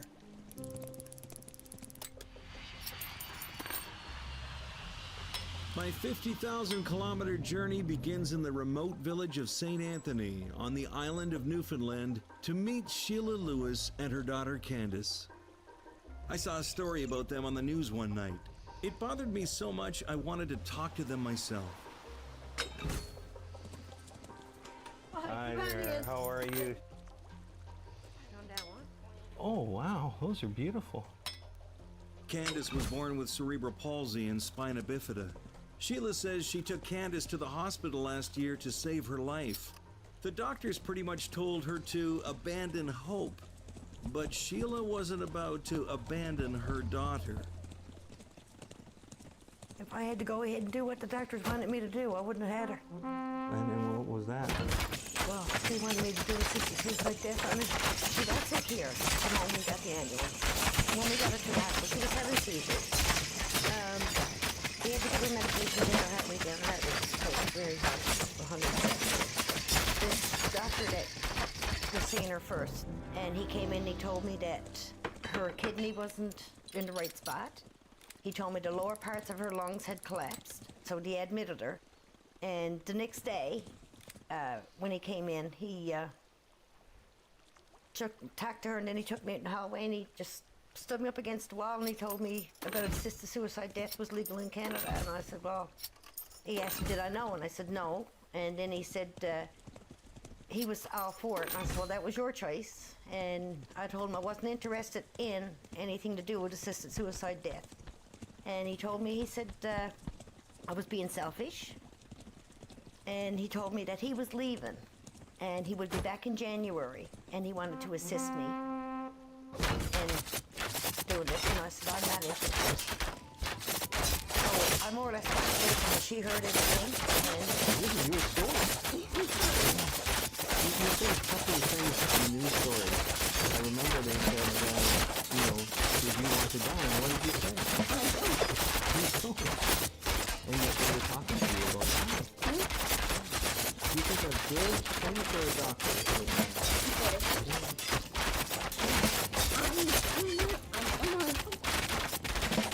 like not once did she ever say to them, I want to end my life. Not once. And this doctor that came in and the next day after he told me about the assisted suicide death and stuck his face down her, you know how sick you are. And I'm just like, when I got his eyes contact, I went far out like that in the hallway, and I thought I was going to for something like that. They had up some time and she was gone. I believe them, they were the doctors, and she was so sick, so. But I told her if she wanted to go, it was cool, she could go. But she didn't,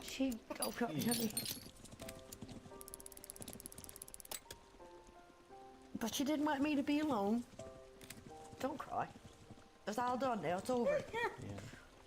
We just don't want it to happen to anybody else, hey? No. Don't want another family to go through this.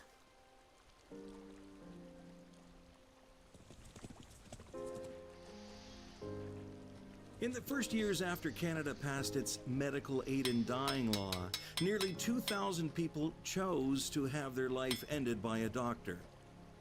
Candace and Sheila's story made me wonder how those choices are really being made. The way society looks at death is changing. We've even sanitized death. We make jokes about it, make movies about it. Video games let players put people away as if they were rodents. One might argue that we have become so desensitized by the culture that even human life and death have become matters of personal choice. As of 2018, lawmakers in 5 countries and 6 U.S. jurisdictions have legalized doctor-assisted death. Proponents argue that people should have the right to choose the way they die.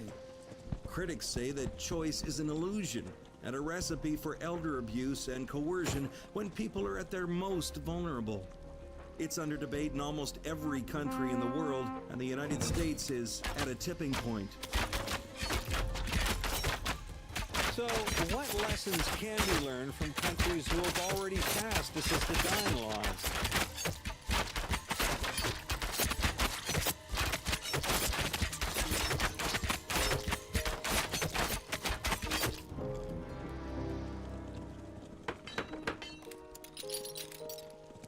So we're here in Amsterdam, in the beautiful Netherlands. Some people call it the most liberalized country in the world. The only thing more famous than this country's windmills are its progressive attitudes towards sex, relaxed rules for marijuana use, and laws that allow for euthanasia under certain criteria. Criteria that one Dutch journalist says just keep expanding. Boundaries of euthanasia in the Netherlands seem to be blurred, and the situation seems to be shifting. And that's worrying. Gerbert van Lonen says he's neutral on the issue of euthanasia, but he's concerned about where the law is heading. We are discussing, just to mention a couple of issues, euthanasia for children, euthanasia for patients with an advanced stage of Alzheimer's disease, physician-assisted suicide for psychiatric patients, assisted suicide for people who are not ill but who are wary of life, who have the feeling that their lives are completed. Who's telling the other side of the story? I'm afraid no one. Euthanasia for children? For people with Alzheimer's? People who are tired of life? What's going on in the Netherlands? I wanted to find out for myself. Robert Schurig is a family physician. When we interviewed him, he was serving as CEO for the NVVE, or the Voluntary End of Life Society, whose website asks, do you have a death wish?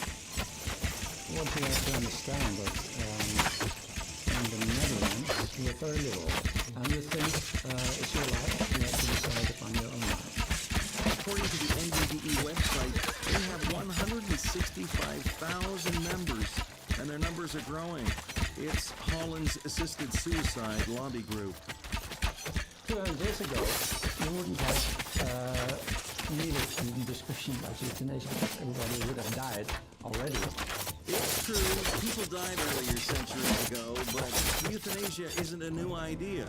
The original Hippocratic Oath, written more than 2,000 years ago, specifically forbids doctors from administering poison even when asked to do so. And in the Netherlands, they've been talking about euthanasia for nearly 50 years. In 1973, a doctor ended her elderly mother's life. She could have been charged with murder under the law, but she was given no jail time. In the 1990s, Dutch lawmakers got in on the discussion. We had one member of High Court who said, well, whenever someone reaches a certain age, they should have a last will pill available to take their own life. That was here in The Hague when Supreme Court Justice Hugh Drion first introduced the idea of a doctor-assisted suicide for people over the age of 70. In 1991, Dr. Bedouin Shabbat made history by giving a lethal dose of medicine to a patient who wasn't suffering any terminal medical condition. Many know you as the pioneer, if you will, of euthanasia here in the Netherlands. Does that title strike you strange? I've got used to that, and in fact, in 1991, this was an exceptional thing to do, as there was no law in sight. 10 years before the law, this woman came to me asking for a physician aid in dying. I dislike the word euthanasia. I prefer the PAD thing. And she was a 50-year-old, healthy social worker with many friends but she had lost her two kids under dramatic circumstances. One by young cancer disease and the other shot himself. His first love dropped him, and so after that she didn't want to live anymore. In terms of today, we would call this purely existential suffering. Dr. Shabbat consulted 4 psychiatrists who were split on what to do. 2 said she should be given therapy. The other 2 said there was no cure for parents' grief. I came to her house with a friend, a GP, a personal friend, and she was together with her best friend, a woman, and I handed her the drink, saying, I hope you'll flush this through the toilet now, because you don't have to proceed because I'm now here. She said, oh no. And she went on her bed, we were sitting next to it, and she was very happy to drink it, and then she died within half an hour in the arms of her best friend. And what was the verdict in the end? Guilty without punishment, which is very special for your country, I guess, because if you're guilty, you should be punished. So the law was clearly being broken, but public sentiment was clearly shifting. These and other cases paved the way for the Euthanasia Act of 2002, which came into effect to regulate the ending of life by a physician at the request of a patient. Have you had people come to ask you for euthanasia? Yes. Have you performed euthanasia? Yes. Robert Jonquier is a retired Dutch family doctor who is now executive director of the World Federation of Right to Die Societies. He admits that the reason people are choosing to die is changing. When we started in the Netherlands, our law, our euthanasia practice and our law, 85 to 90% of the cases were terminal physical situations. We have developed the last 15 years a situation where it became more and more clear that we will talk about terminations, terminal things, termination and you can suffer of many things. You can also suffer digestive situations, intensive situations, dementia, whatever. I mean, but that's not scary, isn't it? It scares me. It scares me to think that it's going to keep on moving and moving and moving. I don't believe it. I mean, that's because we're trying to get this question all around the world. And the slippery slope actually want to stop legalizing the situation to patients and to nurse in a situation next to a series of doctors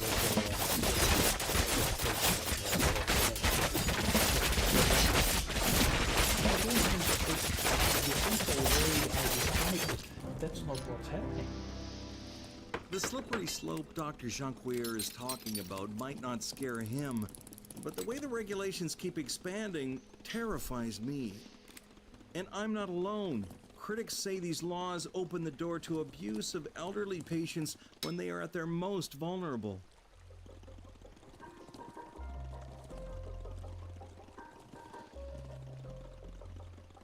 My mom, if she had been left in hospital without me visiting her and fighting for her, she wouldn't be here. When somebody wanted to give up on you, you didn't give up.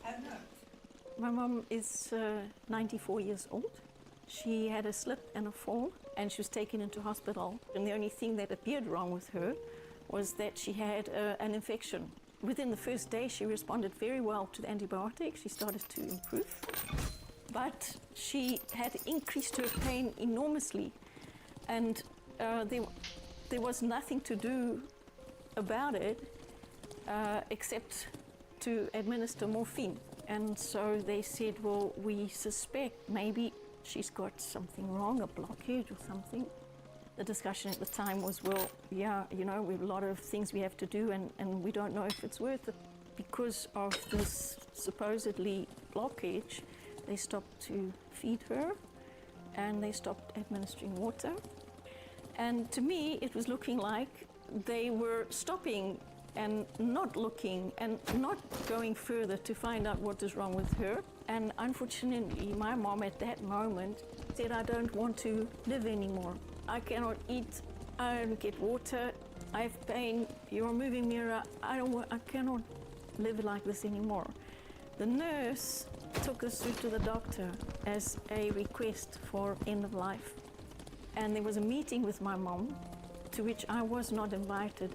And my mom told me that they had discussed end of life.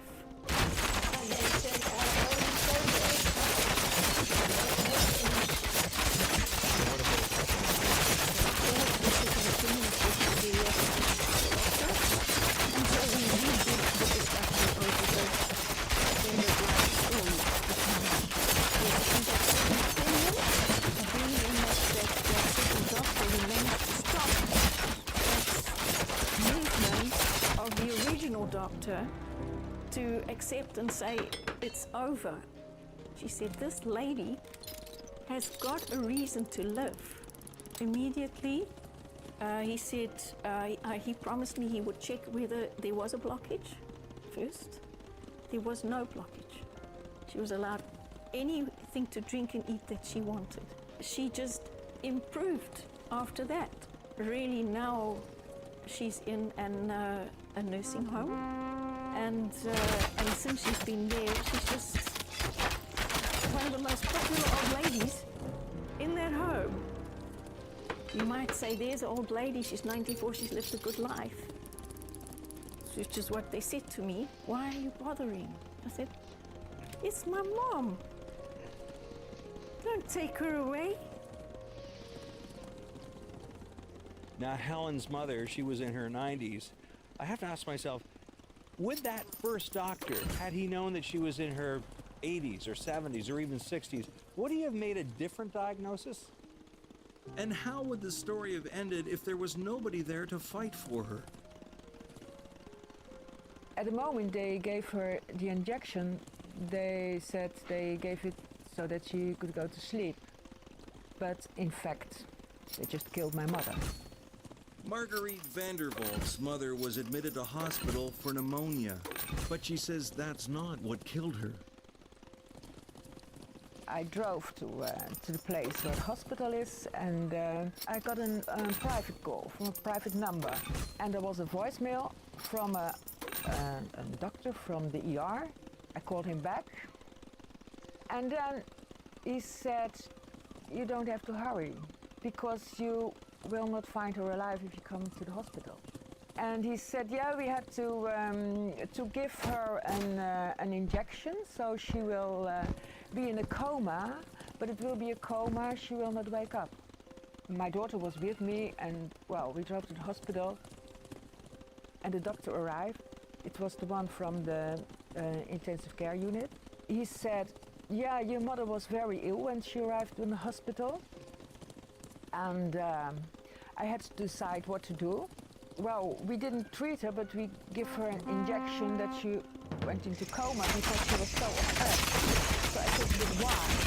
Why didn't you intubate her? And he said, I called the GP, and the GP said she was lonely, she was depressed, she didn't want to go out of her house, and she wanted to stay in her house, she didn't want to go to a home. Therefore we decided that it would be better not to treat her anymore. And my daughter was in the room, and she said, what did you tell her when you gave her the injection? And the assistant said, yeah, we said, you had difficulties breathing, so we give you something to sleep. But she didn't die. She was going along hour after hour after hour. And then well, we went home to have a little rest. The doctor called me in the middle of the night and said she had passed away. And I said, because she was dead. And she said pneumonia and but I thought, I was laying there and no. And I said, you injection me. So I asked for an interview with the doctor of the intensive care. He had made a decision. And I said to him, with my mother, she was not very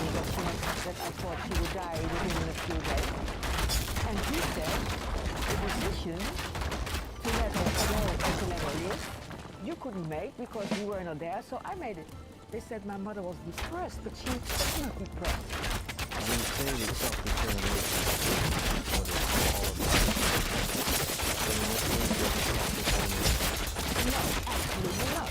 The decision is not for a doctor who said, well, long in the intensive care, yeah, not good in society, okay, put her in that room, she's going to die.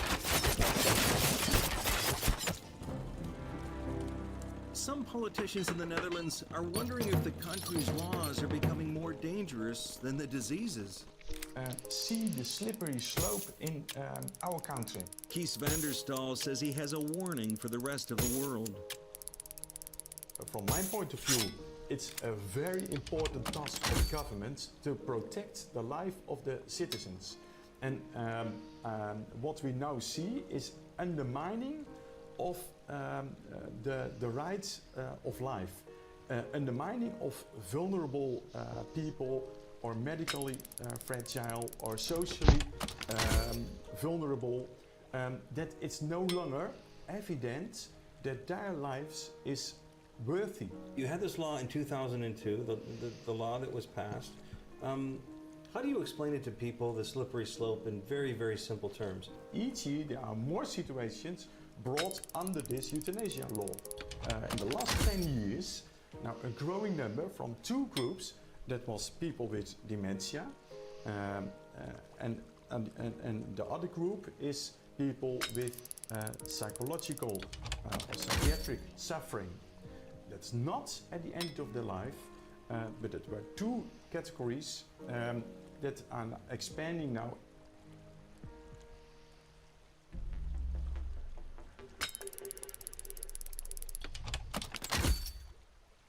In the past 10 years, the number of people seeking euthanasia in the Netherlands has more than tripled, from 2,000 to 6,000 annually.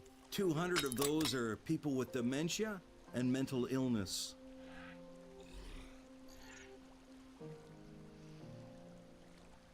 Euthanasia now represents 5% of all deaths annually here in the Netherlands.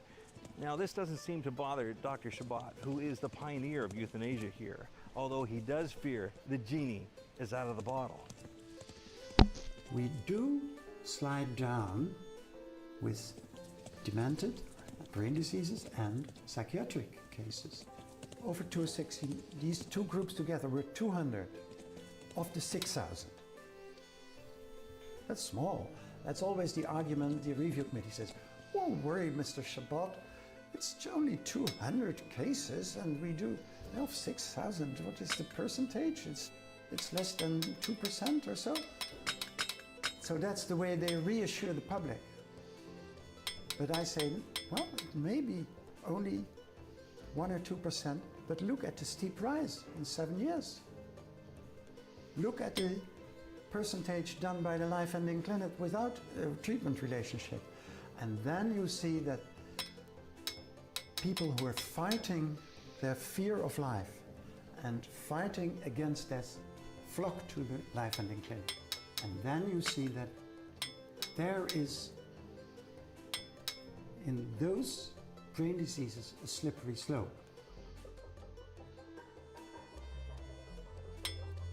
End-of-life clinics like this one in the Netherlands are increasingly popular options for patients whose doctors will not agree to end their lives. You're the experts in euthanasia. Yes, absolutely. We are a second chance for a person that is not having the possibility to have his euthanasia wish honored by the own GP in particular. Does your organization work in consultation with the health department or the hospitals, or are you standalone? No, we're a standalone organization, fully independent, and it was notified that there were a group of people who had difficulties to have a response for their requests from their own doctor. Can you give us a ratio of how many people call, request a euthanasia at the end-of-life clinic? Well, roughly it's one-third, one-third, and one-third. One-third we can honor the request, so one-third will have euthanasia. How much time will the doctor spend with the patient who's requested this? Normally that's an interview of about 1 to 1.5 hours.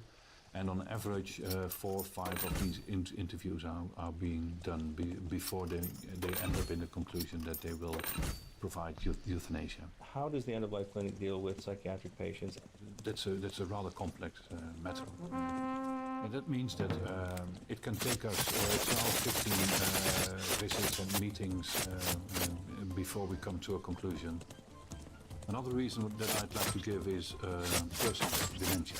He was really very well prepared for the moment that he said, there is a moment that I will lose my capabilities of thinking, understanding what is happening, and speaking. And before that moment is there, for them it will be irreversible, and I will not be able to express my opinion. Before that moment I want to die, which is the situation with dementia. So they fear what is to come.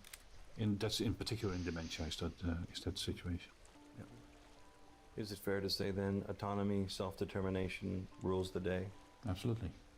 Absolutely. There's no one else telling that you should have euthanasia.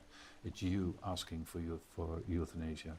And only after a thorough investigation and to find out if it meets the legal criteria, then the doctors and the nurses working for the end-of-life clinic will provide euthanasia. It's the ultimate help. The ultimate help? Yeah. That phrase scares the hell out of me.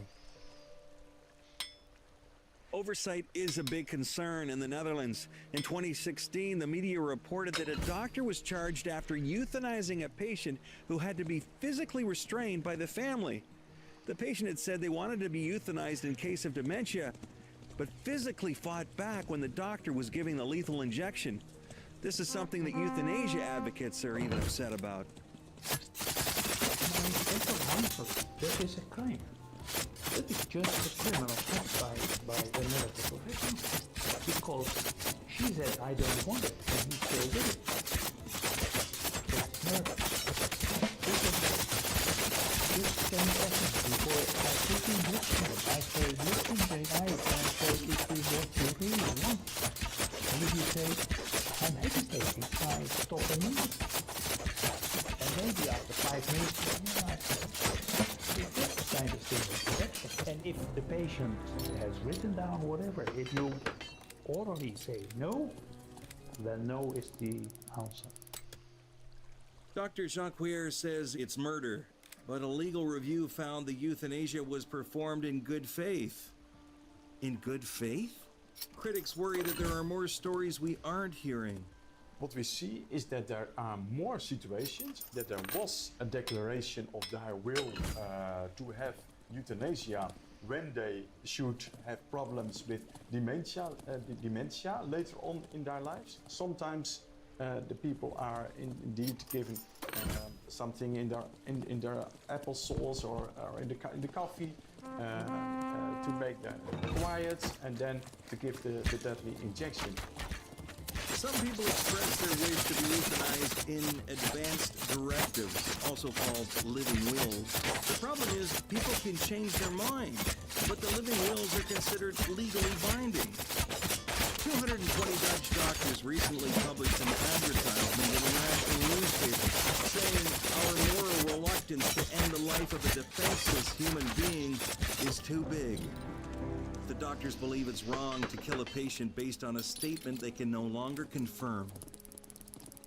Rob Bruntink is a journalist covering palliative care in the Netherlands. He says what terminal patients are looking for is comfort and compassion, not a way to kill themselves. They have this written will or advance directive about euthanasia, but when it comes to a certain point, their wishes to have this euthanasia doesn't exist anymore when they feel the care and the attention and love and warmth that people can give to a patient in a hospital. He says euthanasia is increasingly becoming a catch-all solution for problems society would rather not tackle. Because you have to talk about all those things like difficult stuff, hope, suffering, a lot of nasty symptoms. Euthanasia is kind of a clean subject well, you suffer, well, we can end it. Well, cool, let's do it. So I guess that's one of the reasons why we talk a lot about euthanasia and almost nothing about palliative care in general. But despite the concerns, euthanasia is becoming more popular and more accepted in the Netherlands. And there's no better proof of that than the annual Week of Euthanasia, organized by the NVVE Voluntary End of Life Society. Most people come to Amsterdam for a holiday. I'm here for Euthanasia Week. I've never understood this euthanasia week. It's very odd in my view, but it's every year euthanasia week is being organized by the Right to Die law, or the Dying in Dignity Association. And most of the time what you see is documentaries on television of proponents of euthanasia. So every year there are new documentaries where euthanasia tends to be depicted in a very positive way. Is it news or propaganda? It's propaganda. Yeah, sure. We talk about euthanasia for about 30 years already, almost daily.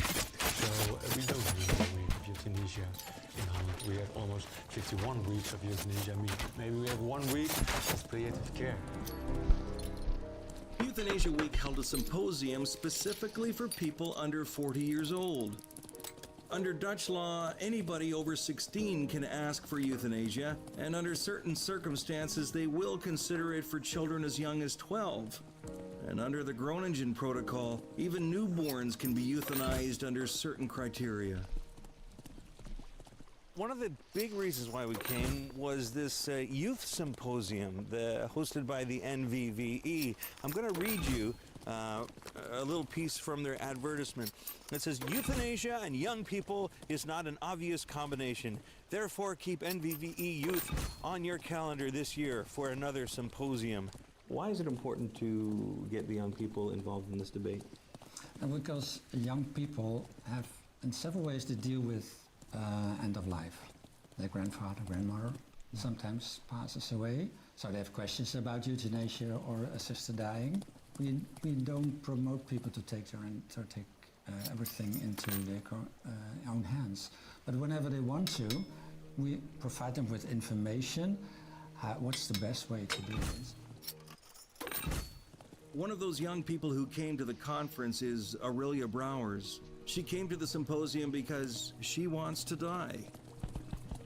So, Aurelia, what is today all about? Why is it important for you to be here today? I'm very interested in euthanasia, and I have severe thyroid. Yeah, and I want euthanasia, but I've following for about 13 years, and I have death wish for about 6 years, and I've tried to get euthanasia for about 4 years, and I don't get it. You don't get it. And I would just want to fight for it. Mm-hmm. And I even go so far to get into politics, to fight for a better law for all patients, for all psychotic patients, to get a better chance to get euthanasia if this is fucking crazy, man. I'm an advocate for people to get euthanized. We've connected. Yeah. And you seem happy. I mean, smiling. But that's the problem with psychotic patients. Yeah. Most patients seem happy. Yeah. And so most people and most doctors feel happy. So we don't get euthanasia.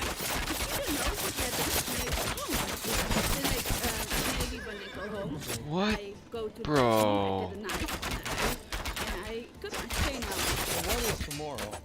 What if tomorrow they said, we're going to give you as much support as you need and you found a cure and you found something, would you change your mind? I don't think there's enough hope. And no hope? No, I don't believe there's enough. I have to ask the question, who has dared to put the health person in front of her? And think of her and just see how beautiful she is. I want to give you a big hug.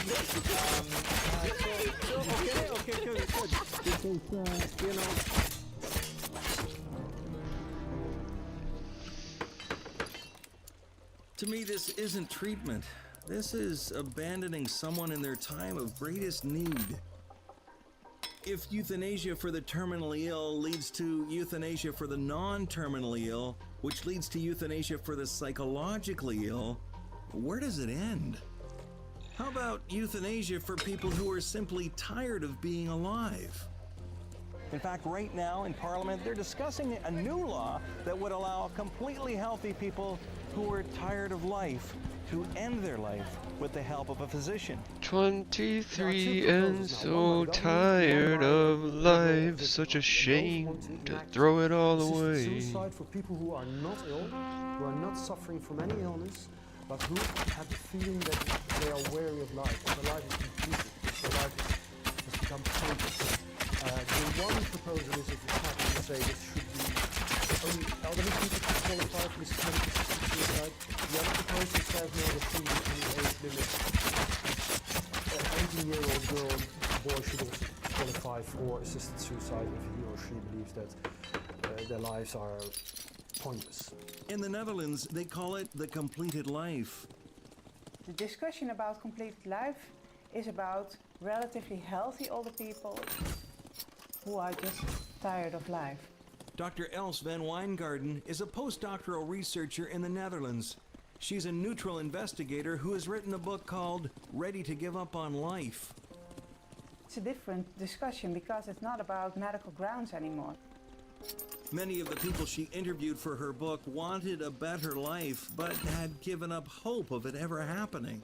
A lot of people talked about, for example, the pain of not mattering anymore, not being needed anymore, being redundant, being a burden to other people. The study found that the participants' wish to die had to do with everyday realities such as fear, sadness, loneliness, and depression. There was a strong desire to feel valued and appreciated. If death seems like the only logical solution for these otherwise healthy people, what did the study propose? It is very important to really listen in a non-judging, open way to people, to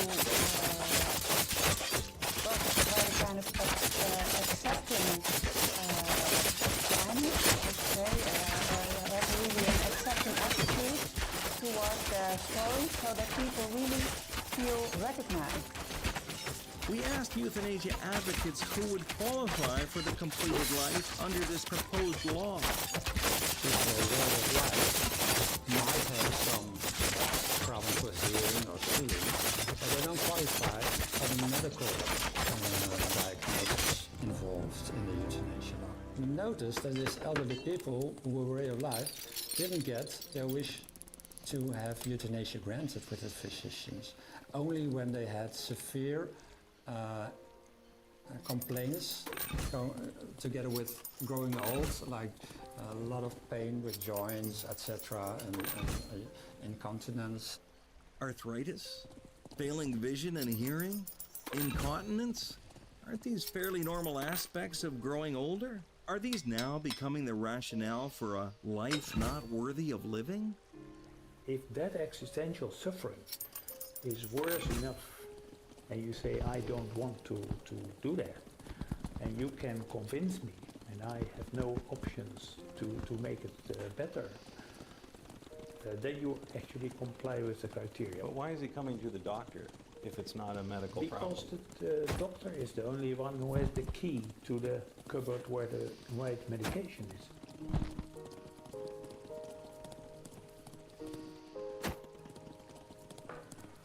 Not everyone is convinced. The Dutch Patients Association is fighting against the very idea of the completed life.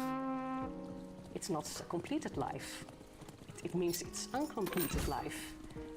Their life is not completed. Yeah. And that's a problem. And I don't know how to make a new law for these people. I'm very afraid what it will mean for people, for elderly people. Because when we should have that kind of law, all people are thinking, oh, when this is possible, what does it say about my life? What is my life?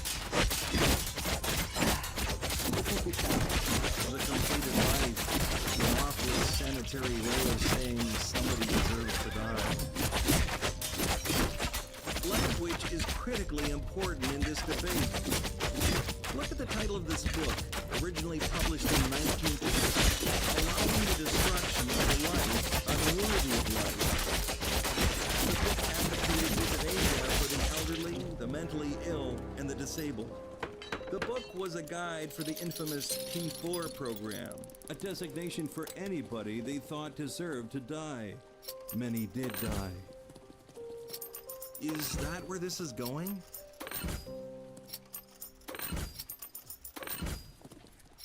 In Belgium, euthanasia has been legal since 2002. In 2013, over 1,000 euthanasias were performed without patient consent, and the situation has only gotten worse. It's become too much for some euthanasia advocates.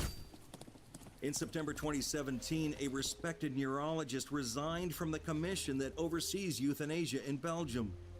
Media reports say he quit after a family doctor euthanized a woman with dementia who had never asked to die. The doctor says the medical killing violated the law and was a sign that advocates were defending euthanasia in any circumstance. If that's how far things have gone in Europe, what does the future hold for jurisdictions that are now considering euthanasia laws? As I prepared to head back to North America, I asked the people I'd met in the Netherlands what advice they'd give to places like the USA. Don't be naive. Don't think that this will stay limited to patients with cancer. It will. What we have seen here in the Netherlands and in Belgium is that the euthanasia practice has broadened. And it is very difficult indeed to limit euthanasia once you have started. So don't be naive. Gerbert van Lonen wishes more questions were asked when euthanasia was first debated in Holland. Will this also apply to patients with psychiatric disorders? Will this also apply to patients with Alzheimer's disease? Will this even apply to patients with advanced Alzheimer's? Will this apply to babies? Will this apply to children? Those are the questions we are debating right now, remember. And we should have asked ourselves before, not after. It's a good argument against each euthanasia or assisted suicide law. For example, when you make the first step, you start will follow. My advice for countries was that not such law if you don't do it. Will on the situation.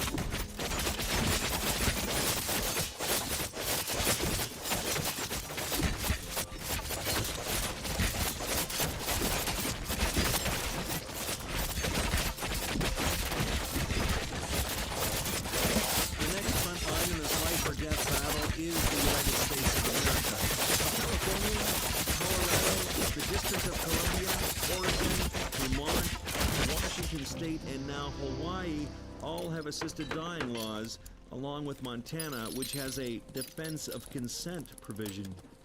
And as of 2018, similar laws are being developed, discussed, or debated in 25 other states. It's important to distinguish the difference between euthanasia and assisted suicide. They're similar, yet different. In the case of euthanasia, the doctor lethally injects the patient.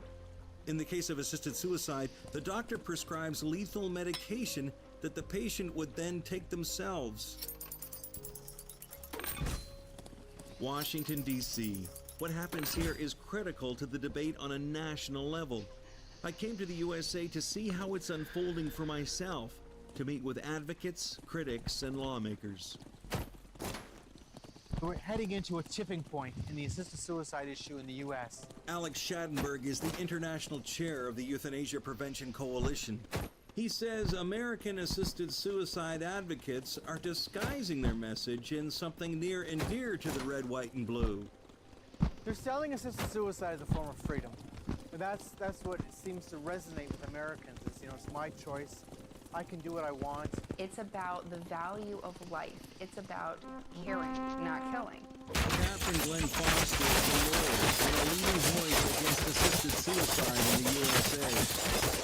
There are cases in the court right now that could very well be before the court. And then when one goes to the court, it could turn the integrity of U.S. law on assisted suicide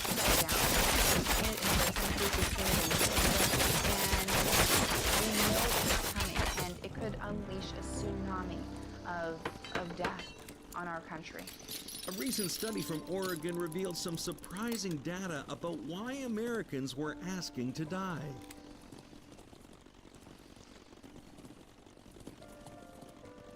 That very few people are asking for euthanasia or assisted suicide because of actual pain. It's because of fear of future suffering. Now we know the assisted suicide lobby are telling us people are suffering and we're going to eliminate that suffering. But in fact, we can eliminate suffering without killing people. That's totally possible. The reality is this is about giving doctors the right and law to be involved with causing your death when you're at the lowest time in your life, when you actually need good supports, not lethal drugs. In an Oregon study, participants were asked to rate their reason for requesting assisted suicide. Not one rated their current pain as greater than 2 out of 5. Still, many died by assisted suicide. Of all places to come to the medical profession and say, we'd like for you to specifically douse that flame of life. Douse that flame of life. The medical Bro, you guys are tools. Just to I'm really glad I'm listening to this fucking of the needle or the pill with the gun version of the argument. I think that would be much more a picture of something that I think we can agree would be transculturally wrong. Dr. Mark Comrade is a psychiatrist who co-authored and advocated for the passage of the American Psychiatric Association's historic position paper on euthanasia. The APA's ethics board unanimously agreed that their doctors should never prescribe or administer medications to cause death in any non-terminally ill patient. And that if you wish to make that a right rather than a freedom for patients, we will stand in a position of protection of our vulnerable patients who are already vulnerable to begin with, even before these laws come into effect, and for whom, we sometimes are their only voice. So we will stand in a protective stewardship of their vulnerabilities by at least girding ourselves with an ethical proscription that forbids us to participate in helping our patients suicide. That's not what we do. We prevent suicide. The APA could see from the European experience that the laws have gradually expanded over time. And so that's why to establish a position is a fortification against the future. Besides the American Psychiatric Association, the American Medical Association, the American College of Physicians, and the World Medical Association all reject doctor-assisted suicide. Isn't this issue about people who are in insufferable pain that are at the end of their life, that they want some relief, and in this case, they want to end their lives. Isn't that what this issue is about? No, not at all. This is an issue that's about making the medical professional more comfortable with killing people. Ann Hansen is a forensic psychiatrist with specialized training in the evaluation and treatment of people with serious mental illness. What this is really about is changing the mindset of the medical profession. And I've heard testimony in legislatures where our politicians, the people sponsoring and supporting these bills, will say words to the effect of, well, doctors will have to be trained, to do this. Doctors will have to become comfortable with, doing assisted suicide. Would you ever suggest suicide to any of your patients? Well, that's my concern, is that physicians will come to approach this as a suggested treatment option.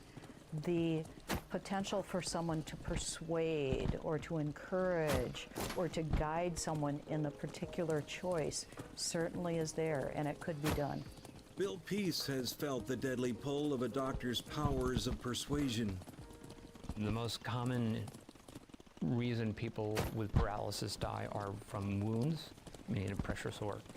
I've been paralyzed for 40 plus years now, and I have only had one wound, and that was in 2010. And It was a massive wound that was life-threatening. One day I looked and I had a red mark on the fatty part of my cheek. I knew I was in big trouble. My wife hung me down.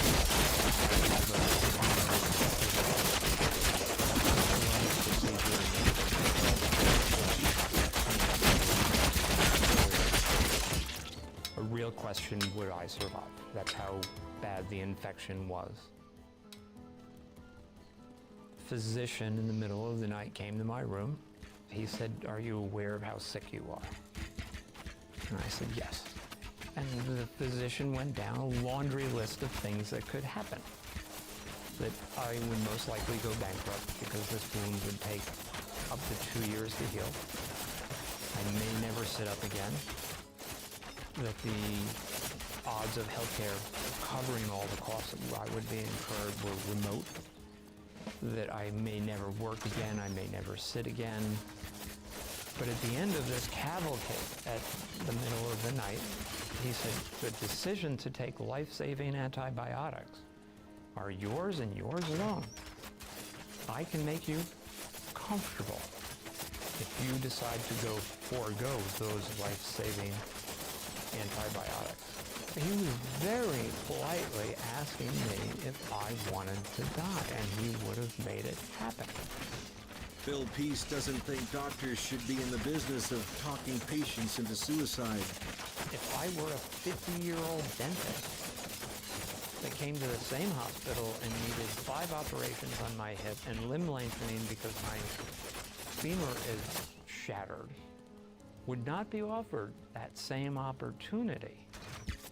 And I remember that next day, I called my sibling. I said help for the first time. And I had them write PhD on my chart. And that was all because I was afraid. While Bill's case does not constitute euthanasia per se, it does underscore the power physicians have under these laws and the real potential for abuse. I'm a human being. Period. It's really that basic. That just because I use a wheelchair does not mean that my life sucks. And Destructified, bro. Every time you walk into a medical setting, your life sucks. You're more work for staff. You're a problem.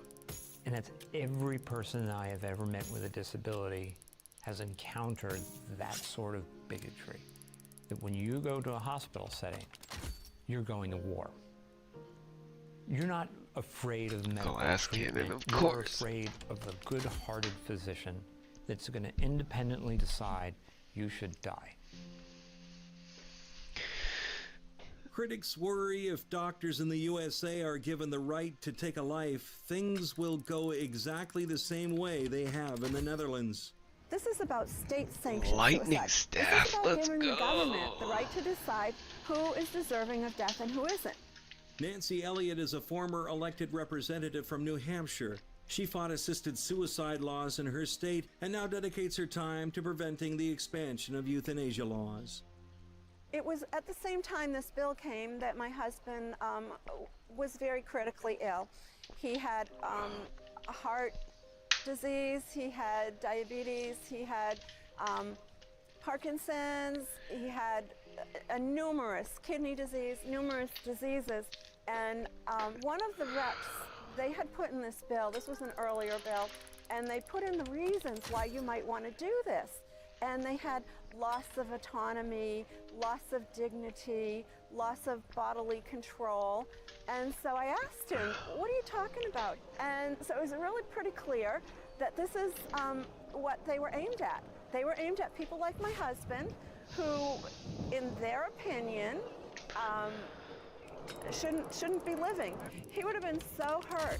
It would be like saying, you're a piece of junk, you need to get out of the way, you're taking up space, go kill yourself.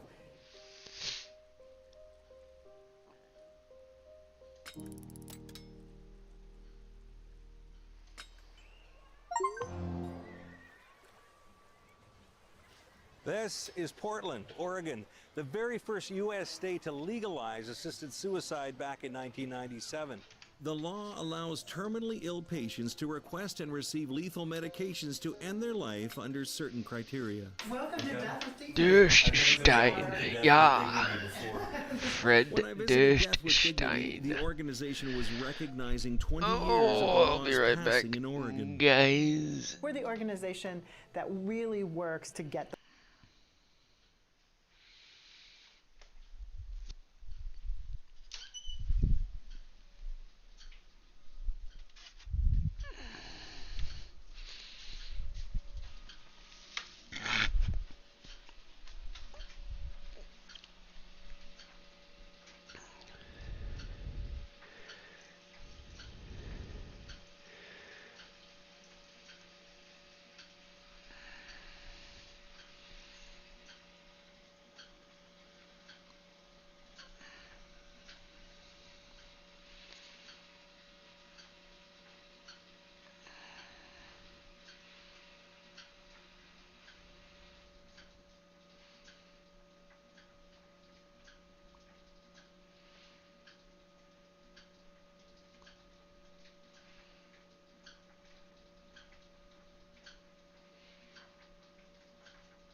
The law passed in other states. We work with lobbyists and legislators and governors to get laws passed, kind of the political process, the behind-the-scenes process.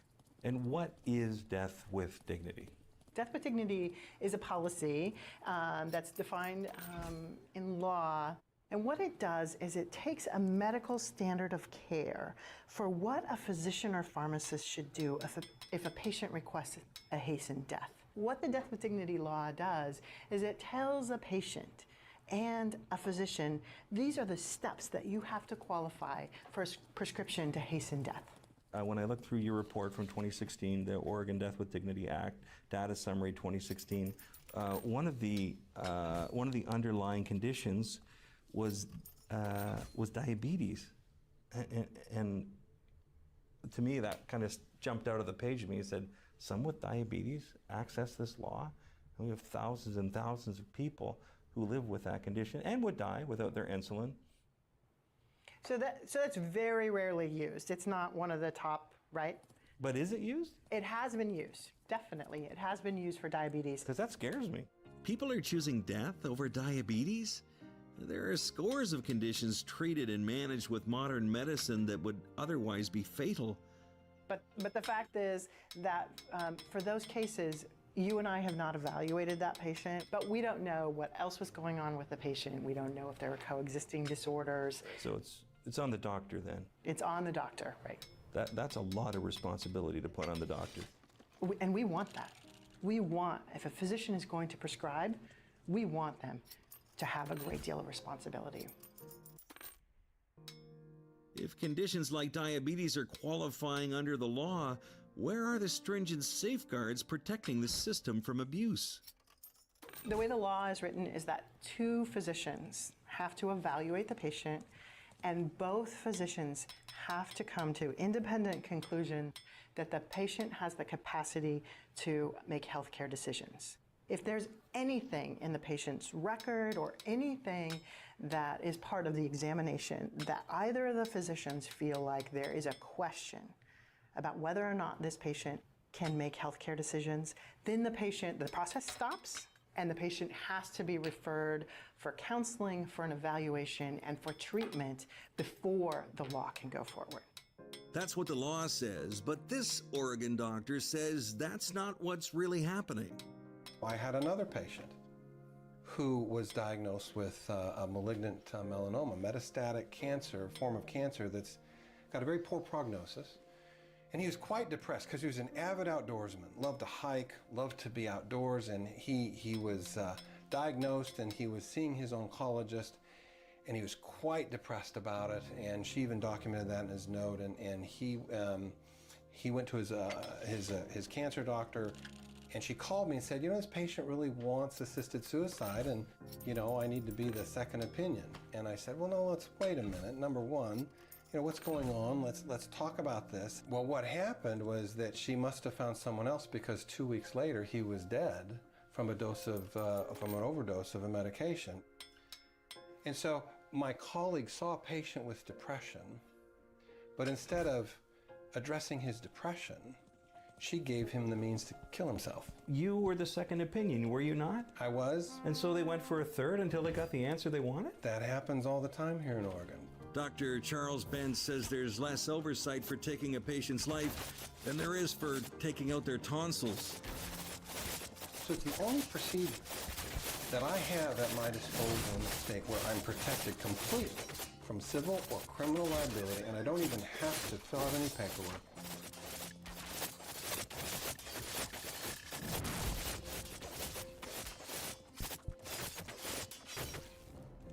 She said, Dr. Stevens, you don't understand. I'm here for the pills. I don't want to go through chemotherapy. I don't want to go through radiation. I want the pills. Give me the pills. When I was arranging interviews with euthanasia advocates, I'd often be asked not to use the word suicide, as they said it was insensitive. In fact, the word suicide does not even appear on the death certificate of a doctor-assisted death.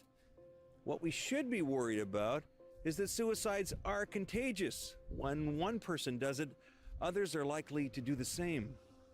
We have an increasing number of deaths by assisted suicide every year. And what about you in your practice? The patient that I specifically recall is a patient by the name of Jeanette Hall, and she was referred to me by her surgeon. She had a low rectal cancer. So when I saw her, I told her what she had, and she said, I told her we could treat it with radiation and chemotherapy. And I said, well, this is potentially treatable. And she says, I don't understand. I don't want to go through all that. I had an aunt who lost her hair, and I don't want to lose my hair. And she went back and saw the surgeon. The surgeon told her that if she wasn't treated, that she would be dead within 6 months or a year. The Oregon law says that if your life expectancy is 6 months, you qualify for the law. So I could have written her a prescription for the lethal medication at that time. But she came back, and I talked with her again, and she said, why aren't you giving me the pills? I want the pills. I learned more about her and learned that she had a son who was going to the police academy. I said, well, wouldn't you like to see him graduate? And that really made her think that, hey, I do have something to live for. She really struggled in her mind as to whether she was going to be treated or not treated. She finally accepted the treatment. It took a few weeks to give. It was not easy. She actually did lose her hair, but the hair grew back. And she was able to attend her son's graduation from the police academy. 5 years later, my wife and I were at a restaurant, and she was there with a friend, and she came over and she said, Dr. Stevens, you saved my life. If I had gone to a doctor that believed in assisted suicide, I would not be here. I'd be dead. Dr. Stevens decided to help his patient find something to live for. But does the language driving this movement seek to comfort or mislead?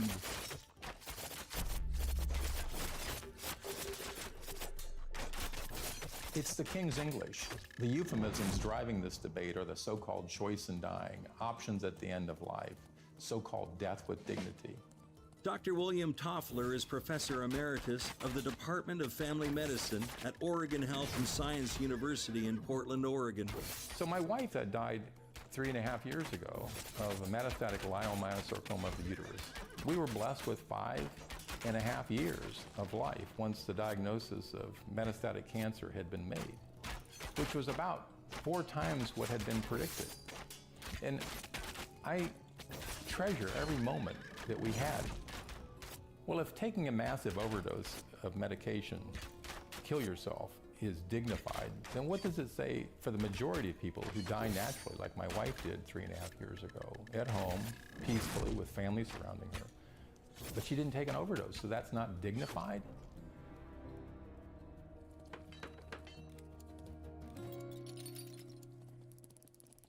So what assisted suicide laws do is they manipulate people by redefining terms. Alexandra Snyder is a lawyer fighting against the expansion of assisted dying laws. You can phrase it aid in dying, you can call it assisted dying, you can call it whatever you want. The fact is, it encourages people who are vulnerable to kill themselves. How important is language in this debate? Language is a critical factor here.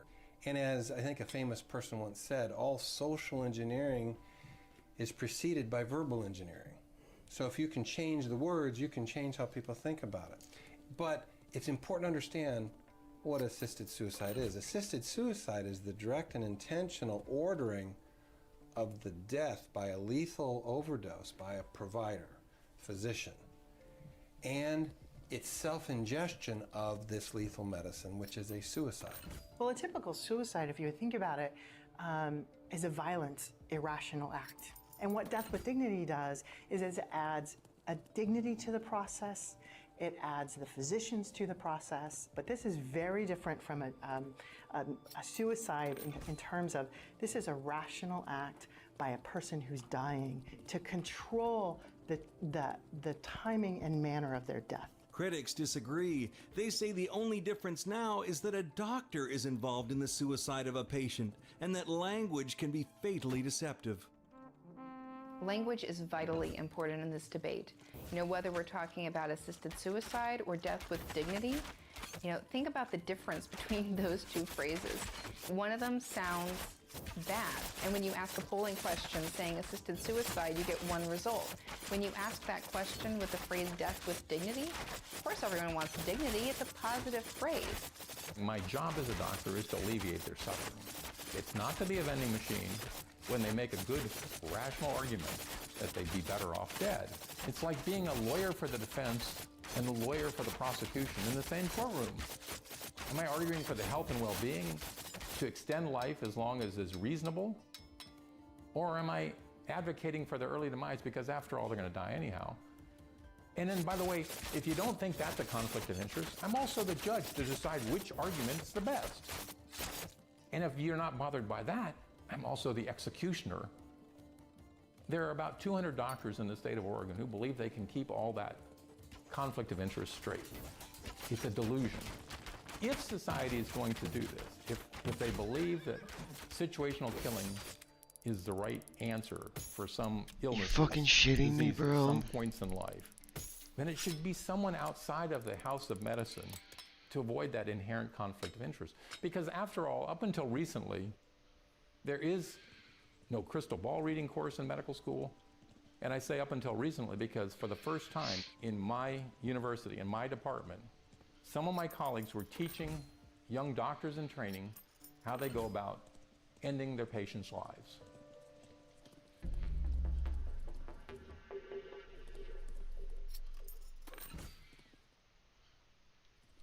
As bleak as it is, people have always been free to kill themselves. But when it becomes a right rather than a freedom, doctors could be compelled by law to cooperate whether they agree with it or not.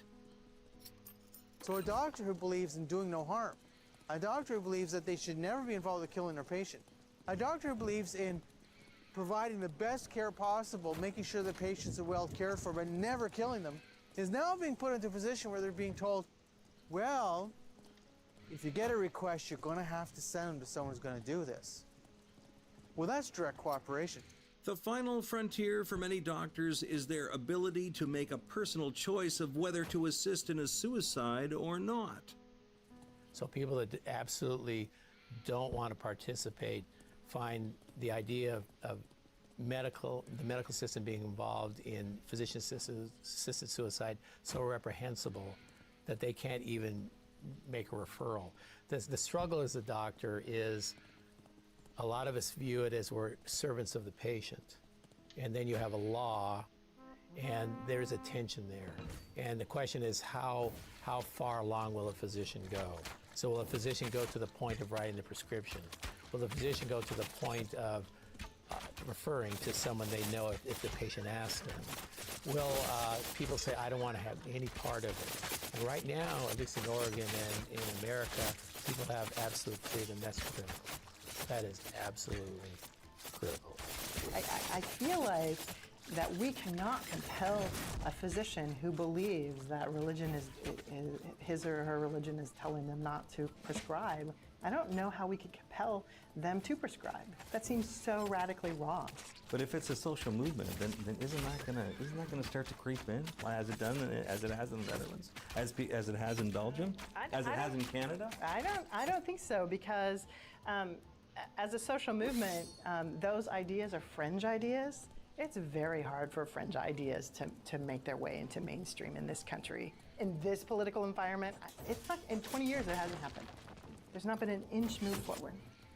Peg Sandine says there's no forward movement in the U.S., but in Canada, advocates support forcing doctors to participate in euthanasia one way or the other. In Ontario, doctors who have a conscientious objection must refer their patient to a doctor who will do the deed. If they refuse, they could lose their license. It's called an effective referral. Critics say it's as bad as forcing the doctors to kill the patients themselves.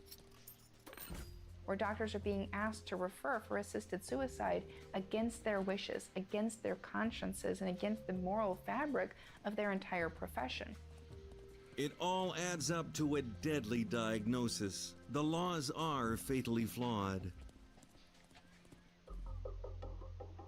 I've traveled 50,000 kilometers and talked to dozens of people on both sides of the issue. But the story doesn't end there. Remember Aurelia, the 29-year-old woman I met in Holland who wanted to be euthanized due to psychological illness? We maintained our correspondence even after I returned to Canada. December this year, of last year, I got news that my euthanasia request was approved. So It was approved. Yes. Today I got, I can tell you, I got from my pharmacist. I need to do anti-vomit medications, and I got them today. I don't think you can see them very well, I think. And what is it, did you say? It's a medication so I don't vomit during the euthanasia. Yeah.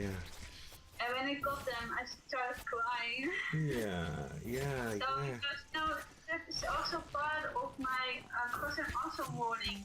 Yeah. Because I don't choose to die. I choose to end suffering, and I choose because I know what if I don't go on with the euthanasia, then I know what the other option will be. I don't pretend to know what Aurelia is going through, but for me, I pleaded with her to change her mind, to continue to seek help, to use the same coping mechanism she's used to continue living, that there's always hope, that the world is a better place with her in it. This would be the last time I spoke with Aurelia.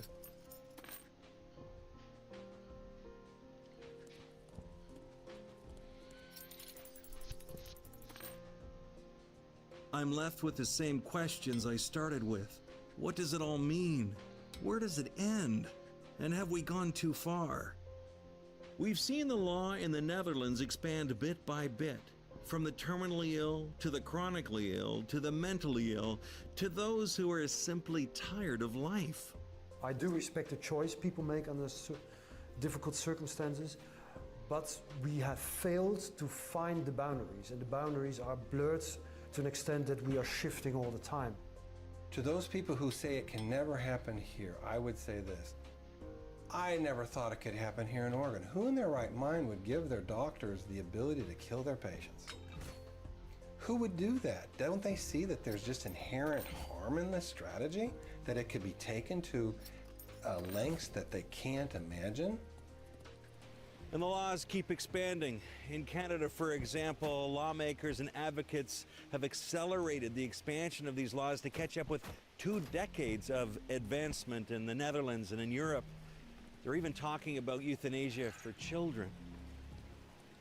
I believe euthanasia advocates are motivated by a false compassion, but I know they mean the words they speak. They hope to end people's struggles with a pill or injection, quick results, on demand. But that's not life. Yes, we all fear the unknown struggles ahead, but we don't abandon people in their hour of need.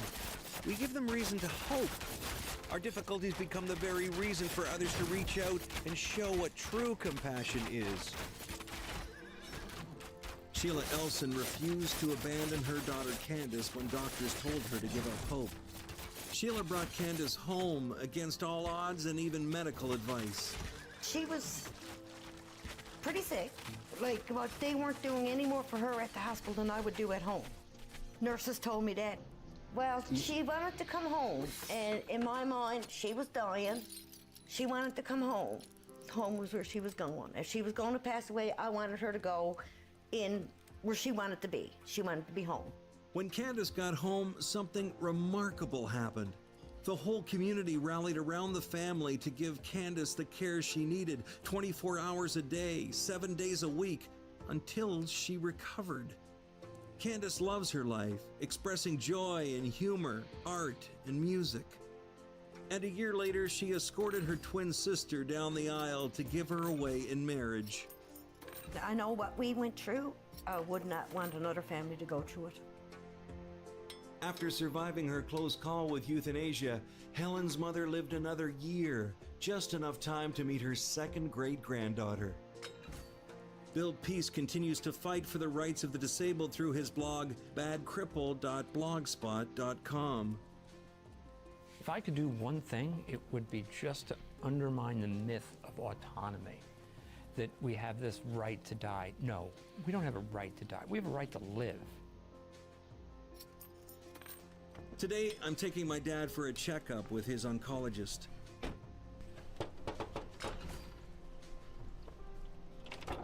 Hey, Daddy-O, how are you? Pretty good, thanks. Good. Ready for your checkup? One day at a time, Yeah. that's what I say, yeah.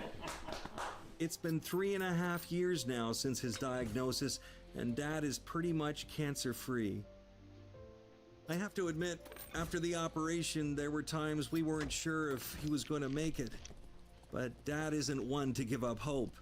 And that's what this is all about. Hope. He still thinks he's a burden, but he's wrong about that. There's no place I'd rather be right now than by his side. If fear of suffering or becoming a burden are the reasons people lose hope, it's up to each of us to become the reason for somebody's tomorrow.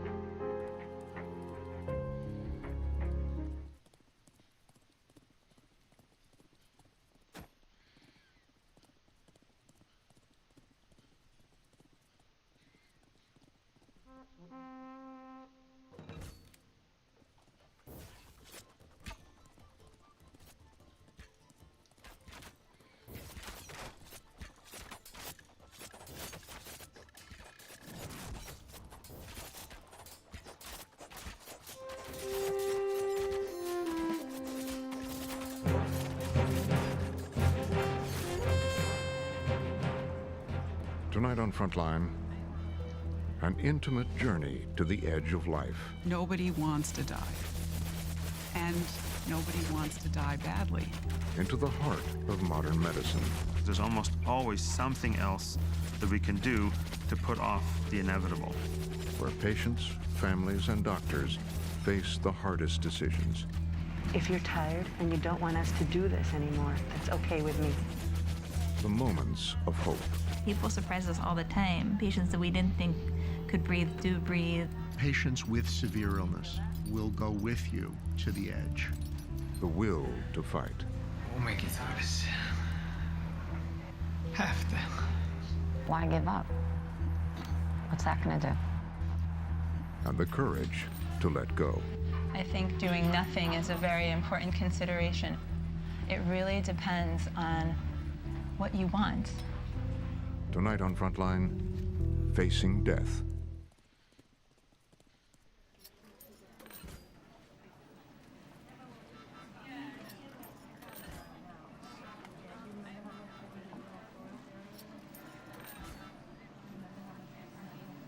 In In the intensive care unit at Mount Sinai Hospital in New York City, a family gathers. Gendalina Lara Murillo has been kept alive on a ventilator for the last 5 days. She's not doing well. She's dying. Very difficult. We know. With every major organ failing from end-stage liver disease, her family is now faced with taking her off life support. We have a decision to make. One of the decisions is whether we should take the tube from the mouth and take it out. Does he have thoughts about that? Say yes. Okay. So let me prepare you for what may happen. The ICU is at the apex of life and death. We give a little bit of dose of the sedative to make sure she feels no pain. We have a tremendous amount of technology that prolong life. But ultimately, we can't overcome the patient's illness in most cases. They have cancer. They have kidney disease. They have end-stage liver disease. They have these diseases that are life-shortening. After we remove the tube, now if you look at the history of critical care, we don't know how the idea of an intensive care unit was for you to come there with a life-threatening illness and respond to the treatment and get better. Unfortunately, what's happened is that Americans are now coming to ICUs to die.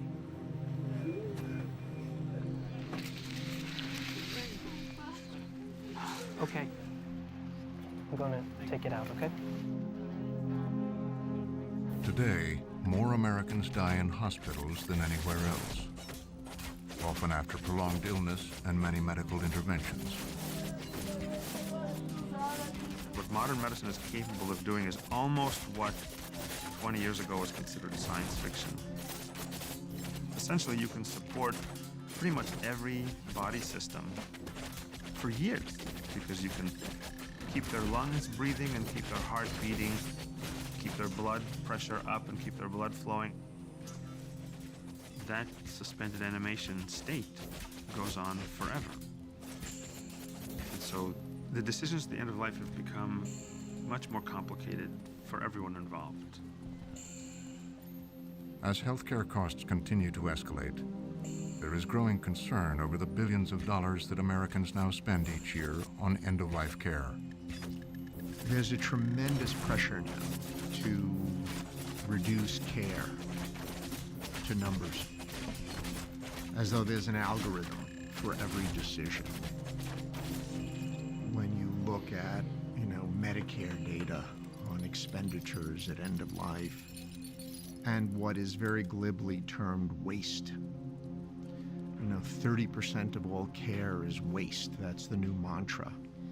It's very hard to know what that means.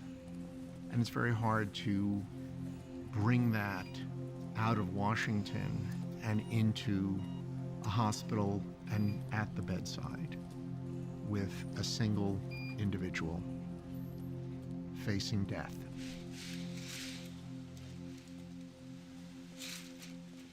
Hi. Can you squeeze my hand? There you go. I'm going to put your head down. Robert Bernardini is 47 years old. He had a massive stroke 2 years ago and has been living in a nursing home. His cost of care is covered by Medicaid. He was here 2 months ago, here, also with pneumonia. He got better. They sent him back to the nursing home and came back in Tuesday. And since then, he's been on the machine. When Robert came into the hospital with pneumonia, he had a cardiac arrest and was resuscitated. He has now been on a ventilator in the intensive care unit for over a week. The first 2 days, he was listening to me because I would tell him, Bobby, if you hear me, touch my hands, and he would. But now, I don't know what it is that it's not happening like that anymore. Nearly 95% of our patients cannot communicate because of either their underlying illness or because of the heavy sedation we're providing. So what happens is that most of the care and interventions are discussed with the healthcare decision maker, who may be a family member or a healthcare proxy. In a perfect world, the patient designates a healthcare proxy and has a discussion about what their preferences would be at the end of life. But many of the patients who end up in the intensive care unit, those discussions have never happened. The critical care doctors. And this causes a tremendous amount of burden for everybody because they now have to make life or death decisions for somebody else. So we know that he had his underlying problems, right? So he has his emphysema, and we know he's had a stroke, and his underlying HIV as well. From the standpoint of his brain, it's unclear whether he's had long-term damage from the cardiac arrest, but it does appear that he's waking up. The bigger problem, I think, right now is his lungs. If we're unable to safely get him off the artificial respirator, remove the tube safely, then the next step is what we call a tracheotomy. This? Right. But there is a tremendous amount of pain and suffering that can go along with that as well. It will certainly prolong his life. The question is, will it improve it?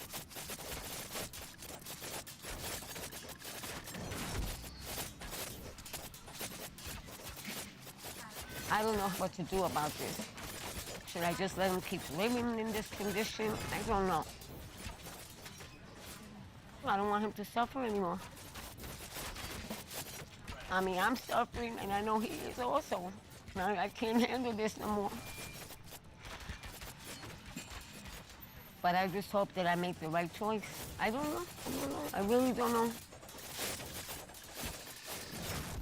These are decisions about whether people are going to be alive or not alive. And if they are alive, if they're going to be living with dependence on life supports or not, or in a quality of life that may or may not be acceptable to them. The risk is that somebody ends up in a position that they absolutely do not want to be in, and they are very vulnerable and voiceless and cannot extricate themselves from that position.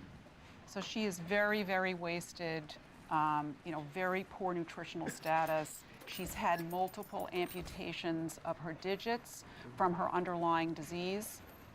Diana Reed is 31 years old and has scleroderma, a progressive disease that causes the skin to tighten and major organs to shut down. You've got a patient who's in shock. When she first came to the ICU 2 weeks ago, she was in respiratory distress and had to be intubated.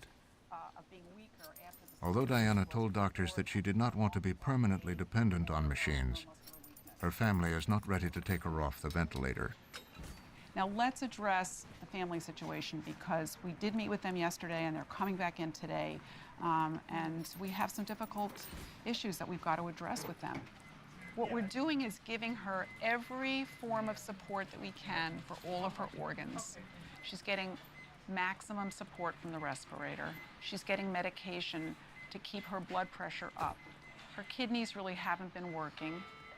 There are clinical situations where the odds are so overwhelming that someone can survive the hospitalization in a condition that they would find acceptable.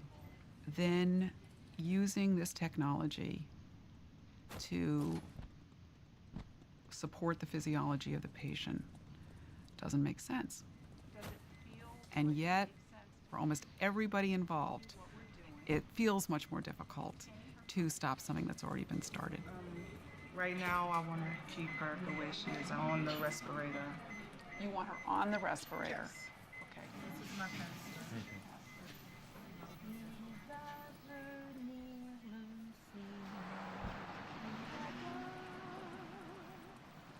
Bientôt sa voix retentira du ciel,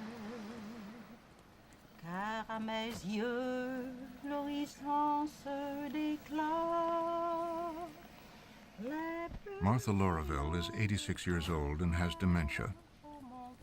She has been intubated for 2 weeks, and now her daughters, Nadege, a nurse, and Shirley, a physician, have to decide whether to remove her from the ventilator. Gloire à toi seul, Seigneur Jésus. Notre Père qui es aux cieux, que ton nom soit sanctifié, que ton règne vienne, que ta volonté soit faite sur la terre comme au ciel. Donnez-nous aujourd'hui notre pain quotidien. Pardonnez-nous nos offenses, comme aussi nous pardonnons à ceux qui nous ont offensés.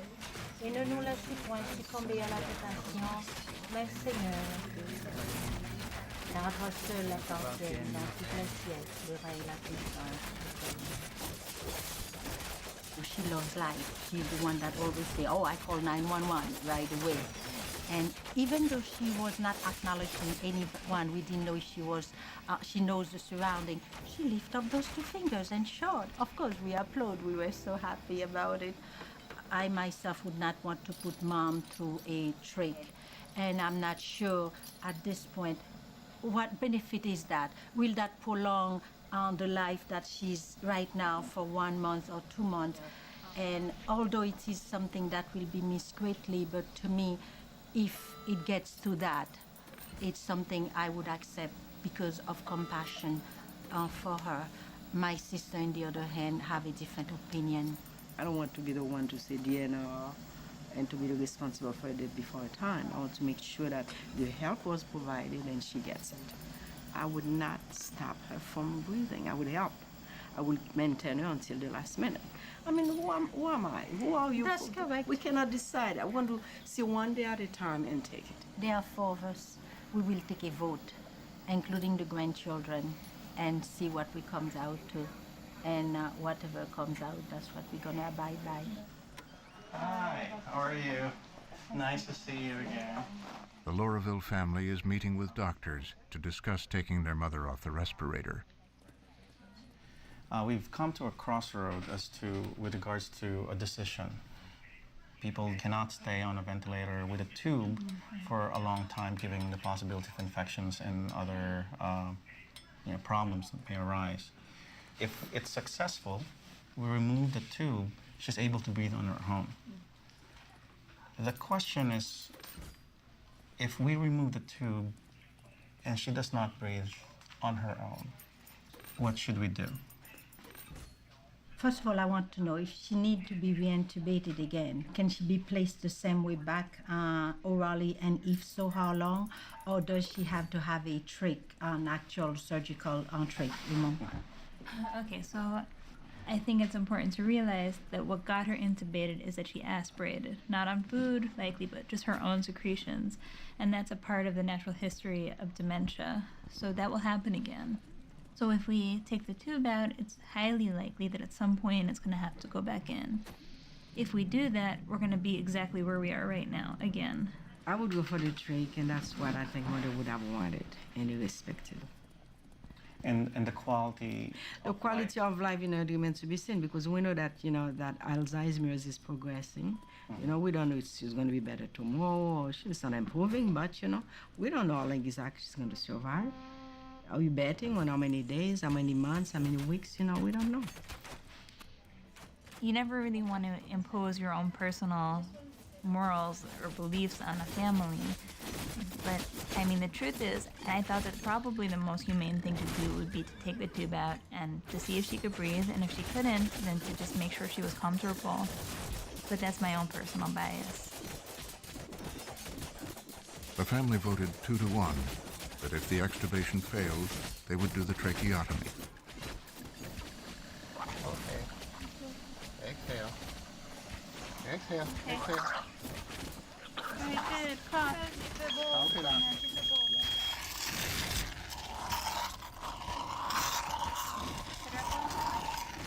Sit her up a little bit more. She's breathing. Respiration 18, 16, heart rate 104, oxygenation 95 to 96%. Miss Lauraville. Good. She We'd said like you hello. to breathe, okay? People surprise us all the time. Patients that we didn't think could breathe do breathe, and people we didn't think would get off life support do get off life support. So every time it's scary because you're afraid that maybe you're guiding someone to stop treatment when maybe that's premature. So it's a very, very fine line. Voilà, yeah, tu as ouvert les yeux, tu as tout vu. Nous sommes tous présents, voilà. C'est ta mort, Nadège, tout le monde est présent. Body, Marie-Cité. For every disease, there's always a tail end of the curve. There's a group of people who defy expectations. We don't know what will happen for any individual. We can look at probabilities and chances. But the way progress is made, the way advances occur, requires going to the very edge and pushing very hard. Many times in science we fail, but that is what often drives medicine forward and leads to discovery. Here in the bone marrow transplant unit, a team of oncologists treats people with blood cancer who a generation ago would have died. But now a bone marrow transplant gives them a chance of survival. We are an extraordinarily aggressive group of physicians. We couldn't do what we do if we weren't very aggressive. We can endure some level of suffering among our patients because we believe that while we do make them suffer, that there is a greater good at the end of it, that they will come out the other side. And we've seen it enough times that we hold it as a belief. When you transfuse her today, let's get a post-transfusion CBC. A bone marrow transplant is one of the most drastic therapies in oncology, and it's expensive. The cost of a transplant alone can be close to $250,000. Stem cell transplantation is viewed as the final strategy that has the potential to cure diseases that are otherwise incurable. We're using super lethal doses of radiation. We're talking about radiation that patients were exposed to nearly with the A-bomb, and they get sick enough so that they can die from infection or bleeding or other organ toxicities. The mortality from transplant can be 25–30% from the treatment. On the other hand, we're dealing with diseases which will otherwise be fatal. So that's a struggle we have all the time, trying to weigh the potential risk of death from the procedure and the risk of death from the disease. Morning. Good. When Albert Alberti, 53, was first diagnosed 2 years ago with MDS, a type of leukemia, he was given only months to live. Married with 3 young children, he knew a bone marrow transplant was his only hope for a cure. So, Albert, how is the skin doing? How is the rash doing? Not good. Is it more itchy compared with last week? Yes. Yeah, the skin is very, very red. Albert had one transplant, but it failed. And then he had another. Both were covered by his insurance. But with each one, he's had terrible complications, including pneumonia and a stroke. When the first transplant didn't work, we went to the second one, and I still stayed positive. But then when I had the stroke, that sort of broke me. And I always felt myself as a pretty tough guy, but my emotions lately have been. So it wears at you, these diseases. I had my appendix out once, and it was a week. I was back to normal. Broke my arm, 6 weeks, and back to normal. It's 11 months, and they have no answers. We are just still debating about what to give you. We don't want to harm you. We want to help you. We're still looking for donors for you. If I have another stem cell transplant, I would have to get stronger, heavier, right? Because the chemo treatment would... The stronger you are, the better it will be for you. So. Okay. Hopefully, we find another donor, and I could go through another transplant, and this one will be successful, and I could get back to a normal life. That's my goal. You've got to take every step possible. You know, it's tough, but, you know, why give up? What's that going to do? Some patients want to know what are my chances of surviving. But even when the numbers are low, they still go for it because the option of living is worth it. It's very difficult for me to say to a patient, I don't think you have any treatment opportunity. I never said that to any patient. Never. I think I can humanly say that to a patient. I always say, you know, well, we can do this or the other, even if it's in a palliative way, but I always say there is something to do.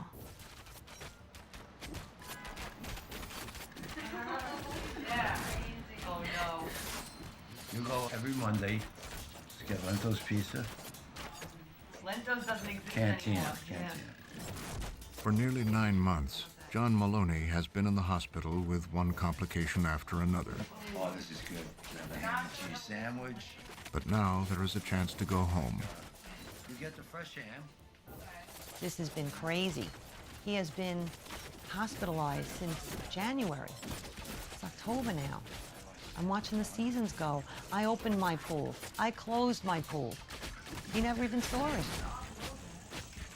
He hasn't stopped fighting in 2 years now it's been.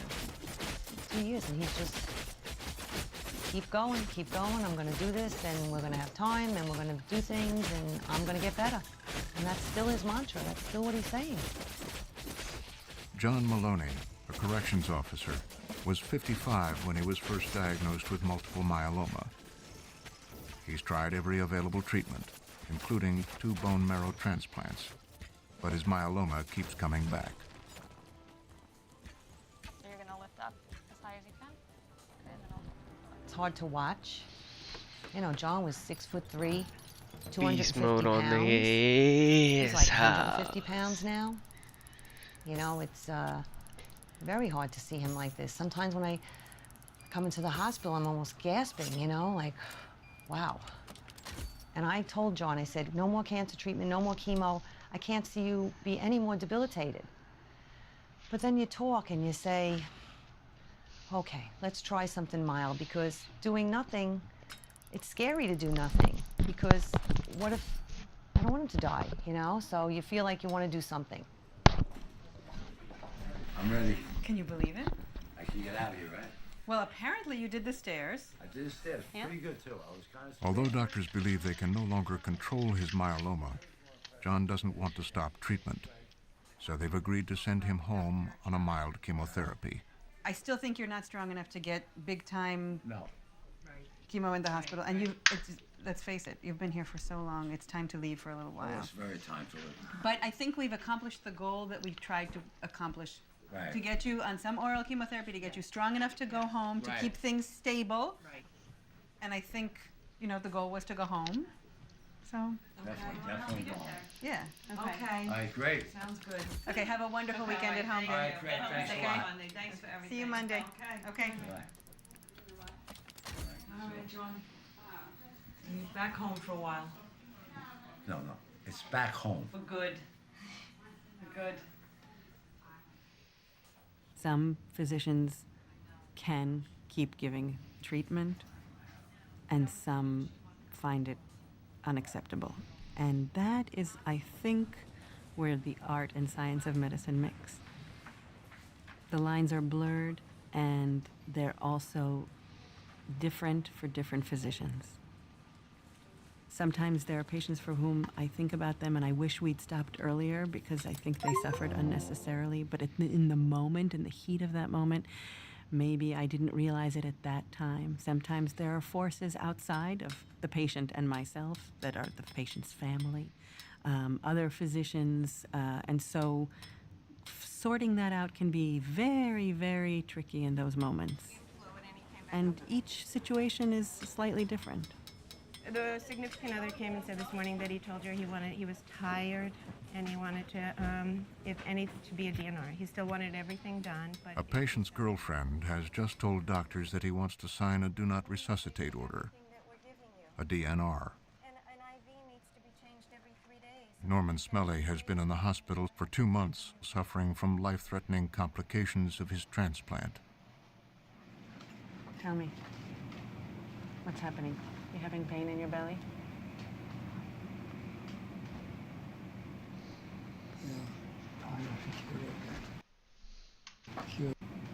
What's happening? Transplant. Hospital for 2 months, suffering. Tell me. Scared. What are you scared of? I don't want to do it if you're scared.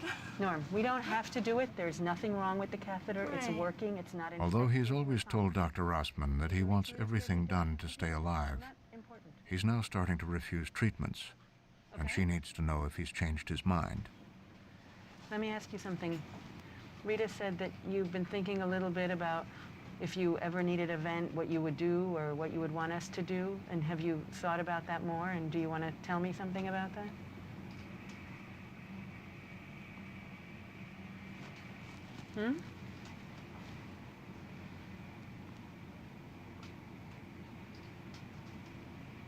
If something should happen and you would have trouble breathing, do you want to be put on a respirator to help you breathe?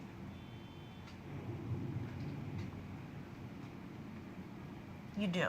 Is that a yes? Okay. All right. That's what you always did express to me, but I want to make sure that hasn't changed. Listen, I want to say something that you should think about today, but you don't have to say anything about it now. I just want to say it to you, okay? If you're tired and you don't want us to do this anymore, that's okay with me. But you gotta let me know. I don't want to put you through procedures that you don't want to go through, but I don't want to not do the things that are right in terms of trying to help you get better. Okay, Norm?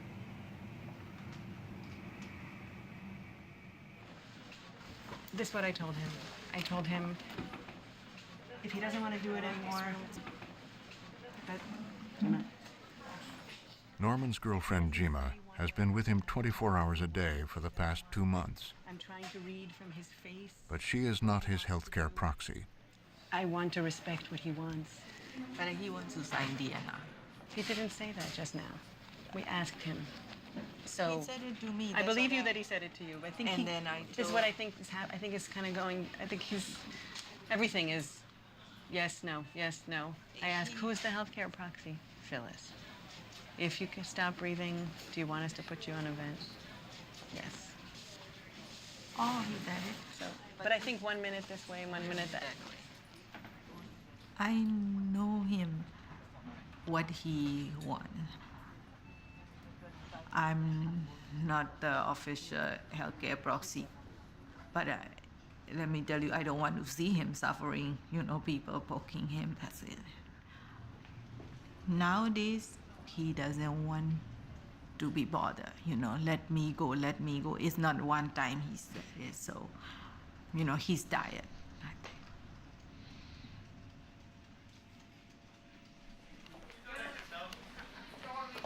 It's the next morning, and overnight, Norman got worse. His liver began to fail. I'm fine, Phyllis. How are you? So doctors called in his sister Phyllis, who is his healthcare proxy. A month ago, we discussed the healthcare proxy. And he said to me, I want everything. That's it. He said, I want everything. He's a young man. And you want everything? I said, okay, Norman, those are your wishes. I will do it. He knows his illness. He knows. So if he says he wants everything to stay alive, that's what I'm going to do. Although Jima still believes he wants to stop treatment, Dr. Rossman and Norman's sister decided to send him to the intensive care unit to see if he could be stabilized. Sometimes it's not completely clear what's reversible, what isn't. Will they rally from this moment, from this infection? You can count all the things that are moving against them, but that doesn't necessarily mean that the prognosis is dismal. Sometimes those things can still And it only takes a little bit sometimes to put them over the edge and back into the living. But in those wee hours of the night when you think about the patients and am I doing the right thing and so on, I think there are a lot of question marks that come up. And sometimes you fight to the Alright, bitter we're end gonna and you get still back lose. into this tomorrow when we, The degree of when we're gonna uncertainty. also get into, fucking drug legalization. But yeah, this Thronefall shit is dope. I like it. $5 game. Pretty chill. Probably finish out Dredge tomorrow too. And yeah, so research and Thronefall. Peace and love. I hope everybody has a good Wednesday.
Oh yeah, and I gotta finish Cult of the Lamb too. Fuck. Alright, that's that. Bedtime.